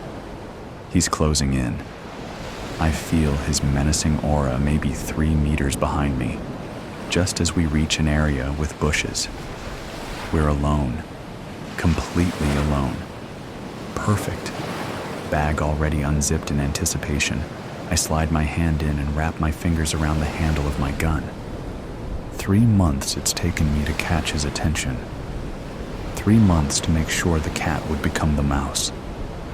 Finger tight on the trigger, I slow my pace, welcoming his breath on my neck. Before he can raise the hammer above his head, though, I whirl around like a dust devil, eager to look into his eyes. I watch as it dawns upon him that, in his arrogance, he's neglected to account for the fact that there's more than one serial killer in the area. I inhale the cold sweat of fear that pinpricks his brow as he realizes that, after tonight, only one of us will be left standing, and it isn't going to be him. Blind panic sets in, and he runs. I make sure he doesn't get far. Trial by egotism. The Honorable Judge Harold Brybar strode to the bench, bearing a coy smile. The court knew that smile well, as did millions watching on view screens all over Mars, as did tens of millions back on Earth who wouldn't get the feed for another hour or so. They also knew the arch of his thick gray eyebrows, the well-trimmed salt and pepper hair he'd gracefully let recede, the petite spectacles he wore when reading, and the mild way he cleared his throat to bring the whole courtroom to attention. In offense to all known theories of jurisprudence, Judge Harold Brybar was a celebrity judge, and there was nothing anyone could do about it. As Brybar sat down, he produced his legendary gavel from the folds of his cloak. It was the gavel that had sent General Sabrina Gallo to the slammer. It was the gavel that had brought justice to the ungrateful eight. It was the gavel that had, so mournfully, let the Scarlet Assassin walk on a series of technicalities. Years ago, a rookie reporter dubbed it the cinematic hammer of justice, and the moniker stuck, though Brybar only laughed and shook his head ruefully when asked about the moniker. Chekhov would have surely side-eyed this fabled instrument of law and order. This should be the final day of the trial, Judge Brybar said, after customarily clearing his throat. If Miss Toddle's statement runs long, we'll cut for lunch at 11. How long do you think you'll go? He flashed a smile at the defendant. An hour should do it. Marissa Towdle flashed a smile right back between lips stained dark red. She came to court in a maroon pantsuit with a long, matching jacket that almost reached the ground, and dark lipstick and fingernail polish to match. Stylish, but, for her, understated. Earlier in the trial, she'd favored brighter colors, including a pastel blue skirt that drew immense attention, much of it mockery in the press. She'd been on trial for previous burglaries and had proven as much a celebrity as the judge overseeing her case. That she'd taken to defending herself only heightened the circus atmosphere. You couldn't wish for a more theatrical combination of defendant and judge. "Excellent," the judge said. "That would mean the jury can deliberate over lunch. A smooth-running ship at last." The assembled audience, standing room only, laughed nervously, revealing how much tension the courtroom held. In theory, Towdle should be guilty as a Labrador by a demolished birthday cake. She'd been caught red-handed in the most elaborate and movie-like theft in the history of the planet after all. But many speculated Towdle had a trick or two up her sleeve. Gambling websites gave her a 15% chance of acquittal, and even a 5% chance of escape. The third prime participant in this drama feels ordinary by comparison. Veronica Brief charted a conventional path as she rose through the prosecutorial ranks. Top grades, hard work, schmoozing, ambition, and a photographic memory. There's little reason to elaborate on her story. Veronica had aimed for calm, efficient, and professional as her persona. She let Marissa and Judge Brybar provide the entertainment. The stately prosecutor drew little mention in the tabloids despite overseeing the case of the millennium. And she'd presented a good case, which was easy in one sense because of how strong the evidence was. Someone had stolen the twin pins of Mars, diamond-encrusted spikes that ceremonially finished the oxygen dome of the first Martian city. Marissa Towdle was a known high-stakes burglar and ex-con. She'd been present at the benefit concert from which the pins were stolen. She'd purchased the chemicals needed for the distracting foam bomb that had gone off at the concert, and most damningly, one of the diamond pins had been found in her very apartment. The list of witnesses and items in evidence is so long that, again, there's little need to go into much detail. The most troubling possibility was that if the jury liked Marissa too much, that they were simply so entertained, they might ignore the evidence and vote for acquittal. Today, the defendant would make her last appeal. Today, Marissa Towdle, who'd fired her lawyers after just 4 days into the proceedings, would make her closing argument. She wasn't a lawyer, had never been to law school, and committed innumerable mistakes of law throughout the trial. But she still possessed the supernatural confidence of a legendary burglar. So she'd plowed ahead, learned from each mistake of process, always found a way to laugh with the audience as she suffered a series of sustained objections against her. The red planet stood entranced, listening to how she would make her final plea. Marissa Towdle rose. She was quite short, but cut a dramatic figure nonetheless. She strode to the center of the room to address the jury. "Ladies and gentlemen of the jury, my honored peers, good morning to you. Also, good morning to everyone watching in the live audience in this wonderful city of New Olympus and all across Mars and our sister planet of Earth. Also, a quick shout out to anyone reading the transcript in the future. That's serious dedication." Laughter. The prosecution has done a thorough job presenting the evidence against me, and I would be foolish to claim no fear. They found one of the diamond pins at my apartment. Can you believe my incredulity? Without that one piece of evidence, all they have is hearsay and circumstance. And who hasn't been hurt by hearsay and circumstance? I was sorely mistreated on the day they overturned my home. Veronica had decided early in the trial not to be surprised by anything Marissa said. Here she was, starting her final defense by bringing up the single strongest piece of evidence against her, submerging it in a strange cocktail of jokes and grievances. Still, she was as oddly compelling as she'd been the whole trial. "Have I mentioned how good you look, jury? The fall weather has really brought out your fashion sense. Such lovely browns and greens. I'm going to miss you all when this trial is finally over. And soon it will be over, won't it? Oh, I don't know if this is legal. Is it legal to compliment and reminisce with the jury?" It is, if there's no objection from the prosecution. This was the judge, now looking in Veronica's direction with a raised eyebrow. All around the court, Veronica felt all eyes suddenly on her. And it was true. She could object for relevance or ingratiation, which Mars had added to the legal code 50 years ago. "No objection," Veronica said after a pause worthy of a sitcom, to titters and laughter from the audience. She hadn't intended to object at all, no matter how wild the defendant got. It's considered poor form to object during closing arguments, unless the faults are egregious. Plus, ordinary folks see through flattery and immaterial wanderings most of the time, and that should be especially so in this case. Marissa wasn't just on trial for grand theft, but also for assault. When she'd set off the foam bomb at the dedication ceremony, 3 people had been injured, and many dozens more might have been. These charges alone could add up to decades behind bars. A jury might excuse burglary if they liked a defendant, but harming innocent spectators? No way, Veronica thought.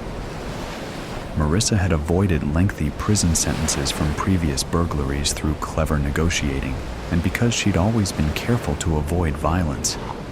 Now she might be mere hours from a lifetime in prison. How was she so calm? At this point, Marissa had moved on to a PowerPoint presentation with a selection of quotes projected onto the large screen across from the jury, with certain words highlighted for effect. The rotten witch made all the plans and said it would be an easy score without any risk of harm to anyone.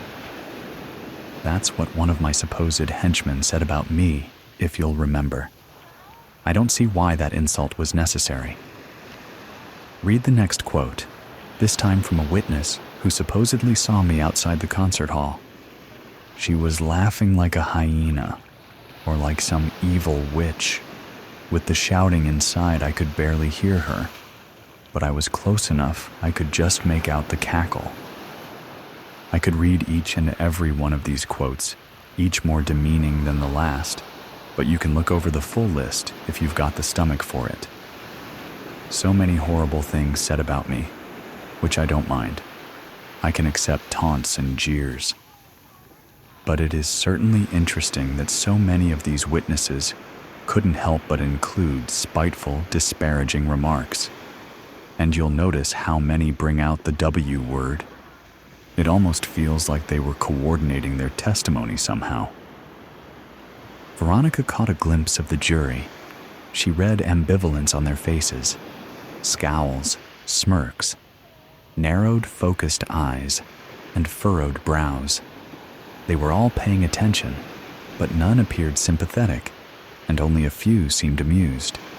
She found it galling that Marissa would imply misconduct from the prosecution. Early in the legal process, Marissa had tried to trade the location of the second diamond pin for legal protection, which Veronica would never have agreed to.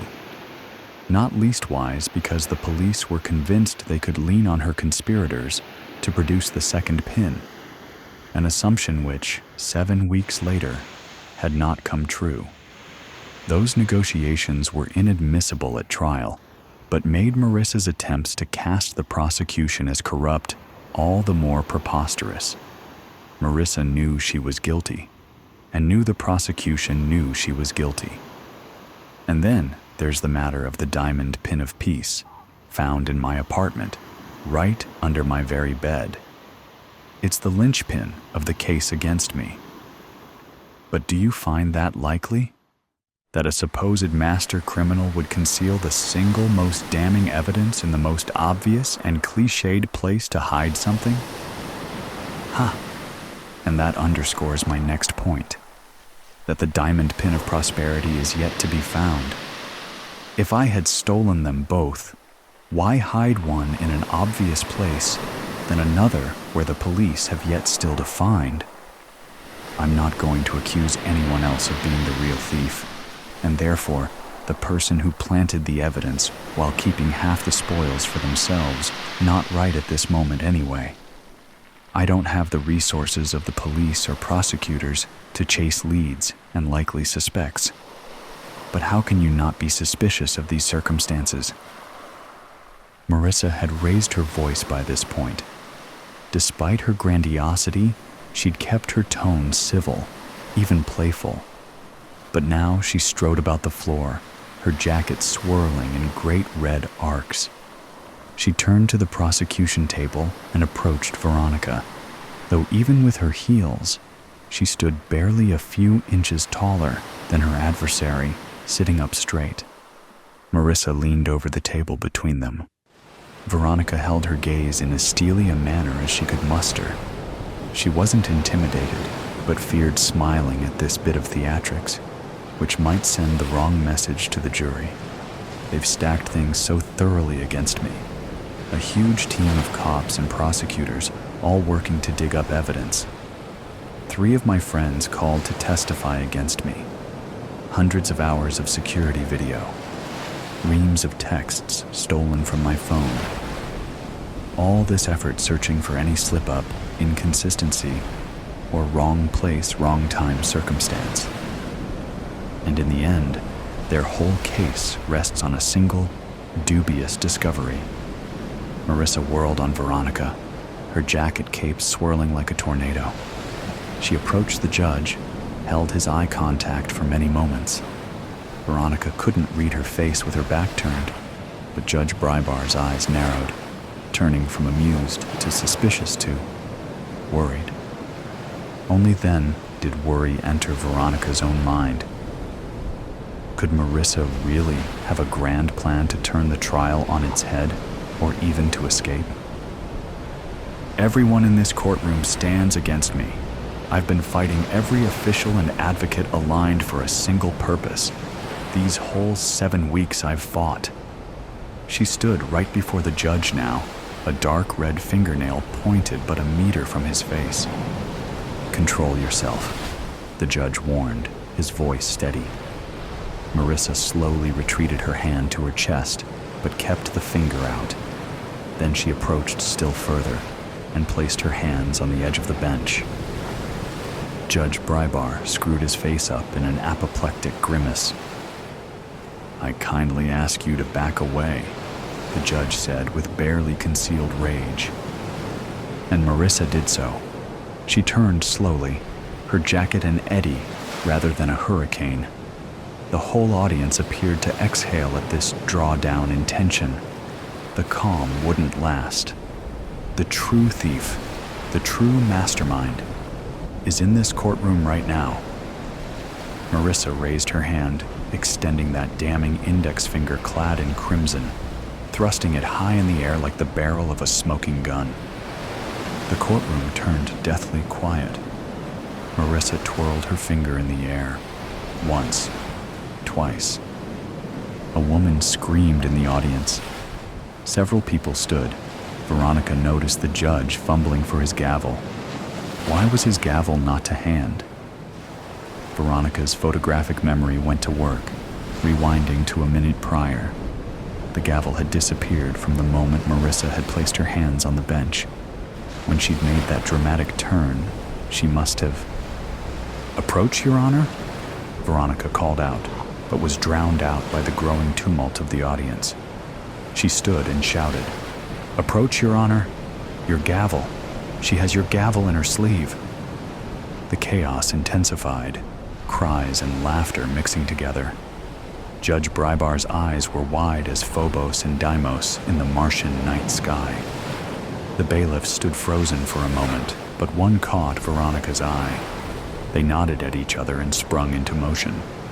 Veronica charged. She couldn't say why, necessarily.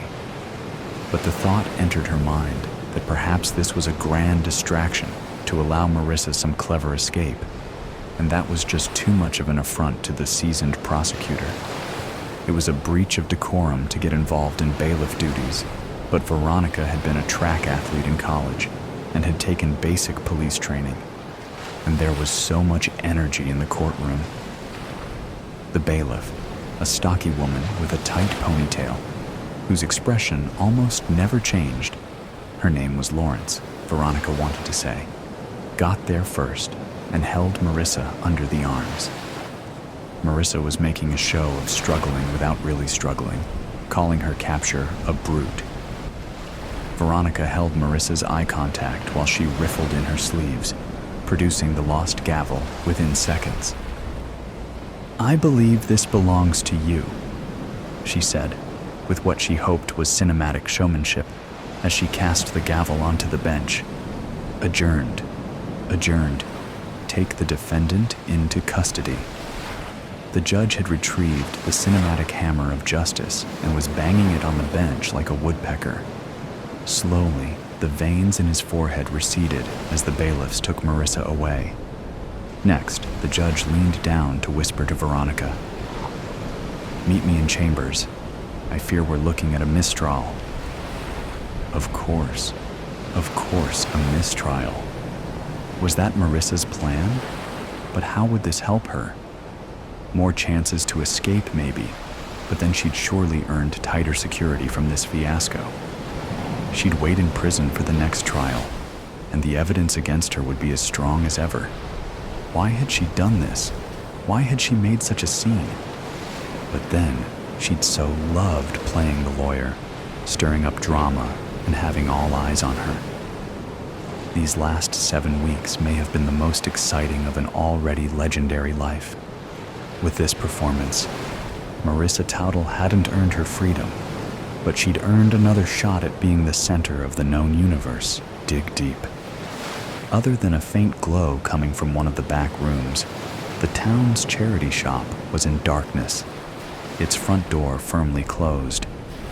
Although it had opened in 1985, the building had been used commercially since the 1800s, when it had variously been a pharmacy, a bank, and a tavern.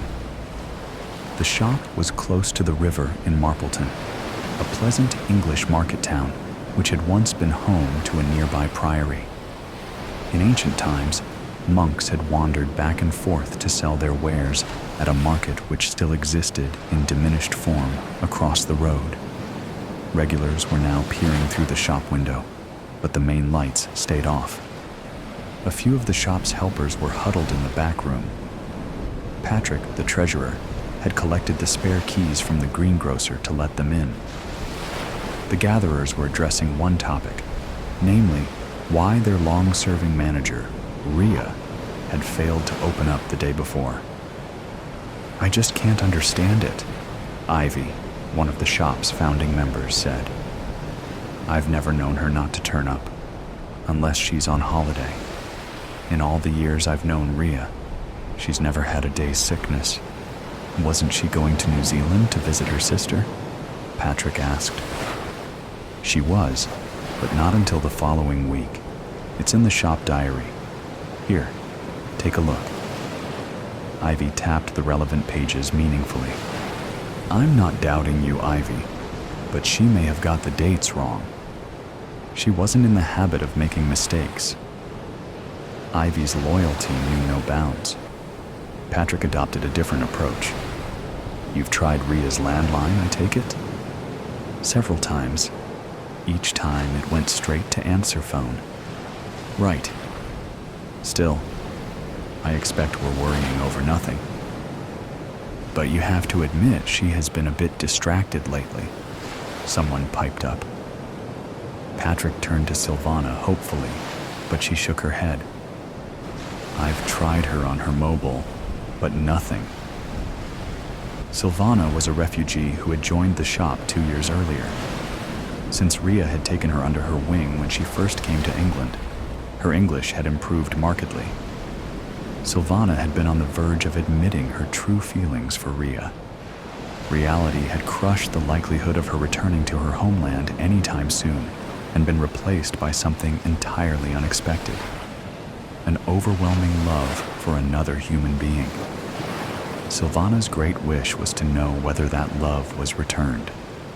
Rhea clearly liked her, but was it worth risking their friendship for more? The path to such an admission seemed littered with obstacles. Now, the mystery of Rhea's whereabouts could be added to an already growing list. Did Rhea say anything about changing her holiday plans, Silvana? Patrick asked, determined to get to the bottom of things. Number I went to her house for my lesson last Wednesday. She told me she'd be away all next week. Silvana had considered the matter carefully. Yes, that is so. Patrick said. I guess I'll have to contact the area manager about reopening the shop. You'll need to do that. Volunteer phone numbers are stored in the locked cabinet, and only Rhea has the key. Ivy interjected. Head office have contact numbers too. Everyone knew Rhea always carried a set of keys on a fob attached to a waistband. Patrick joked she secretly had a cellar key for the shop's more trying customers, to which he'd received an enigmatic smile. The actual cellar key had supposedly vanished in the mists of time. Certainly, there was no call to use the cellar with ample storage space elsewhere. In any case, the cellar door was kept permanently locked, preventing anyone getting trapped if there was a fire. Patrick scrutinized the rota sheets. Maybe Judd would be willing to help if we reopen the shop, he suggested. Silvana, who distrusted Judd, said nothing. 3 months earlier, dressed in black jeans and hoodie and trailed by a mournful cocker spaniel, Judd had shown up to inquire about volunteering. When Silvana had bent to pat his dog, it had backed off, whimpering. She gets nervous around new people, Judd had explained. Tucking away the banking money, Patrick had gone to fetch Rhea. A young man's inquiring about volunteering, he'd told her. Shall I send him through? What's he like? Rhea was wearily tapping information into the computer at her desk. He seems pleasant enough. His dog's rather nervous. Rhea massaged her aching neck. Send him through, she said. Rhea had confided in Silvana about her difficulty in getting references for Judd Dig Deep. Eventually, he'd presented her with 2 typed ones, supposedly from an ex-employer. With typical thoroughness, Rhea had rung one of the numbers to learn more about the new helper. When a voice answered sounding suspiciously like Judd's, she'd intended to investigate further. However, other things had intervened. A few weeks after this uncharacteristic omission, Judd was indeed proving to be an asset. Willing to turn his hand to anything, it was a relief not having to lift heavy sacks and boxes donated by the public from one end of the shop to the other. With little guidance, Judd had transformed one of the sorting rooms, leaving it immaculate. One evening, when Silvana cycled past the back of the shop, she noticed a group of undesirables hanging with Judd, engrossed in conversation. She hurried past, hoping she hadn't been seen.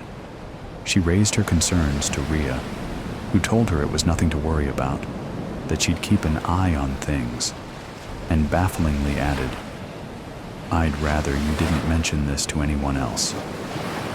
The day the shop reopened, without Rhea at the helm, was Silvana's birthday. Patrick invited her to join him later for one of his wife's specials, homemade pizza and pear wine. The food tasted delicious, but she pushed her plate to one side.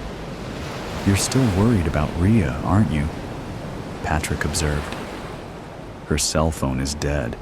It's strange. I knocked on her door last night, but still no answer. Patrick got up. I tell you what, I happen to know Rhea's neighbor, Angela, from the book club. She looks after the garden when Rhea goes away. She may well have a spare key. I'm sure there's nothing to worry about. but it wouldn't do any harm to check if everything is all right. Silvana was relieved. That's a great idea. Thanks, Patrick. I've been known to have a few in my time. Come on, get your coat. Let's see if we can solve this mystery. Half an hour later, the pair were standing in Ria's house. The hallway led into an open-plan kitchen diner with gleaming countertops and state-of-the-art gadgets. The smell of coffee lingered invitingly. When Ria's partner Lindsay had died 5 years earlier, she'd left her with a generous insurance payout. Silvana sighed, remembering the other day when she and Ria had drawn close over a bottle of wine. Ria had even given her a present. Only to be opened on your birthday, she instructed. But beneath the gaiety, she'd been out of sorts. Ria had brushed aside Silvana's offer of help with a brisk, "I'm fine." "I'll check down here if you do upstairs," Patrick said, jolting Silvana back to the present. The passport was lying on the bedside table. However, the photograph bore little resemblance to the person Silvana had come to love and admire. Having spent time working for a private detective agency when she was younger, instinct overrode caution, and she began a meticulous search for clues. Predictably, Ria's shop keys were lying on the bedside table. More unexpected was the discovery of another set of keys attached to a ring with a tag labeled "Cellar." "Are you all right?" Patrick called up from the bottom of the staircase. "I'm okay." Silvana tucked the cellar keys into her bag. Then she remembered Ria's present and opened it. She was surprised to find a pay-as-you-go phone already charged up. "Well?" Patrick exclaimed. "Did you find anything?" "Just this." She gave him the passport. "That's odd. It appears she never made it to New Zealand after all. Maybe it's time to involve the police." "What? Right now?" "It is rather late. I doubt they'll want to be disturbed tonight." Patrick thought of the half-opened bottle of wine waiting back home. "I'll act tomorrow morning. Shall I walk you back?" "No need. I can take care of myself," Silvana said firmly. The moon was her only companion as Silvana descended the cellar steps at the back of the shop. With growing unease, she encased her hands in a pair of gloves and took off her shoes. She didn't want anyone to know of her presence. After 3 attempts, the door creaked open and she was met by a cloying damp, overlaid by something else. Something unpleasant. Tensing, she flicked on her phone torch and spotted a narrow corridor with another door at the end. Filled with foreboding, she slowly turned the handle. She smelt the body before she saw it. Wearing the trademark hoodie, the bloating, discolored thing in front of her, could hardly be called human. Judd lay slumped against an upturned table, his eyes staring and opaque. Silvana covered her face with a handkerchief to prevent retching and inspected the scene, noting the bloodied head and smashed vase lying beside it. The blood had pooled and dried, staining the clothes and floor. She was no expert, but if the rotting undertones were anything to go by, death had probably occurred a few days earlier. Even then, horror was blunted by relief. So long as it wasn't Ria, she had the strength for anything. But where was Ria? Adjusting to the dimness, Silvana tried to make sense of her surroundings. Some crudely constructed shelves filled with storage tubs and packets lay stacked against one of the walls. The place was obviously some kind of drugs den. Could Judd's death have been the result of a disagreement with other gang members? Silvana's stomach lurched. What if they turned up and found her? She'd only just locked the cellar door and picked up her shoes when she heard voices on the driveway. Somehow, she managed to scramble behind one of the bins underneath the fire escape. Hardly daring to breathe, she waited until the scuffling feet passed and the gang disappeared down the cellar steps. Then, she bolted into the night as fast as her trembling legs would carry her. She would decide what to do when she got home. Halfway across the town's park, muffled ringtones came from her bag. "Silvana?" The voice was clear as day at the other end of the line. "Rhea, is it really you? Thank God. Are you all right? Where are you calling from? Talk to me." "If I tell you, you must keep it to yourself," Rhea said urgently. "Of course. By the way, I have your keys." "The shop keys?" "The cellar keys. Long story. I have just been down there. I found him, Judd, dead. It was horrible." Silvana began to laugh hysterically as the shock kicked in. "You went into the cellar?" Rhea repeated. "Why?" "I needed to know if you were all right. I was so afraid I was going to find you, not him. When I saw your passport, I knew you couldn't have gone abroad, that something must have happened. I didn't get the chance." "What happened?" "I will tell you, but not now, not on the phone. Patrick is planning to go to the police tomorrow about your passport." Rhea asked. "Did you touch anything when you went into the cellar? Did you touch him?" "No." Silvana's teeth were chattering from shock. "It's cold outside. I was wearing gloves. But what do you know about Judd?" "Why were you wearing gloves?" "I don't know. I had a bad feeling. I didn't want to be implicated in anything. Back home, I once worked at a detective agency. I learned about not touching crime scenes." "You may want to call the police," Rhea said. "But please, can I ask you not to tell them I got in contact or about me giving you the phone? We'll meet soon.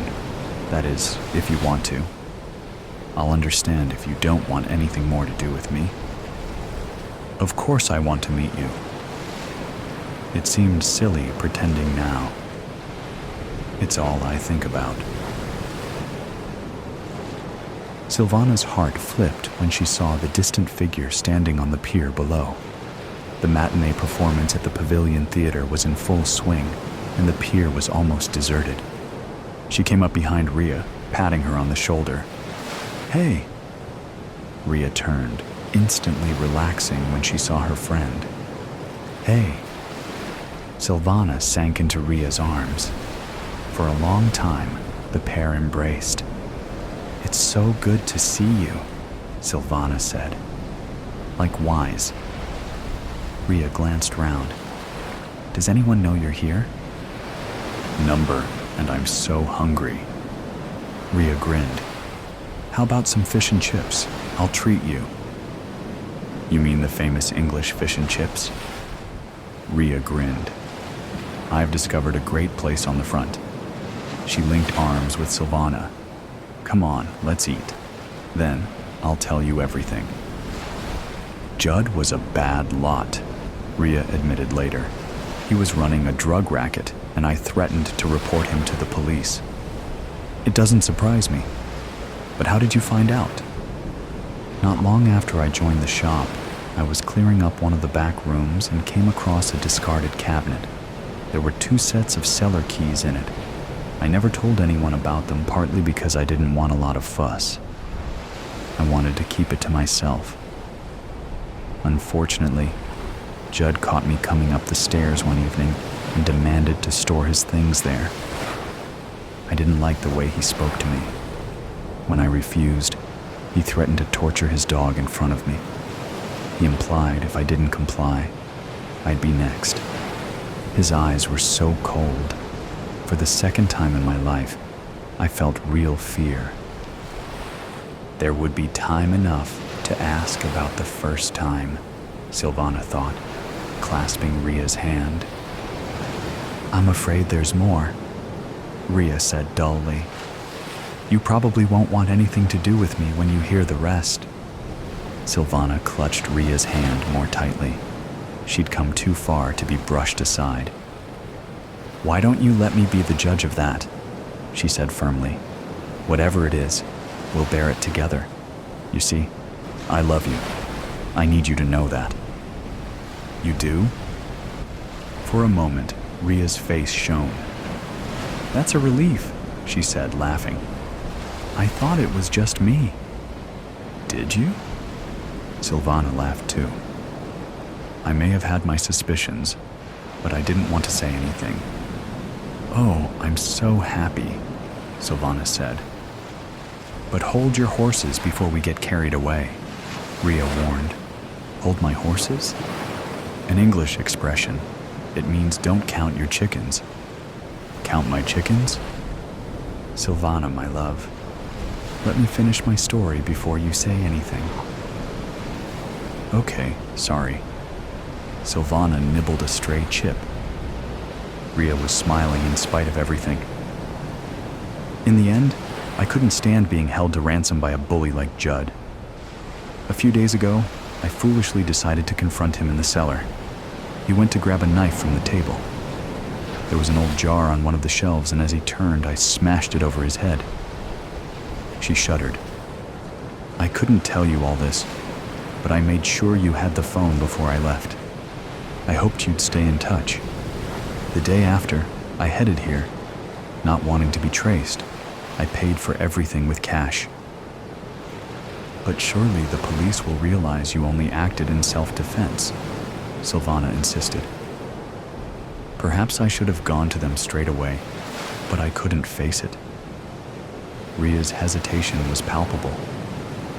"Especially considering..." "Considering what?" In spite of the warmth between them, Silvana felt a sudden chill, like someone walking over a grave. "What aren't you telling me?" Ria's voice broke. "I'm terminally ill. At best, I only have months to live. At worst, it will be weeks. I have all the medication I need. I just want to spend my last days in a place with happy memories." "I can't believe it." But Silvana knew Ria was speaking the truth. She tried to disguise her anguish. "How long have you known?" she whispered. "I only found out for certain the day before Judd threatened me in the cellar. Maybe I wasn't thinking straight. I should have told the police everything long before, but by then I was in too deep. I'm going to stay with you." Silvana had never been more certain of anything. Ria shook her head. "Stay with me tonight and go back tomorrow. It won't be long before the police check the cellar. It will look odd if you're not there. I have every faith in your survival skills. Look how far you've come. In the meantime, there's something I want you to have." "What is it?" Ria handed Silvana 2 envelopes. Inside one is a plan of the cellar. After years of searching, I think I may have finally uncovered the sealed entrance to a tunnel leading to the old priory. My father was a historian and suspected there might be one near the shop. The other is a copy of my will. It's my final and dearest wish to make your life better when I've gone. Psst, Jill killed Jack. I very much need some socks, pretty please, with sugar on top. This was the text that I sent to my estranged ex-wife, the one who wanted to drag me out to the wilderness under the guise of talking about financing our first child's entrance into college. I knew that she was old-fashioned and wanted to push me from a hill, just like Fellini. So my last request was not very sinister. I mean, even death row inmates should get some free laundry or a meal, maybe even a prayer. I looked into the pantry of my rental and decided there was no good food. Bachelor food is disgusting when you leave it in the fridge for a week. I needed my dog. Hey, can we bring the dog? I knew that Caspian hated hiking just as much as me. It was like walking without purpose, like smelling flowers just to get allergies. I also knew that if Michelle threw me over a cliff and I was able to not immediately die, then Caspian the burner could theoretically pull me up with a rope. I decided to wear my flax Bermuda-styled shorts, which can be unwoven and turned into rope or a joint. She did not immediately text back and scold me for overpacking. This was a good sign because I had previously said I would find some kind of therapy. She wanted a stranger to break my will, make me cry, pay for the breaking, and send me back all trained. Also, I had a very large life insurance policy at the time. Husband therapy is kinda like dog training, but the wife forgets that she has to remember the commands, or the husband will forget. And the 2 weeks and $1,500 in Idaho won't take. She has to reinforce the electric shock therapy, the way the husband therapist swings a hand like windshield wipers and asks if my mother ever touched me inappropriately. It was just 38 minutes before the murder. Hike. In Knights of Calabria, Fellini taught us that a kind whore will get many marriage proposals, walk up to the mountain of love with all her savings, and get thrown over the mountain by her fake fiancé. I decided to pack like Fellini. I went up to my rented room and looked for all the things that could be lugged in a hefty garbage bag suitcase. There was the square bottle with a ship that my grandfather had constructed with tweezers. Nah, he's dead. There were piles of clothes on the ground. These kept me from bringing a drunk woman home. No one wants to make love next to dirty laundry. That's pretty gross if they do. I saw pictures of my kids when they were young and realized they were getting old, going to college, all taking medications to avoid giving me grandkids. I looked at the pillows. They were stiff, so I used them only to prop up a cell phone to watch Italian movies. It was better to pillow on a wad of sweaters and save the neck. I went into the closet and found my mafia money. It was just an envelope from the bank full of cash because I hate wasteful tipping. For some reason, the kids at the register have a very difficult time begging for tips of cash when they only punched in buttons. They do not have this problems with cards because they say, please follow the instructions on the screen when they ask for 30%, 40. One of the cashiers actually said my card was declined because he hit the 50% tip option for me. I use cash so the kids can beg like adults. There is no need for great cash when your former estranged spouse wants to go hiking in the wilderness. Also, I think she is bitter because of the dating. She pretends she doesn't mind that much, but always gets me drunk and asks for details. I don't know what I tell her half the time. I see a bottle of Canadian Mist, whiskey, that was purchased for toothaches and bladder infections. It is not a very good bottle of whiskey, but it is lightweight since half of it is missing. It is best to be slightly inebriated before being thrown off a cliff. Also, the fall hurts less. I packed the whiskey. Now my closet is executive clean. I have 10 handkerchiefs laid out in case one of the kids gets married. Handkerchiefs are the required minimum for a gentleman of the ages. You can offer the spare to a woman in tears. You can use the linen to avoid touching bathroom knobs. It makes a wonderful mask in the case of desperate last-minute need for larceny. I love handkerchiefs. I packed 10 in the garbage bag, knowing that large puncture wounds should be full of gauze. For this reason, I had to return the silk hankies. It is better for the absorbent cotton in case of a fall. What else? It was a tiny room with windows facing the main road in town. The firemen and police went up and down the road trying to find an entrance to Starbucks. They put in a one-way driveway to be tricky. I had some bills on my desk, but I didn't want to bring these to the afterlife. I decided to quickly pay for my parking bill because I didn't want my extra truck to get towed if I should be in the community hospital for very long. I said a small, "Thank you, God," because 2 of our 3 nurses had wanted to date, but you should never date medical people in a small town. Amputations happen when you are not a gentleman. What else? Sheets?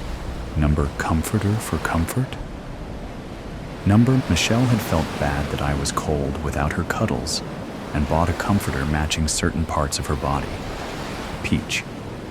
It was definitely a distraction if ever a gentleman has lady company.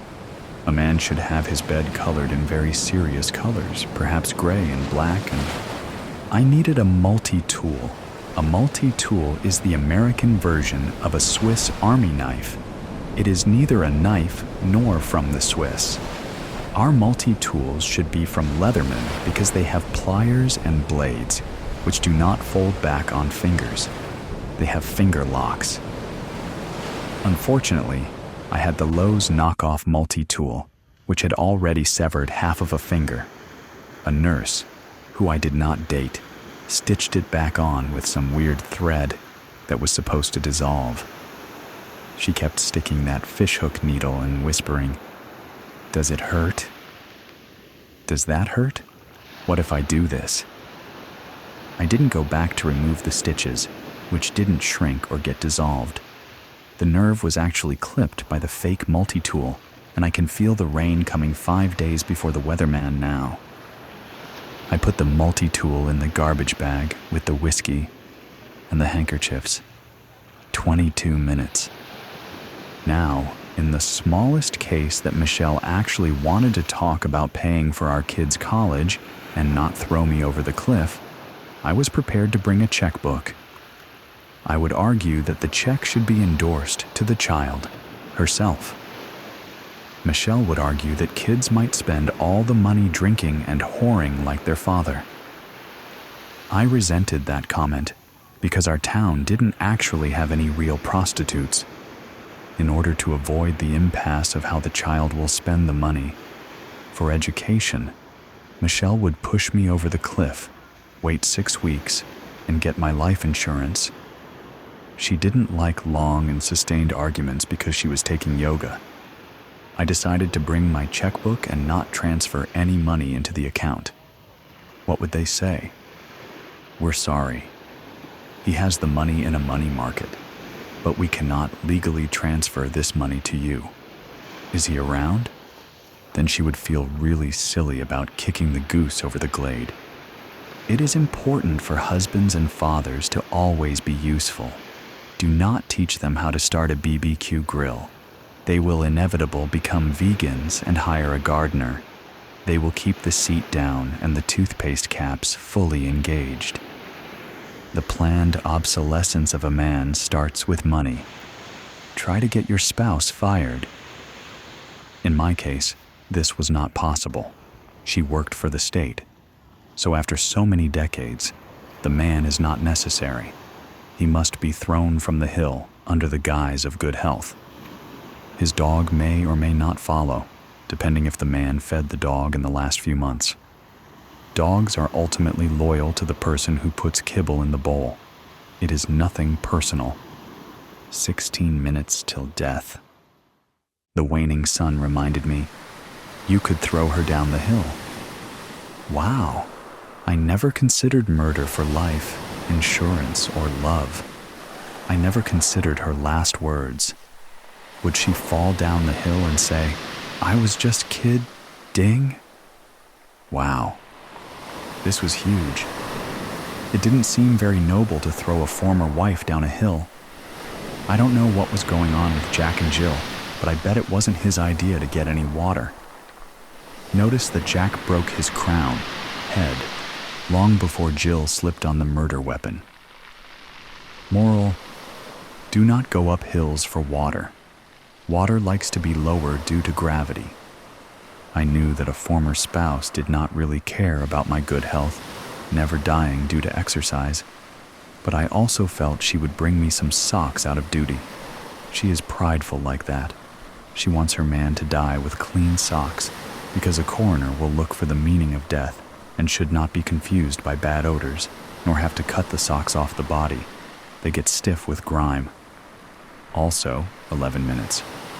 I really wanted to get some veneers before death. It seems really creepy to have a perfect white smile in death but hide the blemishes with a beard in life. The coffee struggle had taken its toll. I have never heard of anyone suing Starbucks for their loss of white. How would you even quantify the loss? You honor. I was going to get a new hot wife, but I couldn't smile due to Starbucks stains. How much did that cost you, Mr. Go-Round? The lady from San Jose had stock options of Oracle. She's probably a billionaire. I lost this opportunity because of Starbucks stains. I would never smile. Can you show me your receipts? No, Honor. I paid in cash to avoid needless tipping. How do we know you didn't stain your teeth from Pete's coffee? Pete's roast gives me heartburn. Can you prove this heartburn? Ouch. It was going to be just like the cigarette debacle. If you smoke one Marlboro in your life, you cannot blame Camels for your cancer. Tobacco manufacturers know this and promote community smoking to destroy the single source theory. 7 minutes.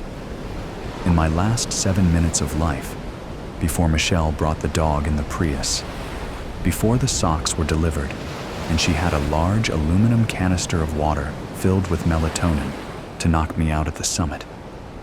She knows I get sleepy near the summit. Contrary to popular notions, St. Bernards and their cousin dog, the Bernese mountain dog, do not actually have smelling salts in their saliva glands. They cannot lick you to consciousness. They usually have less than a tankard of whiskey around their neck, because the whiskey is meant to fortify the dog in bad weather. Some share, that is true. But mostly the large dog will watch you falling into snoring, as the Michelle commands that he uses his large head to push his former master over the hill. The dog will think it is just a game since his eyes are poor on telescopic visions. He cannot tell if the cliff is a few feet or a few leagues. He will actually get excited to be playing a lazy game where he doesn't have to fetch and get sweaty. My poor dumb dog will be an accomplice to murder. No, if not for my own sake, I must think of California law, how they will eventually kill Caspian because he was a man-killer. The law does not care if it was his idea or the woman. He will be taken to the Black Ops section of the SPCA and ethically sent to heaven. They are very moral about these things, and overcrowding is at an all-time high. Please remember to spray and neuter your pet to avoid euthanasia. My body? I need something reflective for the Air Force. She will probably bring me to Fort Ord to hike. They are an inactive Army base. This is why we need the Air Force to gather my remains. 1 minute.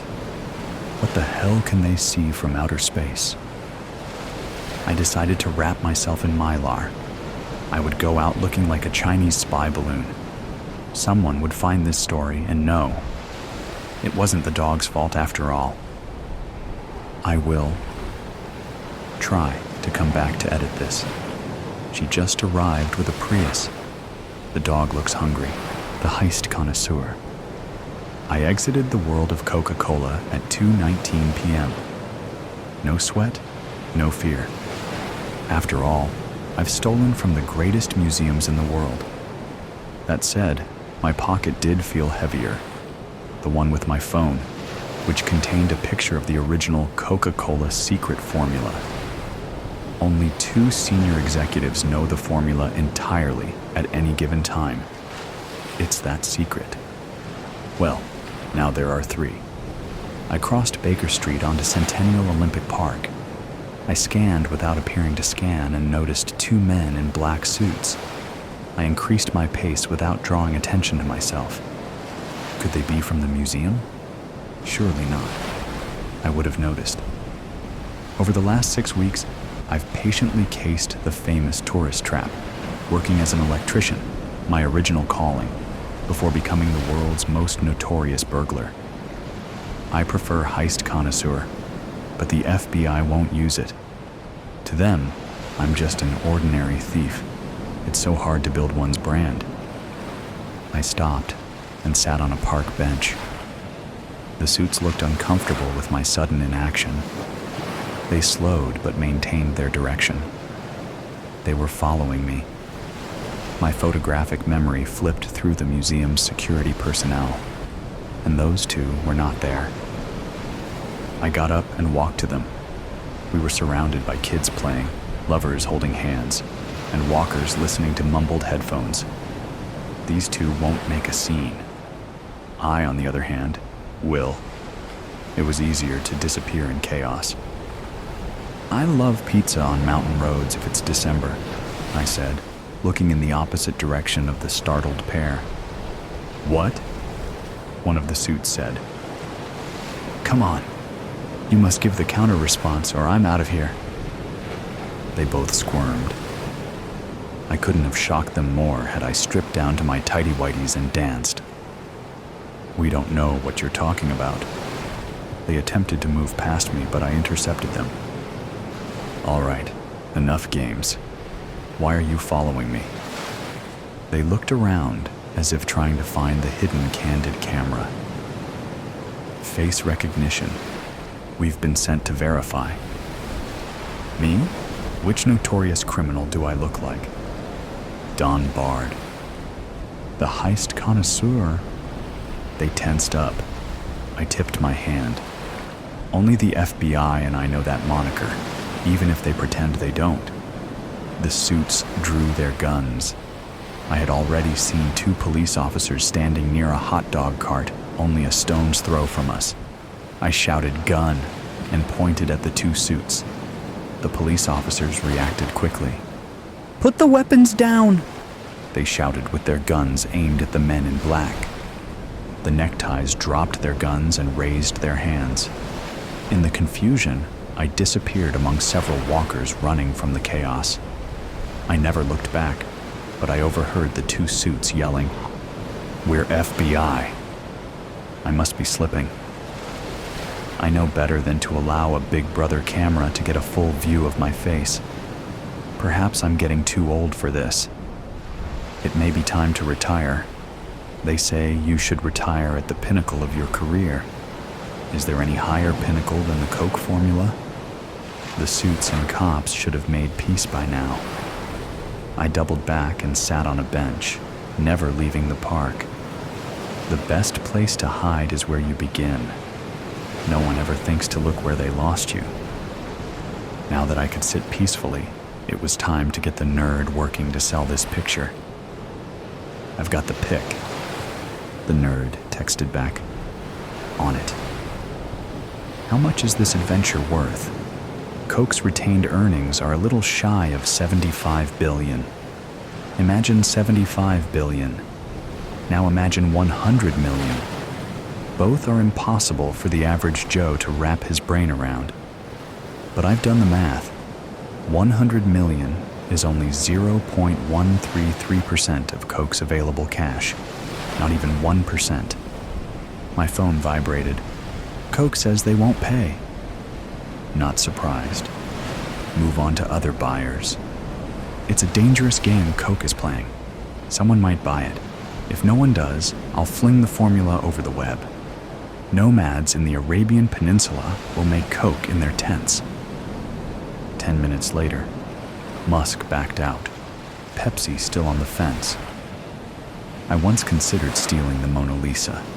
Its estimated value is $1 billion. Coke could buy 75 Mona Lisas, but it won't toss me a measly 100 million. Pepsi got cold feet, afraid of repercussions. Plan C? Yes. That took me aback. I have enough plans to go through the alphabet twice, but I believed Pepsi would buy it, if for no other reason than to gift it back to Coke as a goodwill gesture. Imagine the free advertising.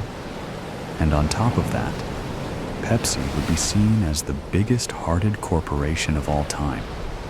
Apple wants it, says they're going to make it better, the nerd texted. I have my standards, no changing what has worked. Number go to plan D.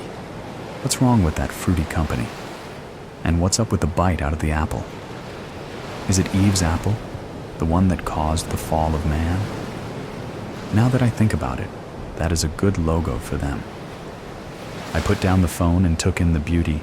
Trees rustling, squirrels nibbling, birds singing.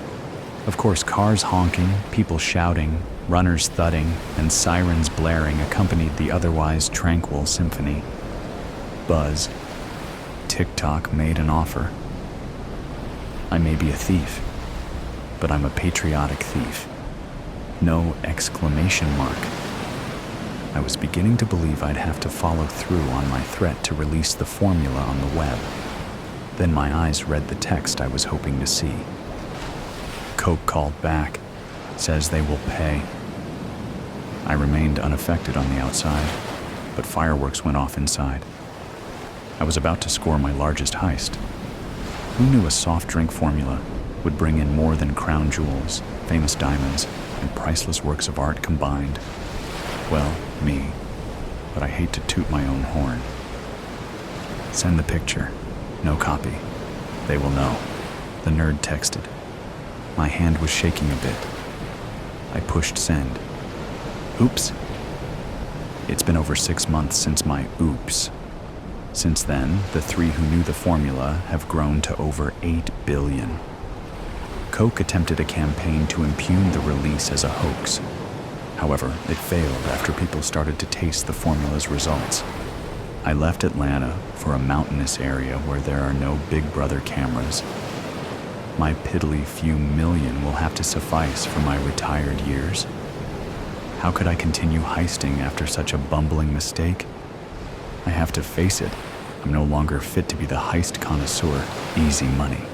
Debbie said that it was lucky for us that the weather would make for fewer people on the roads. Less chance we'd be seen.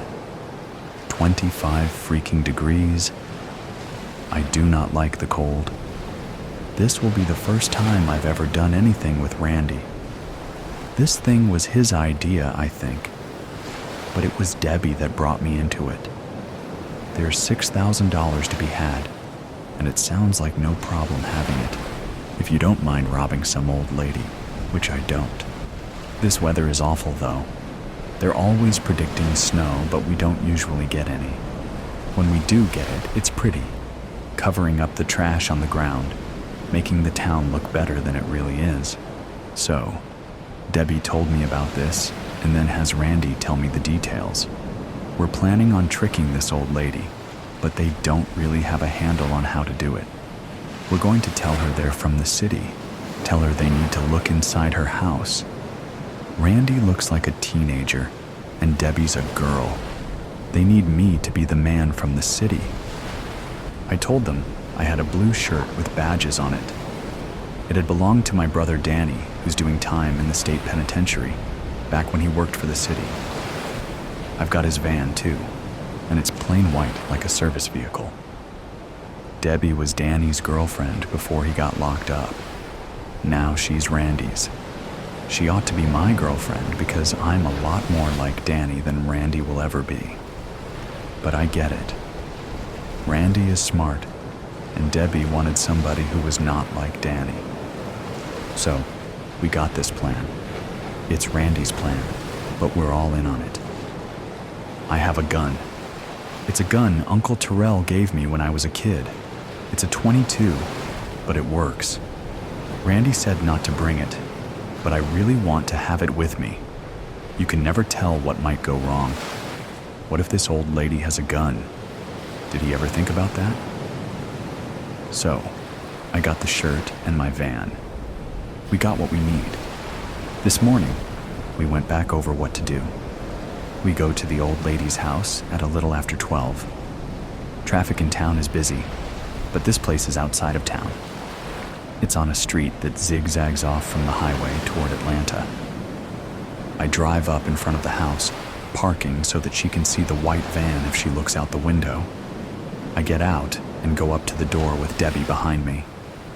Debbie is going to be wearing a big coat, and I'm going to say she's my trainee. First, though, I have to tell the old lady that there's been a problem with her electric bill and that she's being charged too much. The city is sending me to fix it. I'm gonna tell her. She opens the door, because who wouldn't want somebody to fix it so that a bill is lower? And that's when I tell her who Debbie is supposed to be. I'm asking the old lady where the kitchen is, because this problem is probably at the outlet the refrigerator is plugged into. When she starts to take me there, Debbie asks if she can use the bathroom. While I'm in the kitchen, Debbie goes to the old lady's bedroom. Randy says the money is in the bottom drawer of her Chester drawers. I keep the old lady busy till Debbie comes to the kitchen. Then I make like I fixed the problem, and we leave. Easy peasy, lemon squeezy. The old lady won't know she's been robbed. The next time she looks for the money and it's gone, she won't think that it might have been the city electric guy. She's old. If she does remember us, she sure as hell won't remember what we looked like. Randy says there's about $6,000 there. I'm like, how do you know? He says the old lady is Dexter Lockwood's granny, and Dexter told him. We gotta give Dexter some of the money? Randy says no, that Dexter is stupid, and just told this without thinking up the plan himself. Randy is staying in the van while Debbie and me go inside. With the weather as cold as it is, it wouldn't be a good idea to turn the thing off and just hope it will start when we get back. It's usually reliable, but in this weather? I don't know. I'm leaving it running with Randy inside, out of sight. And damn, it is snowing. So, I drive a little slower on the way, looking around to see how many cars are out, and since the snow just started, there's quite a few. We get to the house and it's not what I was expecting. I thought it would be something pretty nice, but it's not. It's a little bit bigger than the shotgun houses in Milltown, but not by much. There's a carport full of junk and the Plymouth in the driveway looks like it hasn't moved in a while. I asked Randy if he was sure this was the place, and he said that he was. I parked on the street and looked over at Debbie. She's a pretty girl, but the kind of pretty girl that knows she's pretty. The coat she was wearing had a fur collar that she pulled up to cover a good bit of her face. She said, "Here we go." Part 2. Debbie. When Steve pulled up in front of the house, I could tell that he was scared, and it wasn't just because of the snow. He was dim in the head like his brother Dennis, but Dennis wasn't scared of anything. That's why he was locked up. A little bit of scared can be a good thing. It keeps you from being foolish. Randy and I had gone over the plan a good bit before we got Steve involved. He had the shirt and the plain white van. He was too dumb to send in alone. Somebody needed to go with him to be sure he didn't screw it up. While we're going over the plan, Steve started talking about having a gun he wanted to bring with him. Randy said no. A gun would change all of this.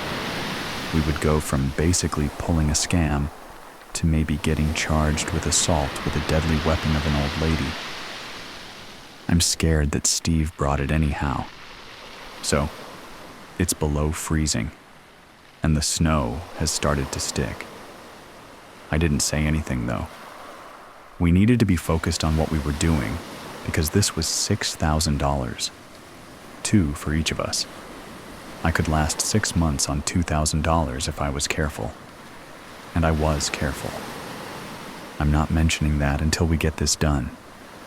I want my money, and then I'm done with Randy, and with Steve, and with Dennis. When he stopped the van in front of the house, I could see Steve starting to freak out a little. I didn't want him to spend too much time thinking, so I just looked at him and said, "Here we go." I got out of the van and started around. Randy got in the driver's seat.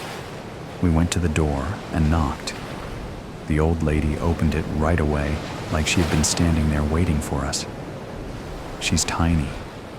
I mean, I'm only 5'2" myself, but she's shorter than me. A tiny little old lady. "Can I help you?" Steve stutters a little, but manages to say, "We're here about your bill. Has it been too high lately?" "What bill?" she says. "The electric bill," he says. "Has your electric bill been too high?"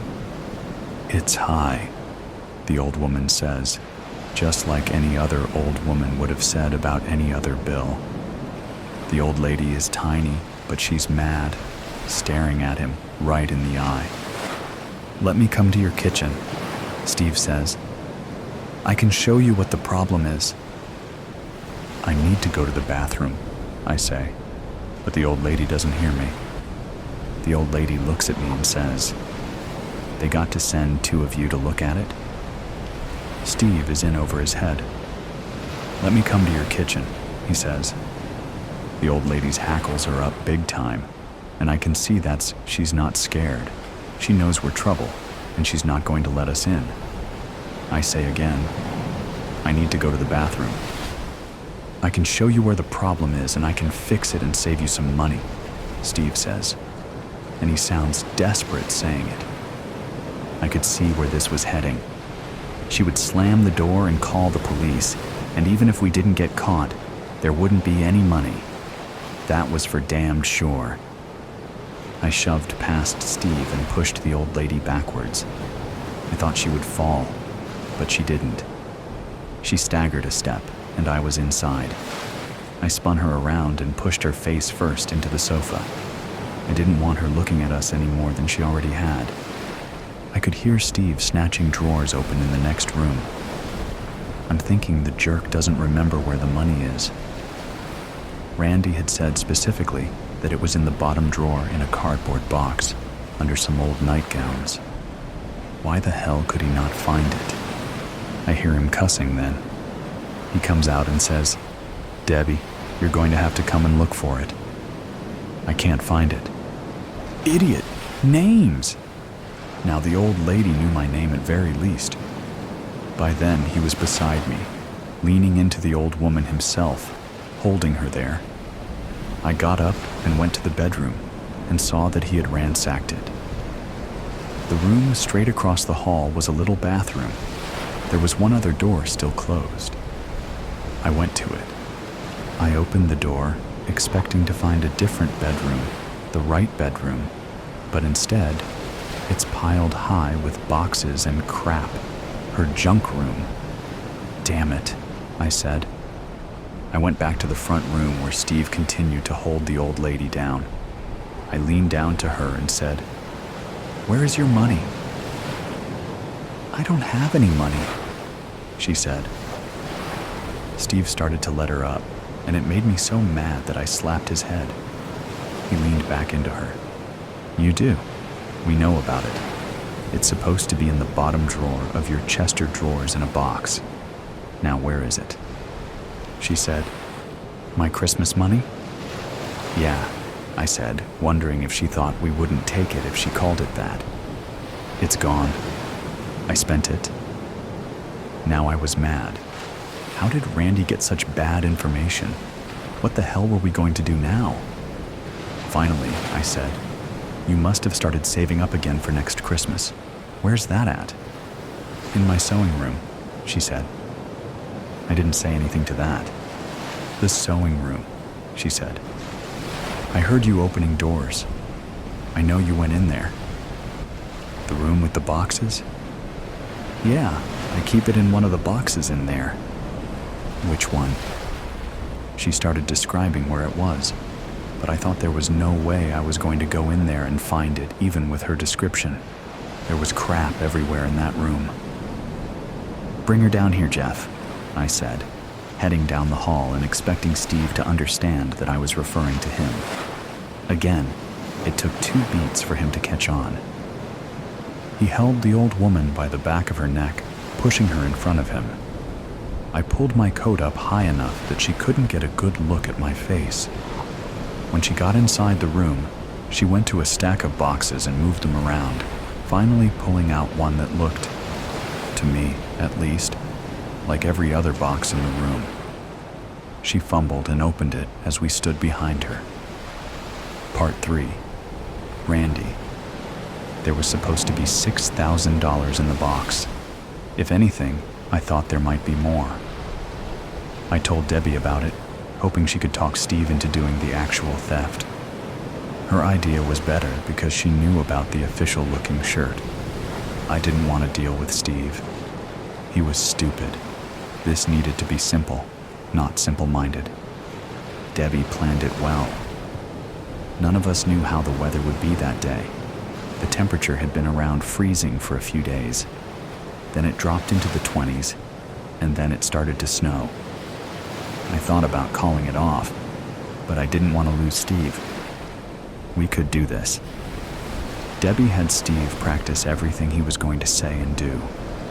She walked him through it over and over until we were all bored to death by it. The main thing was to say he was from the city and that there was a problem with the electricity, and he could fix it and save her money. Once they were inside, the whole thing would take 2 or 3 minutes.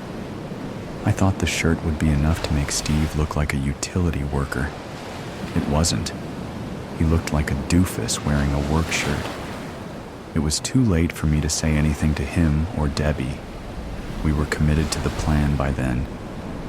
I looked at him and wanted to ask if he had brought his little gun with him, but I didn't. I just wanted to hurry and get this over with. When we got there, Steve is like a raccoon caught in a car's headlights, and I think, damn, we are done for. I thought about pulling the plug, but I didn't. I should have, but I didn't. Debbie came through, getting him out of the van and headed toward the house. I watched them till they got to the door, and I realized how much snow had fallen. Maybe 5 minutes passed before I heard the gunshot. That son of a bitch had brought a gun after I told him not to. He fired again, and I thought, dumb bastard has killed her. I was already out of the van, which I had left running and with the door open, and was running toward the house. I can hear Debbie crying, and I know it's because she just watched that fool kill the old woman. The door pops open and Debbie comes staggering out, doubled over. I grab her shoulders and raise her up. There is a widening red patch at her stomach that I don't want to look at too closely. I put my arm under her and help her to the van. I can't very well drive her to the hospital and explain that our partner accidentally shot her while we were robbing an old lady. And I can't walk away from that situation either, I realize. I opened the side door and laid her down. This is messed up, I said. She didn't say anything back. I ran back to the little house, knowing that neighbors might have heard the gunshots and called the police. I needed to get Steve and the money and get the hell away and figure out what we needed to do about Debbie. I didn't want to see the dead old lady. I didn't. As soon as I got inside, I yelled, "Steve!" There was no answer. I went down the little hall and looked in the bedroom, but no one was there. I started into the junk room, but I fell, slipping in blood on the floor. My feet slid from under me, and I went down hard, banging my head on the floor. Someone spoke my name. I turned my head and saw Steve lying on the floor beside me. Blood throbbed slowly from his neck. He was not dead, but he would be soon. I heard my name again and looked up to see the old woman standing above me, her face filled with anger and sadness. "Randy," she said. Then I saw that she was holding the old Colt pistol that had belonged to my grandfather. I didn't realize she still had it.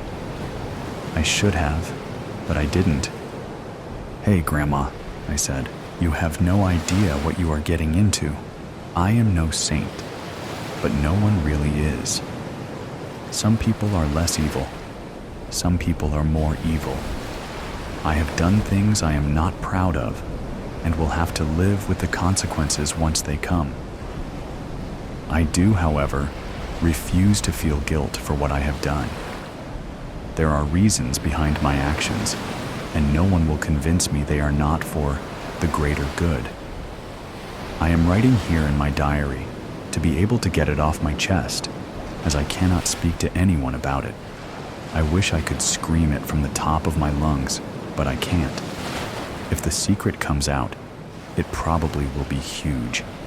The local media are already talking about it, and when they catch whoever did it, it will be loud. In my mind, I am a hero, but in people's eyes, I will not be. If anyone is reading this, probably after I have been caught, know this.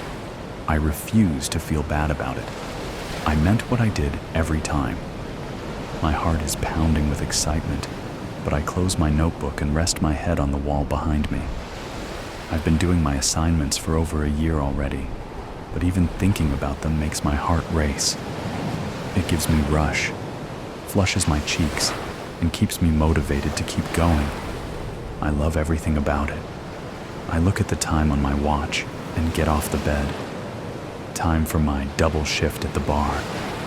I put on one of my tightest blouses with low cleavage, comfortable jeans, and tie my hair in half up, half down style.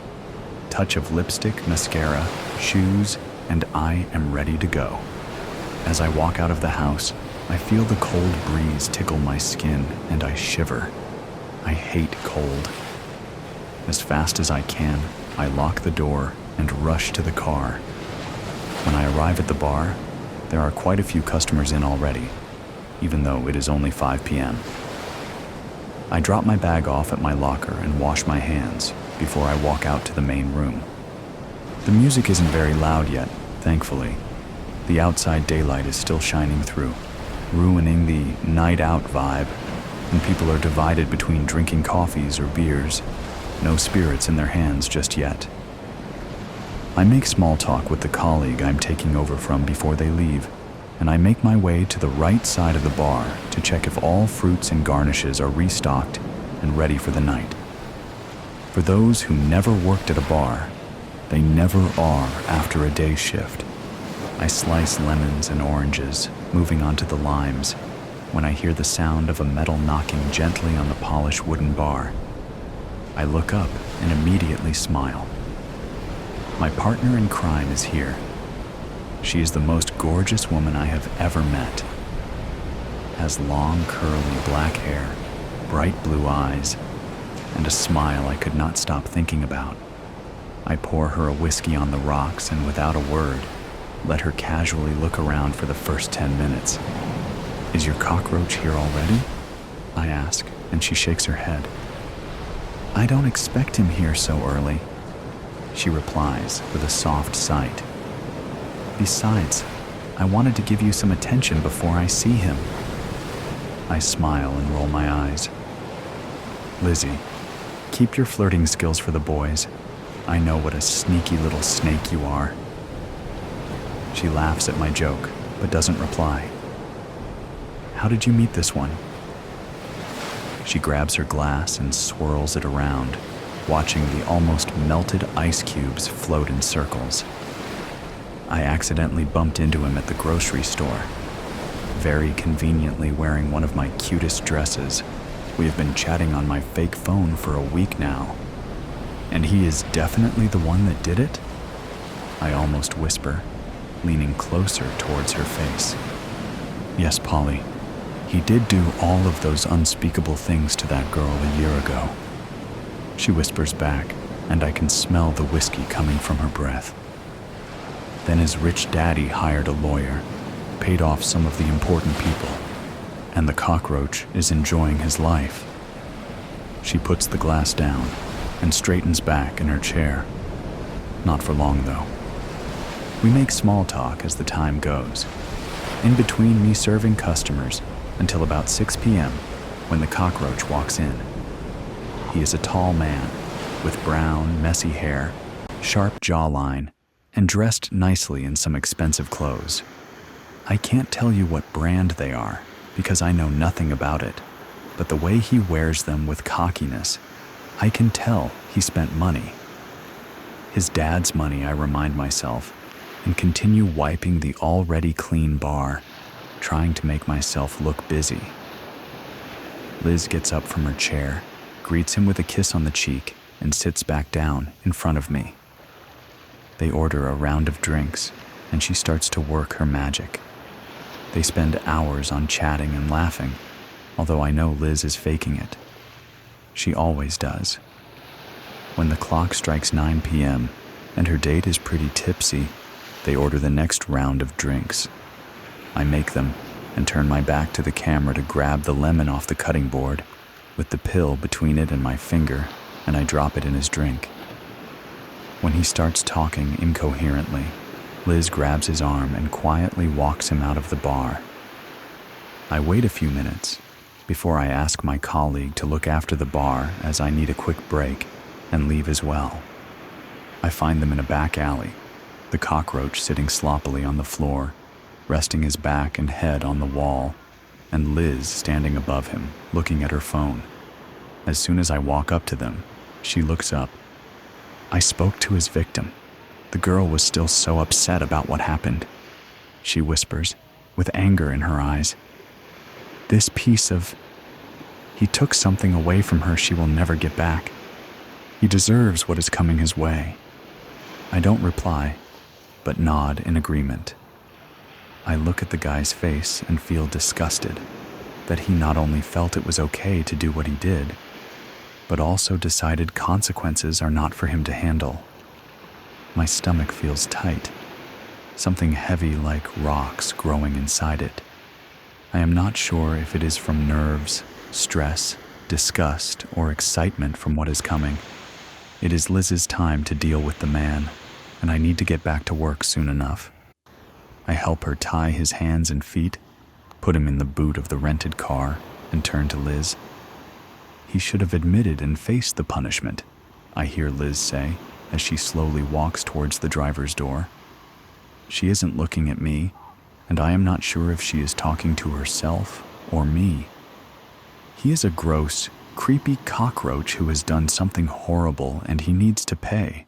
The smug smile he had on his face when the case was dismissed, knowing he got away with it. I see her shake her head in the streetlight falling on her from above. Well, he didn't. They don't anymore. I whisper back and walk into the bar. HIM. I can feel the headache getting worse as the shouts don't end. Mr. Robertson came to report his son's missing, but ever since we took all the information and said we will look into it, he has been shouting at various officers. He wanted the whole station up at this moment and searching for his son. We tried explaining to him that we will not be able to find him within the next hour, so when he kept shouting, we threw him out, threatening with a ticket. I spin around in my chair to look at the cork board again, but feel hopeless. Missing men keep being added to it, but no more clues have been discovered. I feel like a complete idiot. Ryder Robertson's picture have now been added to the right side of the board, alongside Henry's, Lewis's, Christian's, and Jake's. All of these men, various ages, occupations, and lives, have been missing, and it was my job to find them. I hear someone walking up to my desk, and I turn to see my partner Jesse. I could put an egg on your head and would be able to fry it within a minute, he says and smiles at his joke, but I don't smile back. I am too tense. Hey, I know it is hard, but with a new victim, there is a possibility for potential clues. I nod without saying anything and turn back to the board. Maybe walk me through what connects these men. Sometimes speaking things out loud helps to see things that could have been missed. I sigh but agree, for the sake of not having any other ideas. Henry, aged 54, went missing in April 2023. In February 2023, he was found not guilty for domestic violence on his wife. Lewis, aged 22, missing in July 2023. There was an old report to the police about attacking his ex-girlfriend, but she came back to retract the report, saying they just argued and she was okay. Chris went missing only a week after Lewis. They are the same age. I don't, however, have anything that links him to the rest of the guys, so maybe he is not part of it. Jake, aged 32, went missing in December 2023. Only 3 months after his lawyer argued that 5 women that came forward from his company about inappropriate behavior towards them were unstable emotionally and had a vendetta against him. So the case was dismissed. And now, we have Ryder, who a year ago assaulted a girl, but somehow the DNA samples the doctors collected disappeared right before the trial. all of them have been seen with a woman at a bar the night before they went missing. So, the only thing that connects these men are vile actions against women. What if the women did it? I laugh and roll my eyes. Yes, because the experienced detective didn't think of that. I will check with the girl from Ryder's case, but all others have rock-stone alibis. I pinch the bridge of my nose with my fingers and rub it, trying to get rid of the headache. Soon enough, this case will be assigned to someone else, since I can't seem to get any leads. And this would be an absolute nightmare for a young, ambitious detective like me. I needed to get at least something to keep me going. "I think you need a drink," Jesse says, and I look at him from under my eyebrows. "When we're done tonight, we are going out. And," he says quickly, raising his finger to stop me from interrupting. I will not take no for an answer. So here I am now, at the bar, sipping my beer and listening to Jesse vent about the argument with his girlfriend. I politely nod, but only listen to every third word, because the focus is escaping me too quickly. I love him like a brother, but help me God with how much he talks. I look around the bar, trying to look casual, but the moment my eyes land on her, there is nothing casual about me. She walks in with her long strawberry blonde hair, gorgeous black dress, and boots heeled so high, I am surprised she isn't falling every second step. But she has this confident aura about her. She has her head held high like she owns this bar, and I am mesmerized. Jesse notices that because he stops talking and nudges me with his elbow. "Go, speak to her," he says with a smirk. "Undust your flirting techniques, wipe the cobwebs, and go." And so I do. I get up, still holding my drink, and sit down next to her at the bar. "Do you mind if I sit next to you?" I ask, and she turns, looking at me with big brown eyes. She smiles. "Of course not." She answers softly. "My name is Polly." "Alex," I say, and shake her hand. "Let me buy you a drink, Polly, if that's okay." Petrified. You would never have noticed it if you weren't looking for it. That was precisely the point. The instructions given in my embroidery group had been clear enough. After nightfall, take a stroll on the second lane past the bakery, look for the unlit lamppost, and turn down that dark alley, they said in hushed voices as the pianist began playing in sudden loud fervor, by coincidence. Then you will see a mossy stone staircase, which you will descend, and at the end of it, there is a dim hallway. She lives through the set of green doors on the left. The doors are tall and French like my husband's mistress, but peeling and weathered. I can tell they were once painted a lovely shade of emerald green. Half of that green paint lies in small piles of flakes on the cobblestone.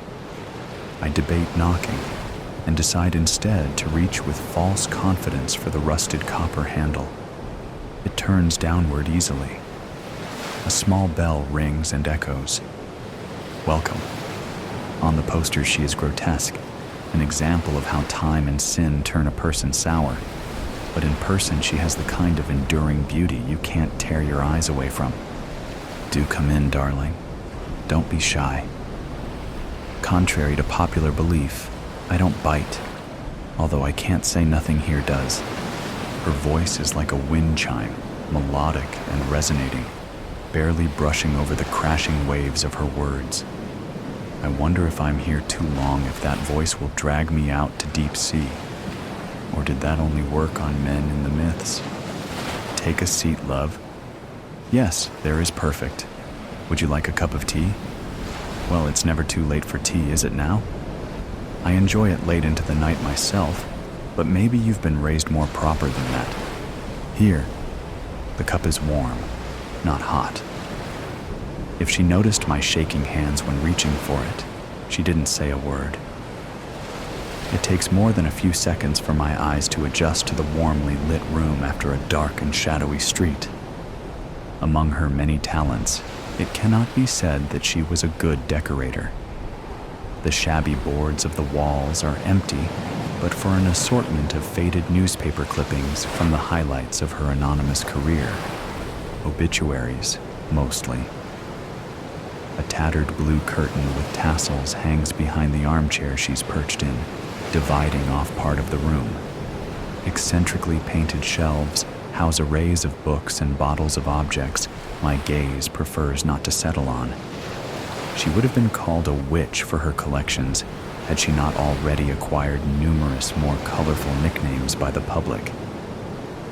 The only item of some value is worn loosely around her slender wrist, a heavy and ornate gold watch, the kind of thing that would make a petty thief's day to see glinting underneath a man's sleeve in the street. She catches me admiring it and smiles thinly, holding up her arm up to eye level. Isn't it a beauty? It was my first husband's, this watch. On the 10th anniversary of his death, I'm going to smash it to bits and melt the gold into a necklace for myself. I deserve a little gift from him, I think. Her laugh unnerves me, but I find myself too curious to be afraid. I politely say my condolences for her husband's death. Oh, darling, don't be sorry that that man is dead. The one good thing he did was to be the inspiration for the charity work I do. I haven't always done this. I used to be an actress, you know, a leading lady of the stage. Men would come from all over the city to see my shows, for I was beautiful then. Sometimes after the shows, they would approach me, usually blind drunk, complimenting my dress or what was underneath it, asking for a kiss or a drink or a night. And sometimes they didn't ask. My husband became my husband not because he asked, but because he damaged me. And he was rich enough to get away with it, and clever enough to know that marriage was my only option. She smooths down the skirt of her maroon dress, then looks up at me with a solemn expression I can't fully read. It isn't hard to believe she was once a sought-after woman. Though sunken in age, her cheeks are smooth and her face looks as though it was hand-carved out of porcelain by God. Her hair is twisted into a dark crown atop her head, secured with metallic pins. Her eyes are like a cat's, but not a house cat. No, definitely not. Like those of a tiger that has been left to go hungry for far too long. I will her to continue talking and not look at me with those eyes again. We sip our tea in unison, upholding our masquerade as ladies. She takes in a breath. He said he loved me, and at the beginning I believed it. He may have loved me. He certainly desired me.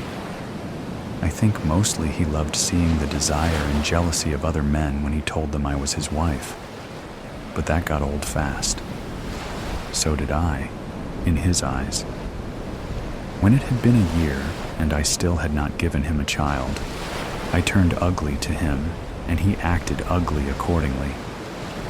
One night, he came home from the pub talking about how the other men's wives had filled their houses with children by now. He spoke of babies like cattle. Then he threatened that he ought to tell the whole town that I was secretly a whore and leave me. I should have kept quiet and obeyed and smothered him in his sleep, like a good wife. Instead, I promised him that as long as I was alive, I would never let a child be born cursed enough to have him as a father. I'm sure you know what happens next. Or otherwise, you wouldn't be here, my darling. She traces a scar on her chin that I hadn't noticed before, extending along her jaw to the start of the delicate bones of her neck. I imagine it snaking around the rest of her throat in a ring, strangling her pale skin, and my breath catches. It looks as if lightning struck her. She was struck, though not by something as rare as lightning. I instinctively touch my collarbone where I know without looking there is a ghastly bruise. My modest neckline covers it, but somehow it feels like she knows it's there. My mark of pain. I hope it goes away quickly so my husband does not think me unsightly. But then again, perhaps that will not be necessary. I nod at her meekly to show that I do know what happens next. I can't say whether he truly meant to kill me, but to hurt me, to wound me, to make my thoughts and words disappear in flames. He meant that with all his heart. The funny thing is, it was him who made my words true. Of course, he couldn't have known that I was with child. Even I did not know then. After, no one would ever get to know. I made a gravestone, although there was nothing to bury. And then, a month later, I buried my poor sick husband next to it, marked only with a slab that did not bear his name. Wealthy and beloved as his gold in his life, in death he became only stone. The disease had taken him so quickly that there was no time for anyone to save him. Shame on chance to take him from this world so young. Got him like poison, essentially. The porcelain around her eyes cracks faintly in amusement. I have nothing to say in response, my mind stuck on the picture of a crude gravestone smaller than it should be. Now, love, how would you like your tragedy to occur? The widows in my town all chose differently. Most agree that the worst methods are only to be used for the worse husbands, but sometimes there is no rhyme or reason to it. After all, all's fair in love and war. Millions of second and third and fourth thoughts crossed my mind on the way here, but now those voices are silent, and there is only mine and hers, and the input of the hissing wind outside. Well, what will it be? In 2 weeks, it will happen.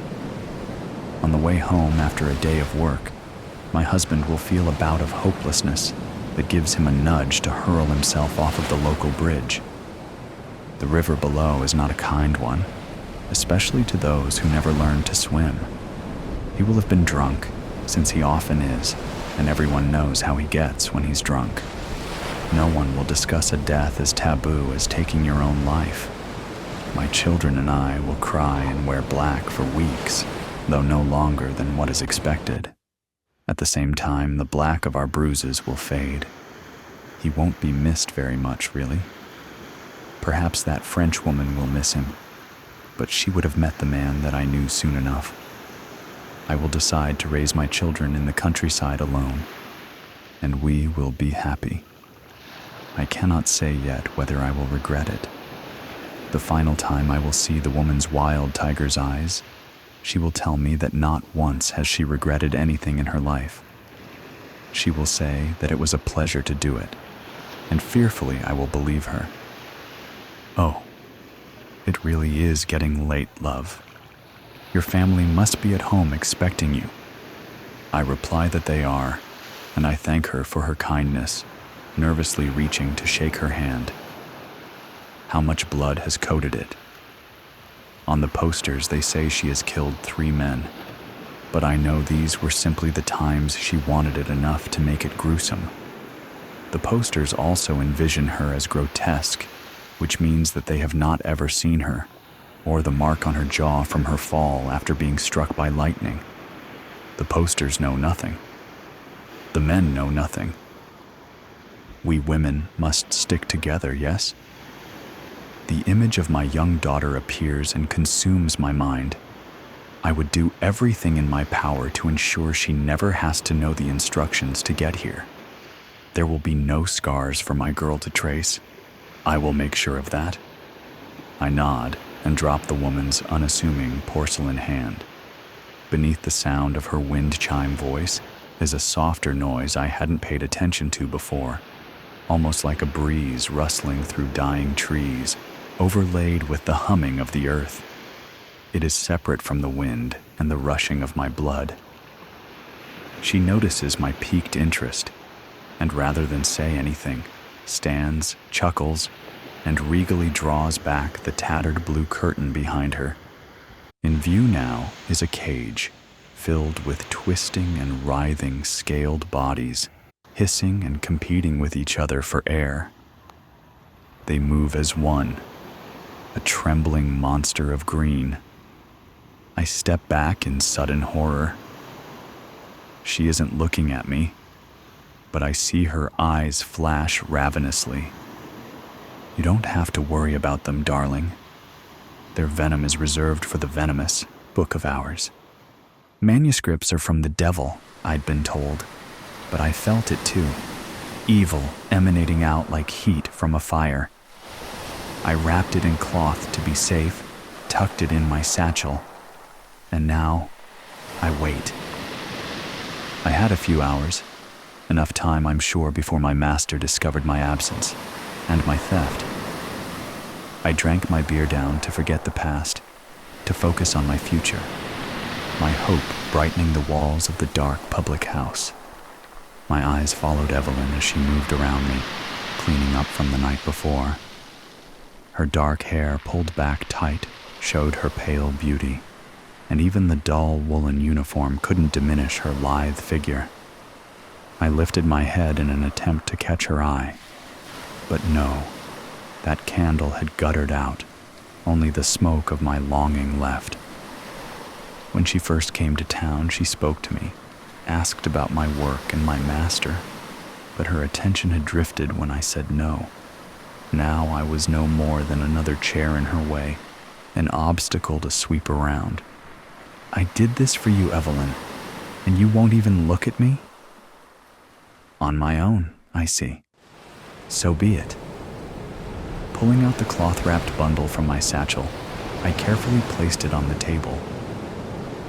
If what Evelyn said was true, this strange item could allow me to finally escape my service, with enough gold to make a new life, free from my bonds. I stared at it, hesitant to touch the elaborate box. Just parchment squeezed tight between wooden boards. How could it hurt me? I had seen it before on my master's shelf, next to an old statue, but gave it no more thought than the worn boots below it.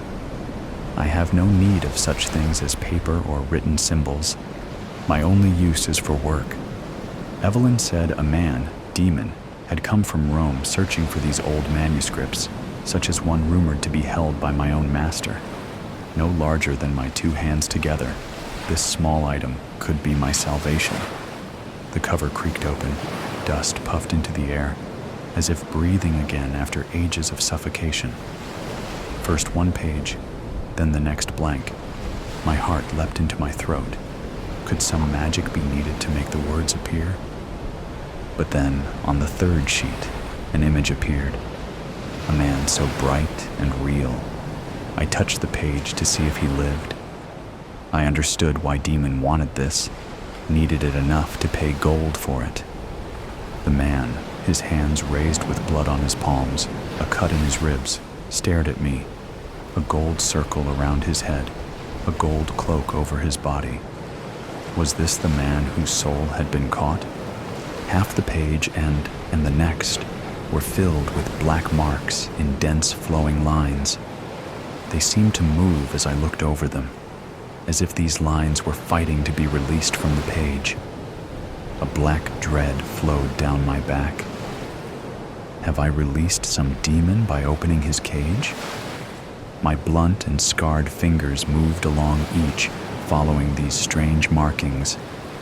A hand on my shoulder. You did it. I turned to see Evelyn behind me. I hoped you wouldn't. What? My confusion intensified when she looked down into my eyes, deep pools of sadness. If this goes well, I'll have gold. My lips quivered, matching the tremor of my heart. We can leave together. Poor boy. Her hand touched my face. The blaze in her eyes lit a fire in me, illuminating a future better than I could dream. I wish it could be so. Her eyes closed. Yes, if After, meet me outside. I grabbed her hand, kissed her fingers. We'll leave this town together and live free. Evelyn bent down. Her lips met mine, just an instant. Her warm touch, an eternity of bliss, sparking lighting through to my toes. Then she looked up at a sound and stepped away. The door stuttered open, and a man spilled in with the morning light. I felt Demon before I could see his face, a cold frost flowing into the room. A narrow stick of a man, his over-large head bobbed on a narrow neck, hair fine, matted to his temples, with a few strips reaching down his jaw. He clutched his cloak to his chest with thin arms, like crooked branches. Glasses perched at the end of his long, pointed nose, a sparrow hanging on for dear life. He moved without effort, as if he floated instead of walked. Demon nodded to Evelyn, waved toward her with 2 fingers. Dark, cold spots of light peered out under heavy brows, eyes like a wild beast with no soul, and I feared him like no other man I had ever met. He smelled of mold and dust, an odor of death that sent the hair on my neck lurching from my body to escape. Long, thin fingers danced on the table, blackened nails clicking against the wood. I had heard of these scribes, men who trapped words on a page with strange magic and a feather. What mysticism did they practice? What knowledge did they deal in beyond my ken? I eyed him warily. That knowledge stuffed too tight, a too full sack could explode, destroying him and anyone around him. "Do you have the gold?" I whispered, keeping my head low. A cough, dry and hoarse, escaped his lips, like a death rattle. I feared for his health, but at his crooked grin, I recognized it as his laugh. Evelyn brought 2 ceramic cups of black beer, along with a metal platter laden with apples, dried meat, and cheeses. Demon's hand brushed her leg, up to her hip, lingering. I didn't understand how she could stand the touch, but her body stayed still, though her eyes looked away. "See, I have the monette." Demon's face fell into a sneer. His words had a strange, foreign lilt that grated on my ears. A cloth bag landed with a heavy clink on the table, the sound of my future. Evelyn had spoken the truth. I suddenly saw our life together, our horses in the green pasture, prancing in front of golden fields of wheat. Evelyn stood at my side, holding a draught of beer for me and my pipe. Our young children laughing around us. I tried to count their little heads. Were there 8 or 10? "You have il manoscritto?" Demon interrupted. I looked around the empty room before I placed the bundle on the table. I felt lighter having passed it on. His hands paused in midair when the cloth fell away. The old man breathed in, his eyes bright, his back straightening up. His mouth dropped open in pure desire. Demon moved to open the cover. I grabbed his wrist, felt his bones in my hand, his skin cold as ice. Alive, though, his pulse beat thin and fast. "Be careful. The man, he's awake." "Questo è il mio lavoro." Demon spoke, low and dry as a desert wind. "This is my life's work." I knew enough to know that these lines signified words, somehow. The man in gold's voice trapped on this parchment. I sunk down further in my chair, weighed down by the pain of slavery. I knew what it meant to be under lock and key, allowed to be free only on the whim of my master. Demon meant to keep these words locked away, to add to his collection of souls. Better them than me. "Mio Dio il Horai," he said. "The Book of Hours." The rumors spoke true. We thought lost. "Is it what you're looking for?" I focused on reading Demon's blank face. He didn't answer, but continued to lift page after page, each turn showing the same, more and more black snakes squirming under my eyes. I had no idea what thoughts these little lines captured, but I didn't want to understand. I felt the beer roil in my stomach, threatening to come back up. The man of gold had been trapped onto these papers, imprisoned forever, with this foreigner to be the jailer. Pay me or I'll burn the vile thing. Demon's knife flashed, a blur of steel, and then a sharp line of heat at my neck. Demon held me, with death at my throat. I'll take this as a gift. Or will you trade with your blood? A swipe of his wrist, and I would leave this life, damned to hell for eternity. I should have read the signs. They were as clear as day. The offer too good to be true. I'd been betrayed. Slam! The door flew open and my master stood in the door, his stance unmistakable, his rage shaking him, and the sword dancing in his hand. "Boy!" my master shouted. "How could you betray me? Steal from me!" The blade lowered, pointing an accusation at me. "Cos'è questo?" Demon shouted to my master. "I didn't know he stole. He will be punished." I thought of Evelyn, our life together. I couldn't go out like this. "Please, no, help me." Suddenly, the manuscript moved, falling to the floor, catching Demon's attention, loosening his grip. I'll never know if it was a quirk of fate, or if the man in gold chose to help me, but I took the chance and grabbed the knife by the blade to pull it from my neck. I escaped his grasp, though my palms were sliced to shreds. I turned to see Eve wielding the platter like a hammer, swinging again and again at Demon. With Evelyn at my side, I could make an escape. Scooping up the manuscript, I grabbed an iron poker from the fire and ran at my master, standing in front of the only portal to my future. I had lived more of life in these few short hours than in all of my 20 years. I kissed a girl, escaped death, and now carry a priceless treasure in my hand. The stars were aligned with me today. I could not lose. Anger at all the scars, all the pain this man caused powered my arm. I swung my war axe for a killing blow to his head.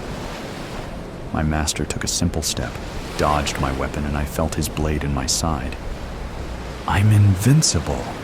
I screamed as I fell out the front door, the manuscript tumbling from my hand.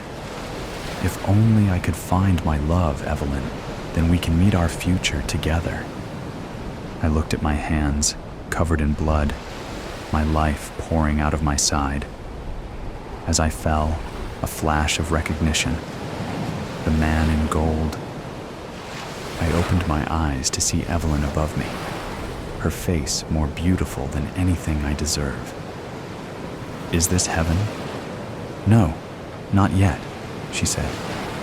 "Soon enough." She picked up the manuscript from the ground. "That," I gestured to it. "The man in gold, he needs to be set free," I said, out of breath. "That devil will take him." Men are the devil. I learned that where I was raised in the monastery, as a servant, and then her jaw clenched. A brother taught me my letters. Now I work for Demon. My world is small and hard. But when I open this, read these words, I release the spirit, and I escape this life, even if only for a few moments. Do you believe? He saved me. I closed my eyes. I saw the horses in the green pasture, golden fields of wheat. The man in gold stood with me as Evelyn read to us, her words flowing on a breeze. I am finally free. When the righteous cry for help, the Lord hears and rescues them from all their troubles.